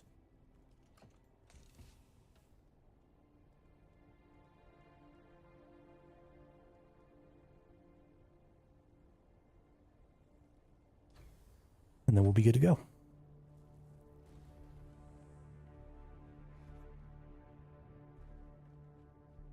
I guess we can still do the thing where we don't leave the deep desert next week at all. And don't come back to the main base. But I don't know, that just seems silly.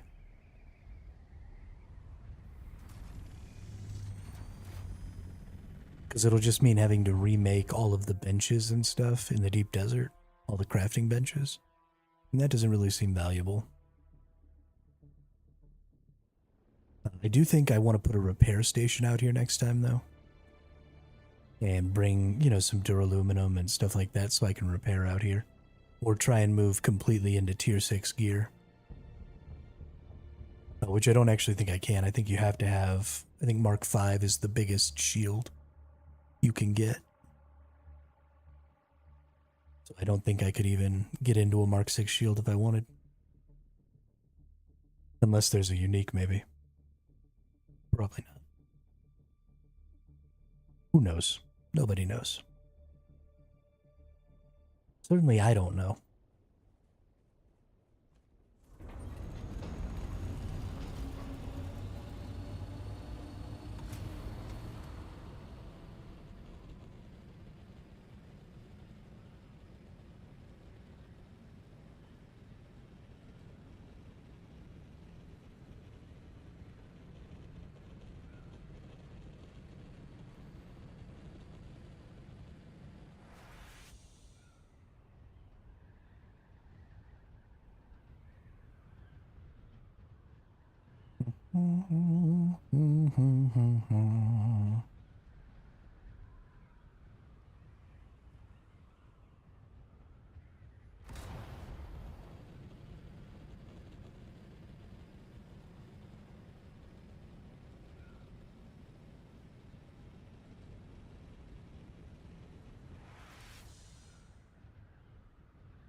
Yo ho.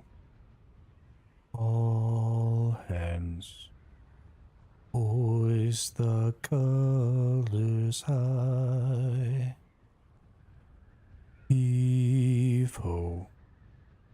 Thieves and beggars. Never shall we die.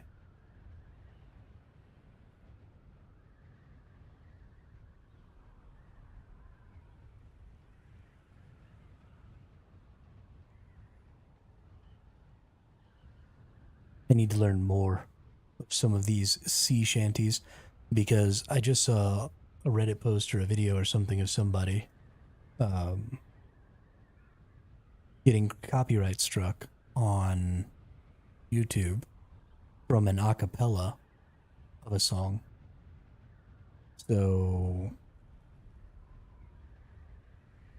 you know, even though I sing without music and even though I'm singing very small snippets of a lot of different songs, when I get in the mood to sing, I don't want to get copyright struck on my videos. So I'll just have to go find non-copyrighted music or non-copyrightable music because it's so old. Like sea shanties, old sea shanties. And fucking sing those.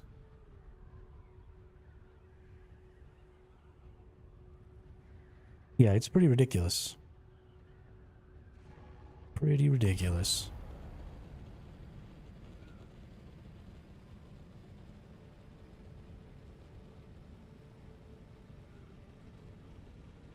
You know what? That ping is not the notification sound. That is just a random sound that happens out here. I don't think it's the Coriolis storm, though, that causes it.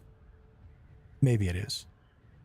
But that's definitely been happening since before. I just heard it just now. But that's definitely been happening since before the update and the Coriolis storm. Maybe it was all the previous Coriolis storms when I've been out here that I've heard it. But it's definitely not new.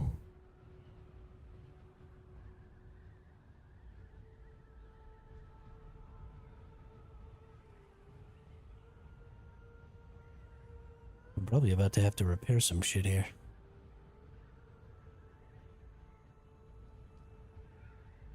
It actually might be... Yeah. Only got about one more go with this, too, before I have to repair it.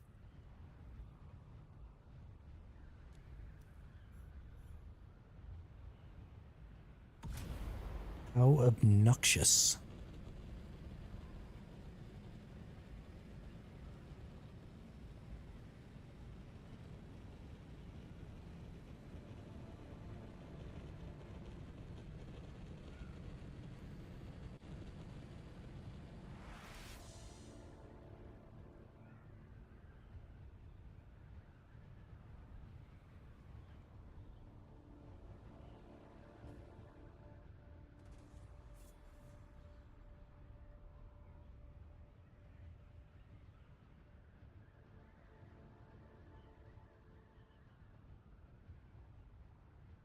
This is for sure the peak gameplay that we all play Dune for, though, right here. Flying through the dirt. Not another player in sight. Literally going all the way back as far as you can to get some spice. And then flying all the way home.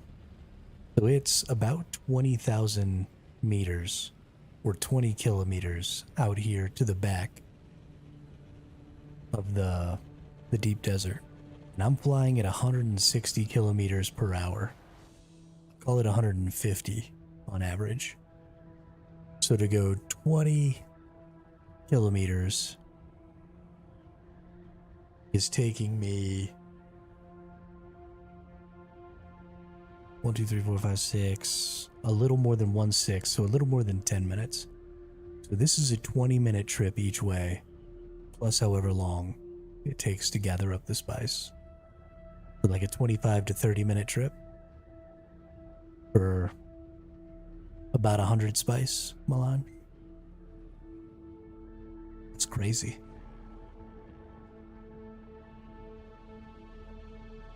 And then with that sound again, maybe it is the quicksand. Because I am hearing it whenever I go over quicksand.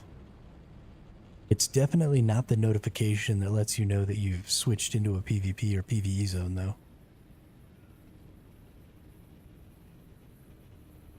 I'm real confused. I don't know what's going on at all, in fact.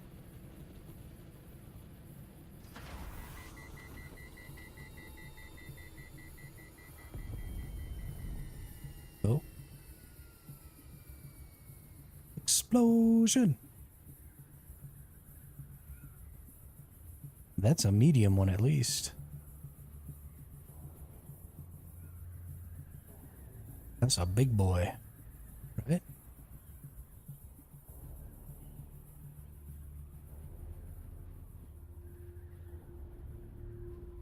Nope, already dissipating. It's a little one.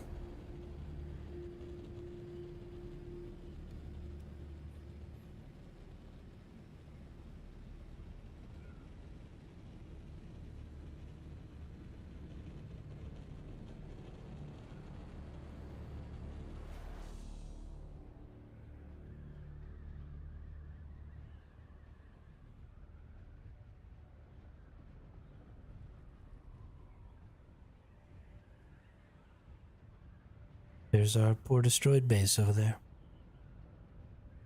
Womp, womp, womp, womp.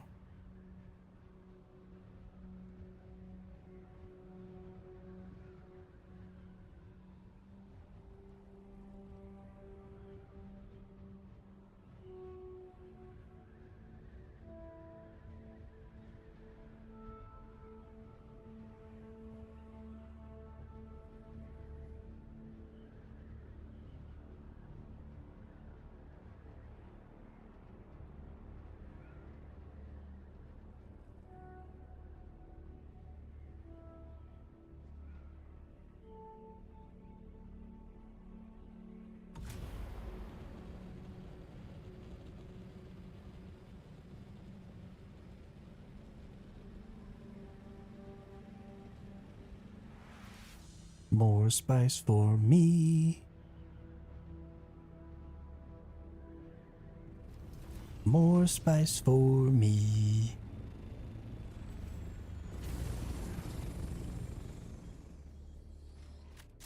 Pour moi.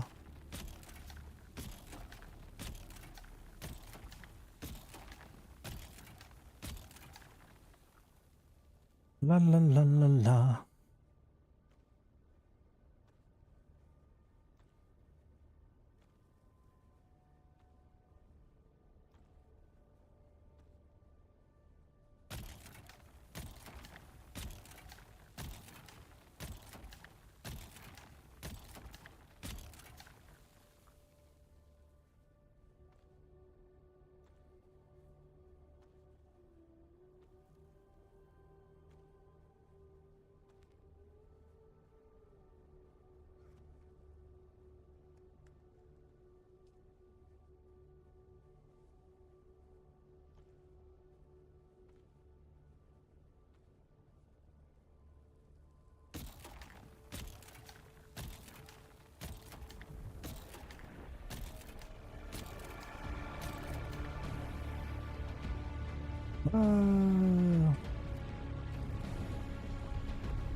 Run away from the worm. I'm sorry. I'll never eat the worm out of a bottle of tequila again. Please don't eat me. Flying worm.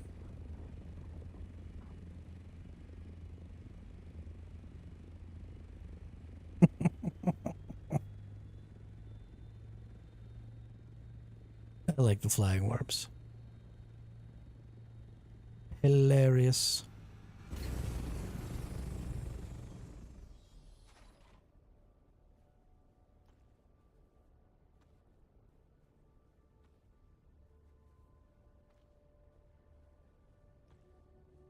Hello. Hi. Hello. I said hi.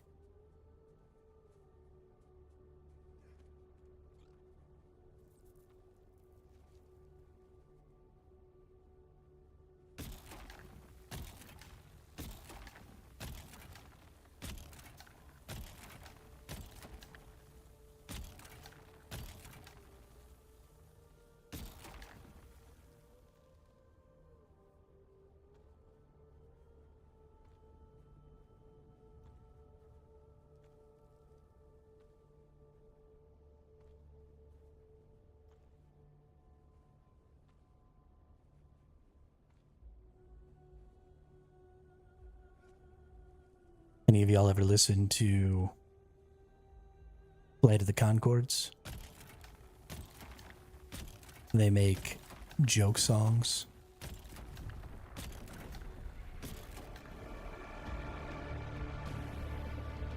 And they're hilarious.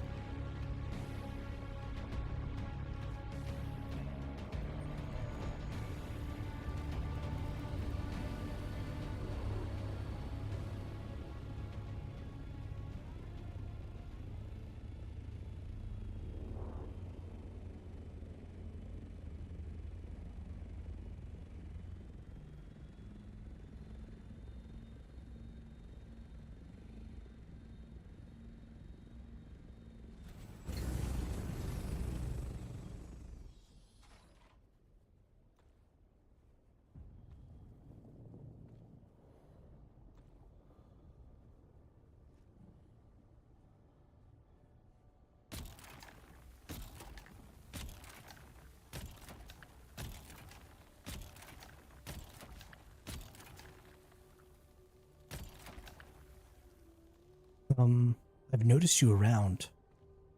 I find you very attractive. Will you go to bed with me?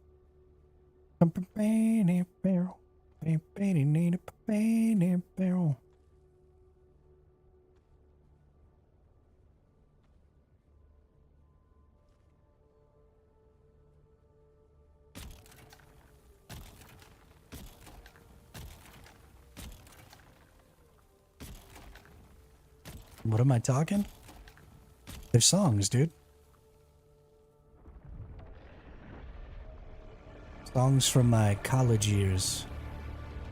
When we used to party at the house all the time.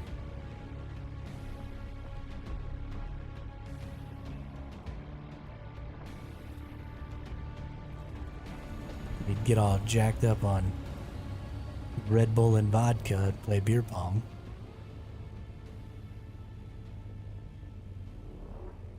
This was actually back when Four Loko first came out. And it was, you know, literally gonna kill people. And we would listen to ridiculous songs like the Flight of the Conchords. And I don't even know who made that last song about going to bed with me. But it had this killer trumpet solo. And was hilarious.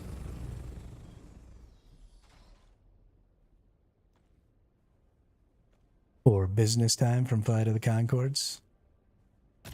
When I'm down to my socks, you know what time it is. It's business time. They're business socks.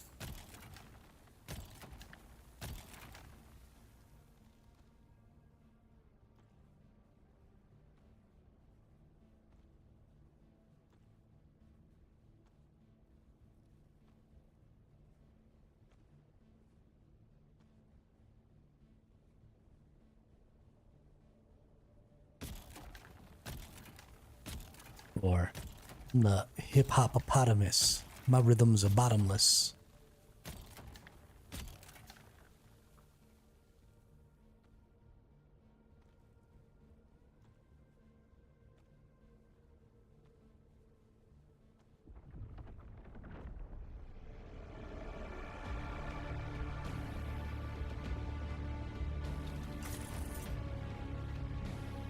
Ruh-roh. Ruh-roh, Reggie.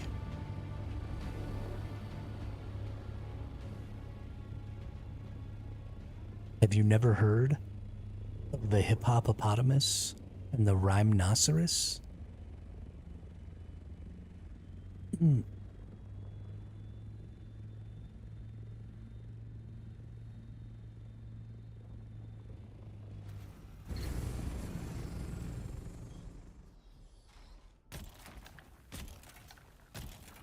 Greatest hip-hop duo of all time.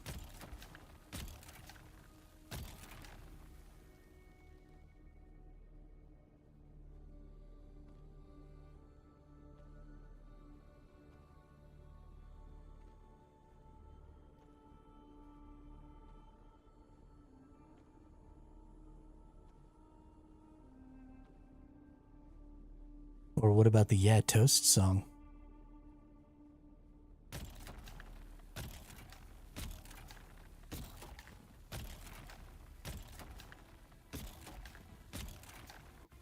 I mean, yeah, but like, you have all the intel.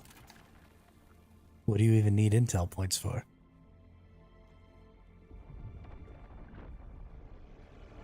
Oh no. The worm is so angry with me. Oh no. Please, worm, just let me be. Oh no. I am not a tasty treat. Oh no. Don't you dare come closer to me.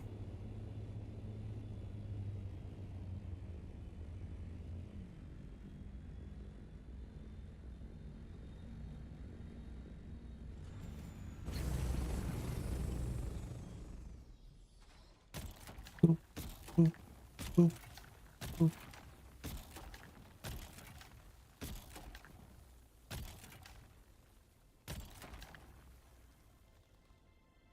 Shoot up, doo doo, da ba dow. Doobity boo, da ba dow.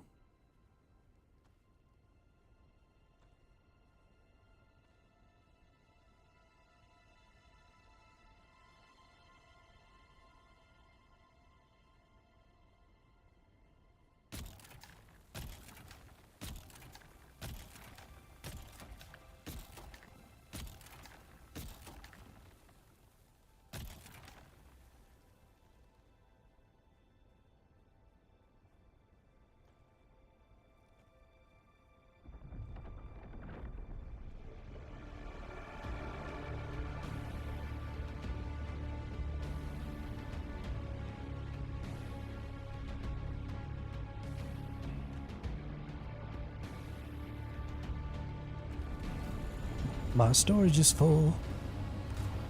Choo.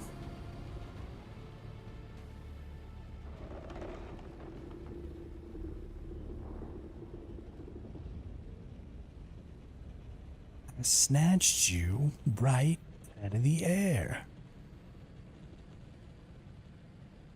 Oh, I'm a crumbling canyon wall and I'm taking you with me. Not today.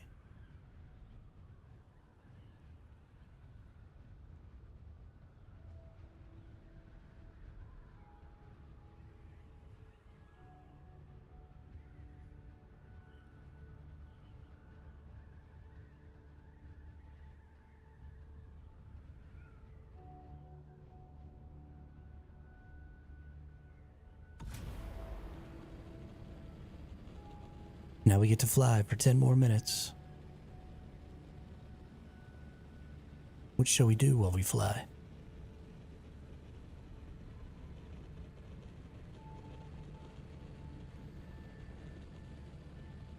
Somewhere over the rainbow, way up high, there's a land that I heard of once in a lullaby.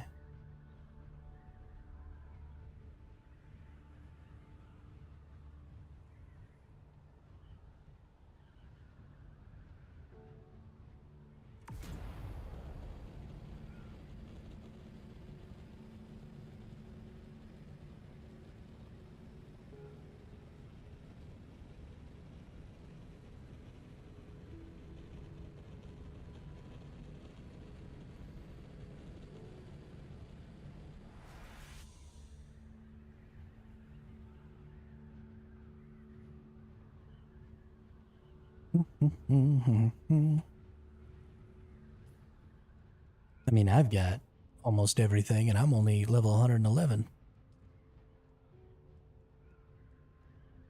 Like, I mean, I guess I need quite a few more weapons, but I've got all the structures. I don't have this melange stuff, but I don't really care about that. I've got basically all the vehicle stuff. Yes, I need quite a few more of these, but honestly, this stuff doesn't even matter.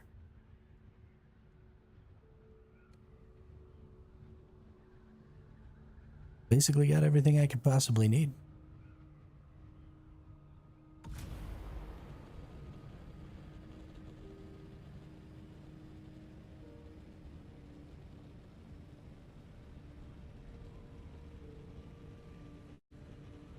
If you believe within your heart, you'll know.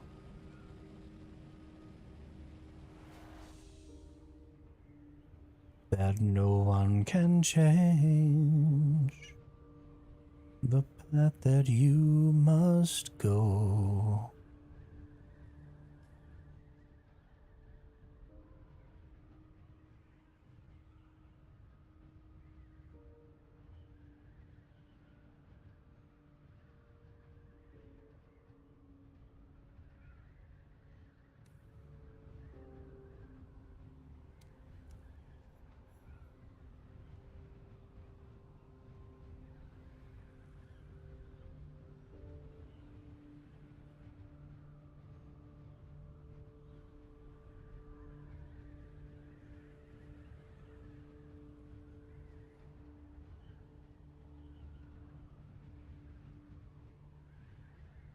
Been working so hard, I'm punching my card.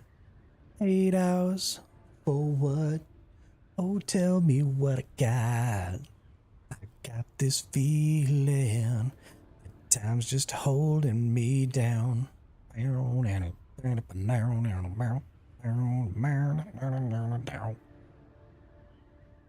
I'll hit the ceiling, or else I'll tear up this town.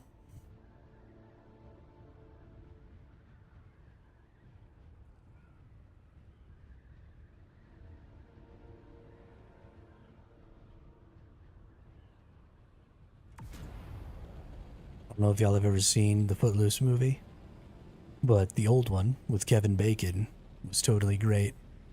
And the new one with Miles Teller, and I don't know who the other guy is. I haven't seen him in anything else, which is weird because he did a really good job. He's a heck of a dancer. But both very good. And the song Footloose is like one of the greatest songs ever. So, hey, later, Gravy. Have yourself a good sleep. We'll see you the next time I see you.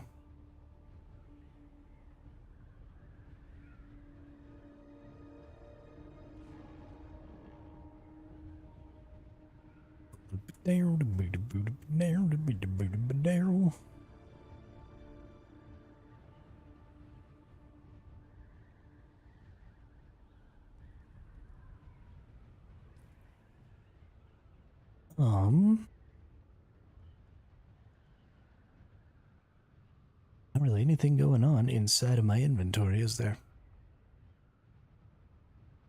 I really wish there was more stuff that I could do while I'm doing this little trip back and forth here.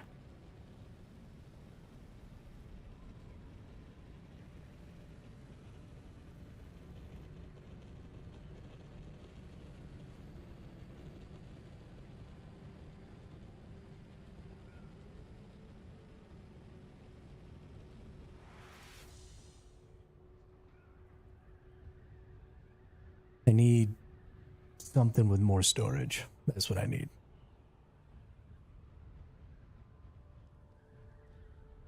Sector weather alert. A large sandstorm is approaching. Oh no, not a large sandstorm. ¿Por qué?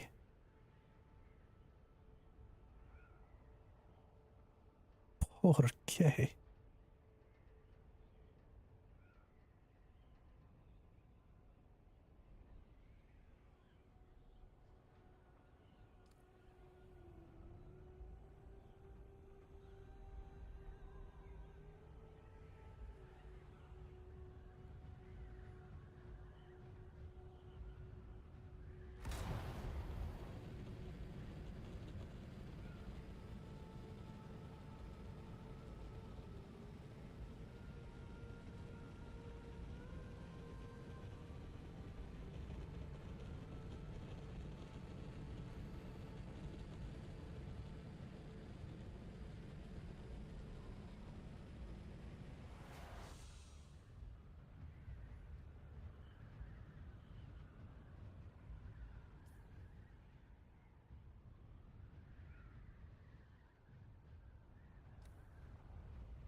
I don't want to just keep flying out there and flying back to get sand, but it really is like the best way for me to be getting sand right now, and I really do need a bunch. So I feel like it would just be a horrible, horrible idea not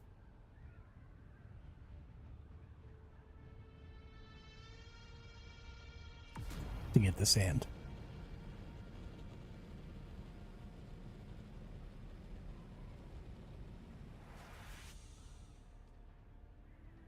Just gotta do it. Just gotta make it happen. I double dog dare this game to spawn me back into a freaking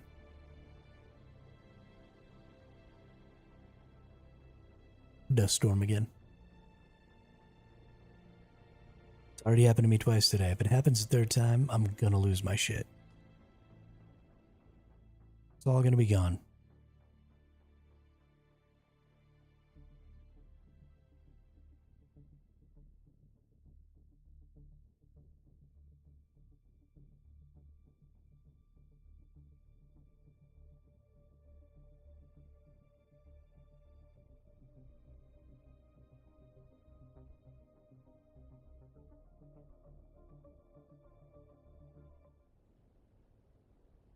Holy crap, we made it.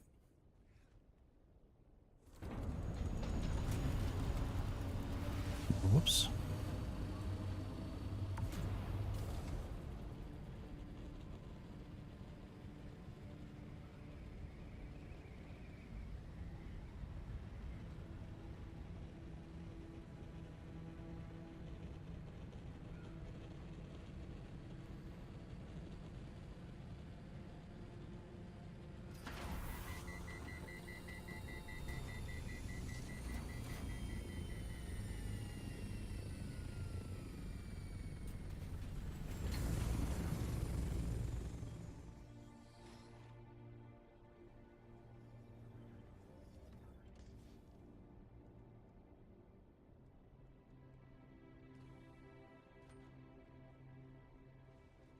Better go ahead and fill up my water real quick.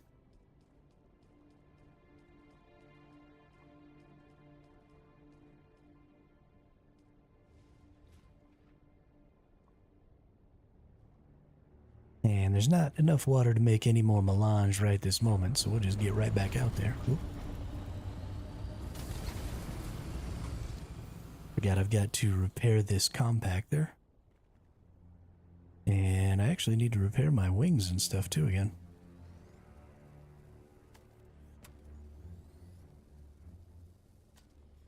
We've been putting this assault ornithopter to work today. Tell you what.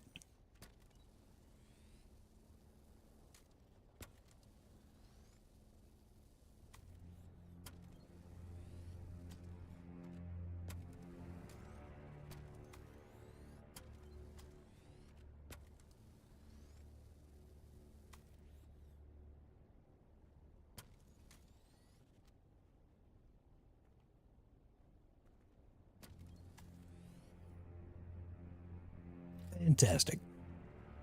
Let's go repair this compactor. And we should be able to get another trip or two in before the end of the stream. Omni-static compactor. Repaired.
love coming over the shield wall and seeing down into the dunes there. It's like when you go over the cliff in the ocean.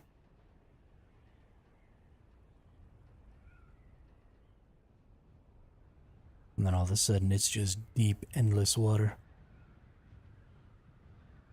They did a good job of making the dunes out here look like an ocean and giving it the same sort of visualization. I really like it.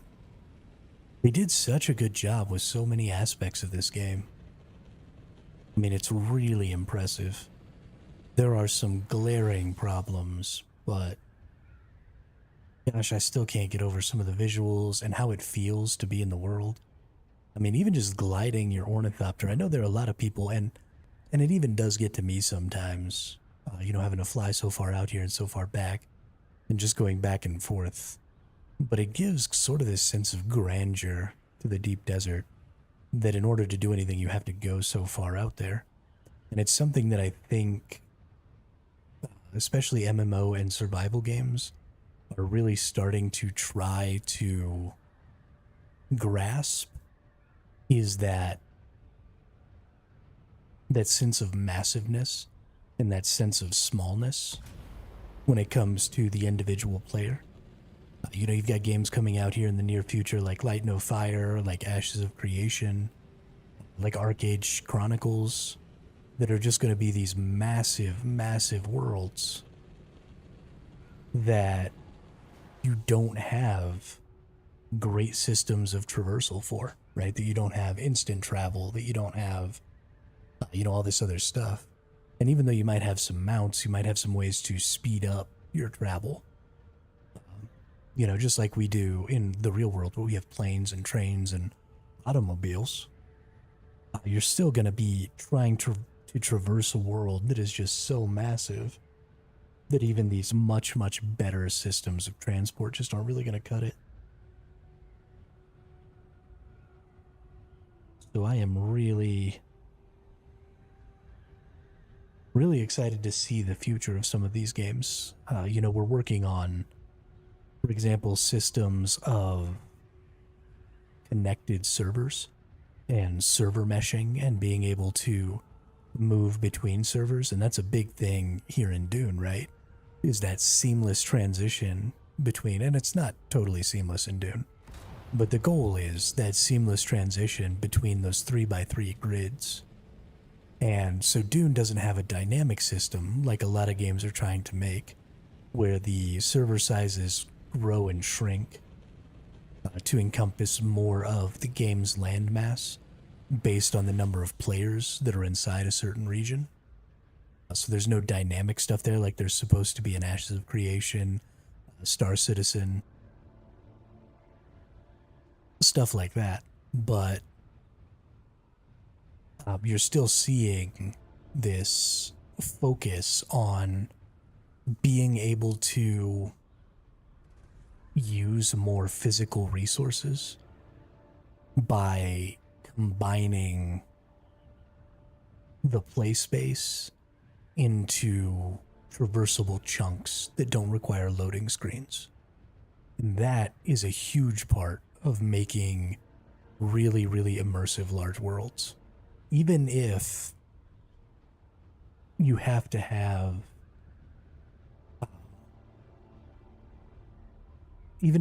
a limit to the number of players who can traverse into a region. And even if you have to have a static size to that region, I think you could still work with that to make a really immersive and interesting game. Because we already have systems like, albeit online, where if you try and leave a city and go into a zone that's directly outside the city, and that zone is all the way full of people, then it allows you to just skip that zone and traverse into the next one. And so there's this real possibility for something like that to happen in these games as well, where if for some reason the zone that you're trying to traverse into is full, then you just traverse through that zone into another one. I'm actually pretty surprised that this game doesn't have a bigger problem with having too many players in it and getting stuck trying to traverse across regions. Because you're only supposed to be able to have like 100 people in a single region. And there's, maybe 1,000 people playing on a server at a time, or at least there potentially could be. So it's weird to me that that hasn't become an issue. I mean, it's great that it hasn't become an issue, but it's strange to me that I haven't bumped into a loading screen or something.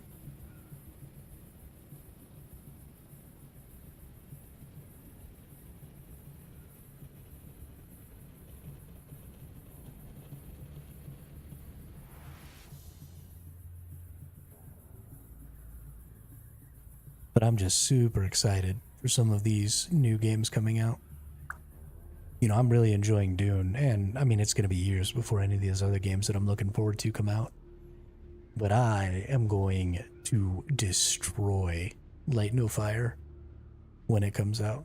I mean, just destroy that game.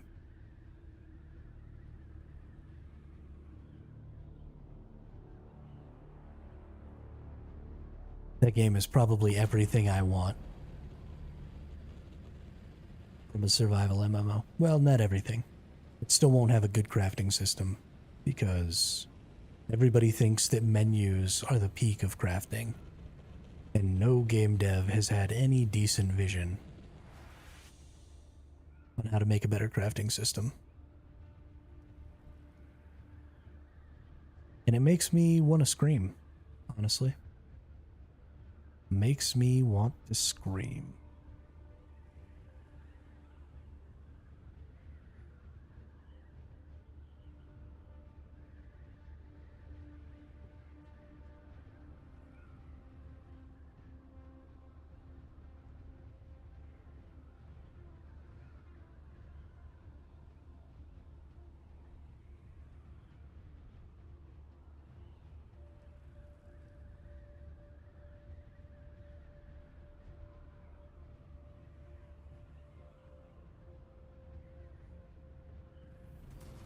I actually think right here is probably the best spot.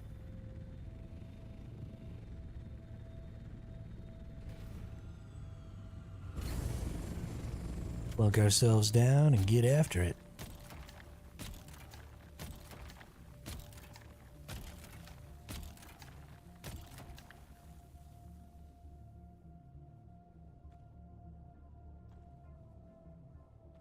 I can't believe how much spice I've been able to gain here.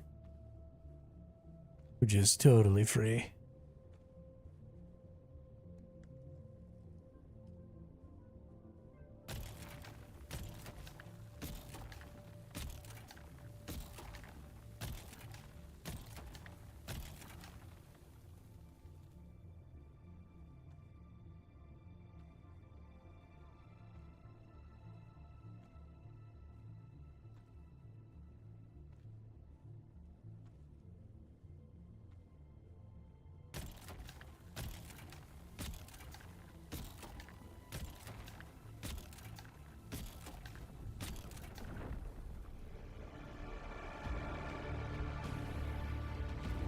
There's another person.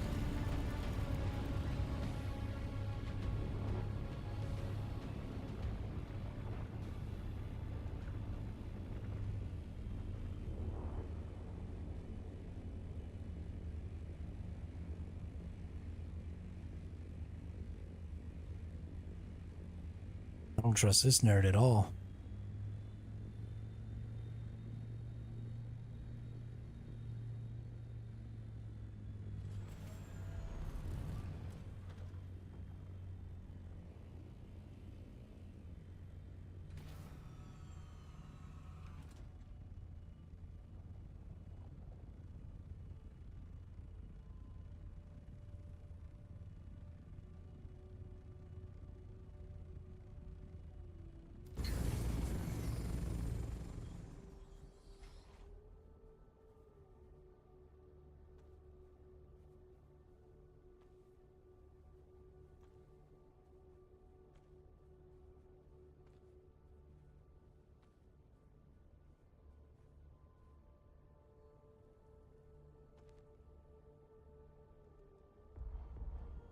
Wait, what the hell?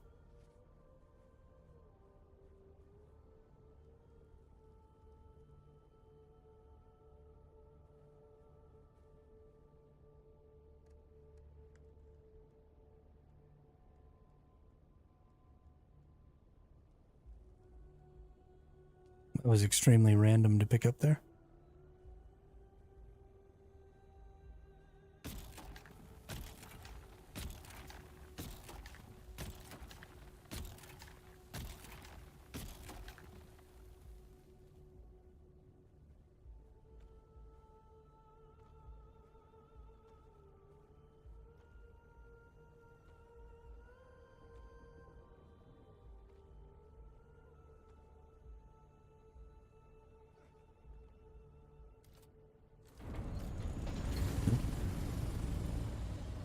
It hasn't come yet. What am I doing?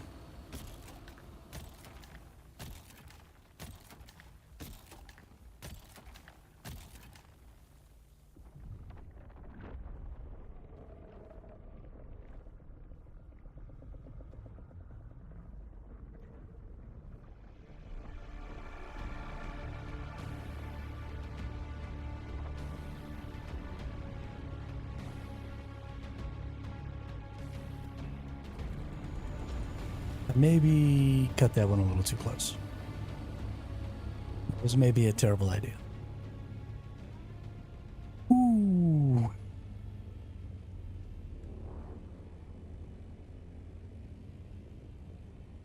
Sometimes you just gotta have fun, though. Gotta push it. Take it to the limit. I do want to look in here. How much does some of this stuff weigh? I don't need that buggy engine. I'll drop that on the ground. But the rest of this stuff I can keep.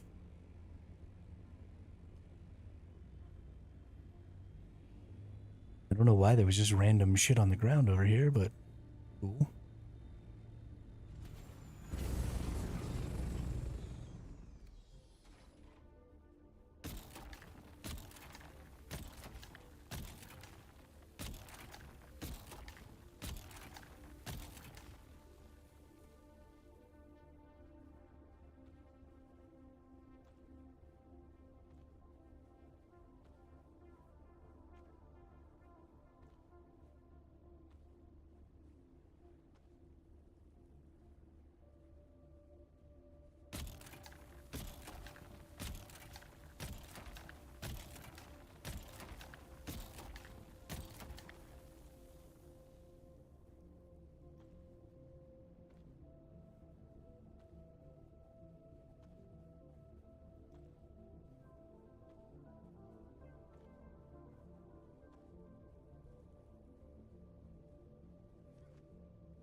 I could honestly probably still come out here like 4 or 5 more times before using up all this sand. There's so much sand out in these big ones. Gosh, I want a sand crawler.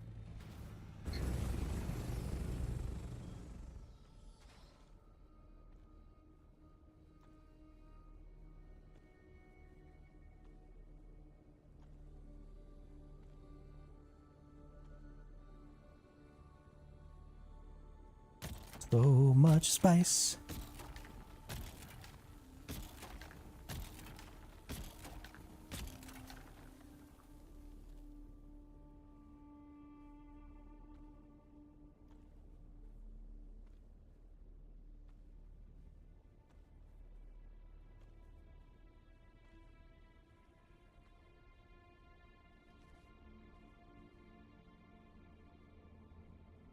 We're a little close to the edge here.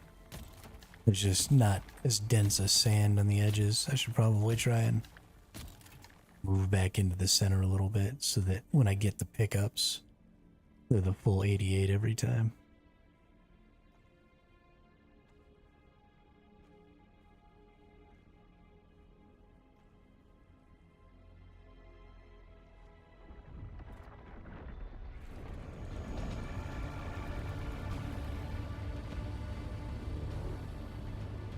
Let's head over here.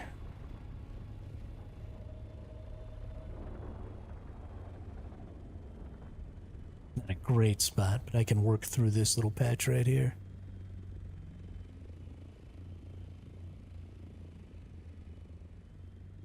Get plenty of sand, maybe even finish up here. How much do I have? Oh yeah, we're getting close. This patch will be enough, I'm sure.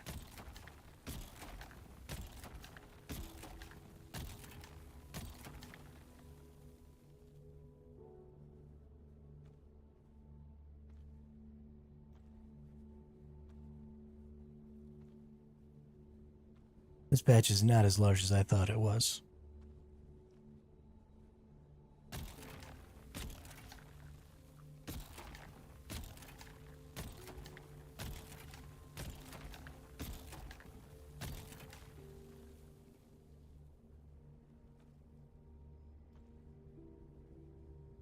La da da.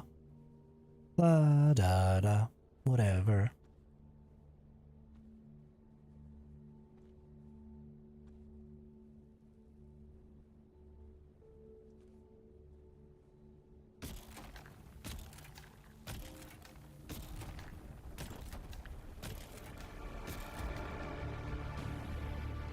Well, that one came a little fast. Or maybe it didn't. I don't know. It's hard to keep track. Oh, I'm only like 400 meters up. I need to get higher than that. Sometimes these things come flying out of the sand.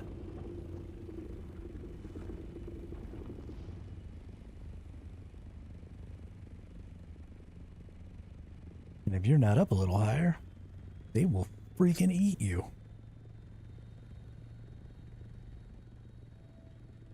Some people get all brave about it and they only go up to like 350 meters. And well, that's fucking dumb.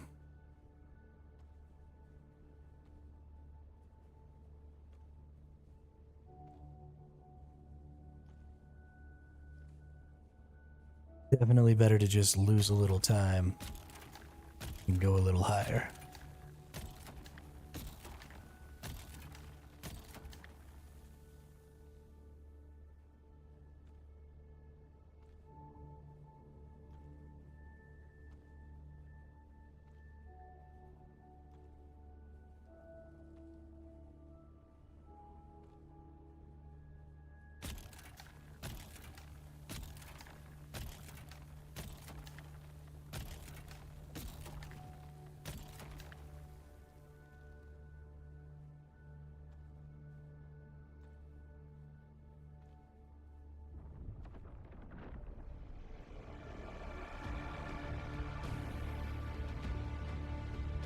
Run away!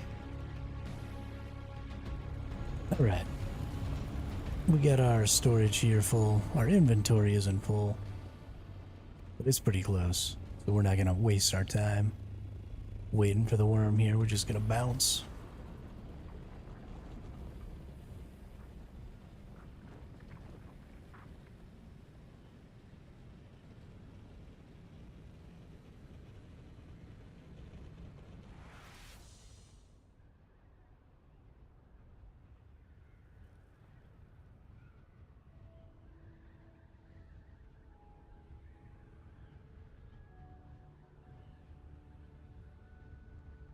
Little hill by me. MIB. What you think you saw, you did not see.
see, while we're gliding back here, let's go check the Reddit and the Discord.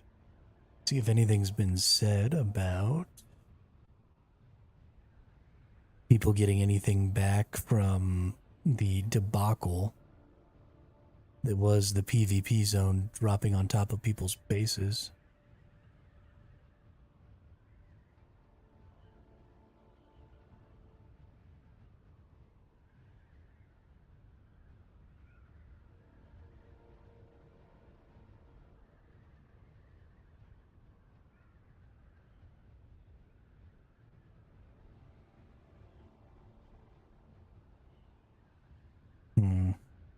So it says that they understand that that happened, but I don't see anything about what the solution is.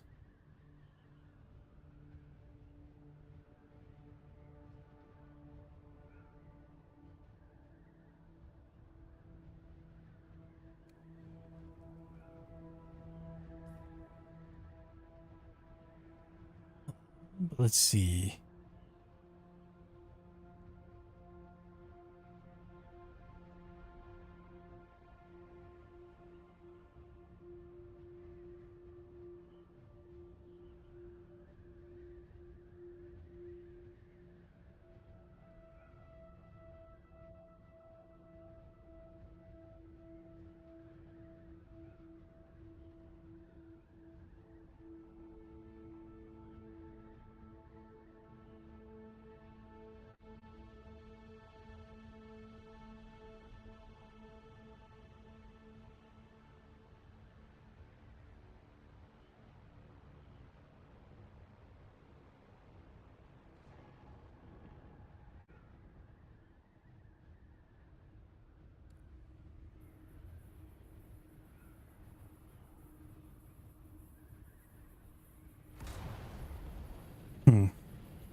Yeah, so it looks like they're looking into some way to resolve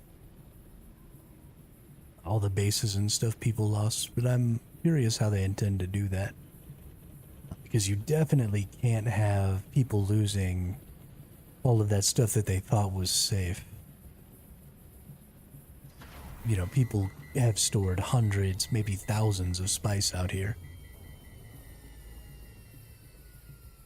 And to have, you know, a base that was in a PvE zone that could not be raided suddenly get wiped out and you lose, you know, maybe a large spice refinery, maybe a large ore refinery, just the structures could be worth, you know, over 1,000 spice. And that would just be devastating.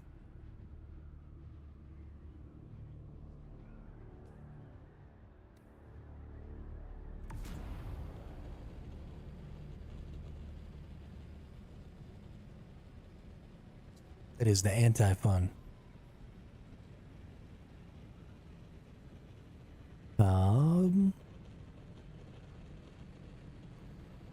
But honestly, I think probably all I'm going to be doing for the foreseeable future is flying back and forth, grabbing resources. And while I understand that that is content, it's not really content.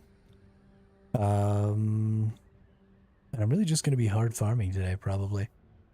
So I think we might end the stream a little early. I know it's only been about 5.5 hours, which is maybe 30 minutes longer or faster than we normally would have ended the stream.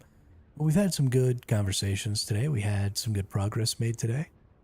And we had a really good stream. The viewership was great. Thank you so much, those of you who lurk. I really appreciate that. It really boosts the numbers, really helps new people find the channel. So that's super huge. So yeah, I just want to thank everybody for coming out today. We are going to start tomorrow. We are still going to try and stay in the deep desert all week next week. But we're probably going to spend most of our time at a base in the PvE zone instead of trying to create a base out in the PvP zone again. Just because if the jig is already up, if people already understand that they can maybe find a base under a base, then there's really no point. As a solo, I'm not going to be able to defend it. I'm not going to be able to do anything about it. And it's going to be too much effort to try and continue to move resources from there back to the PvE zone. I might as well just go ahead and go back to the PvE zone.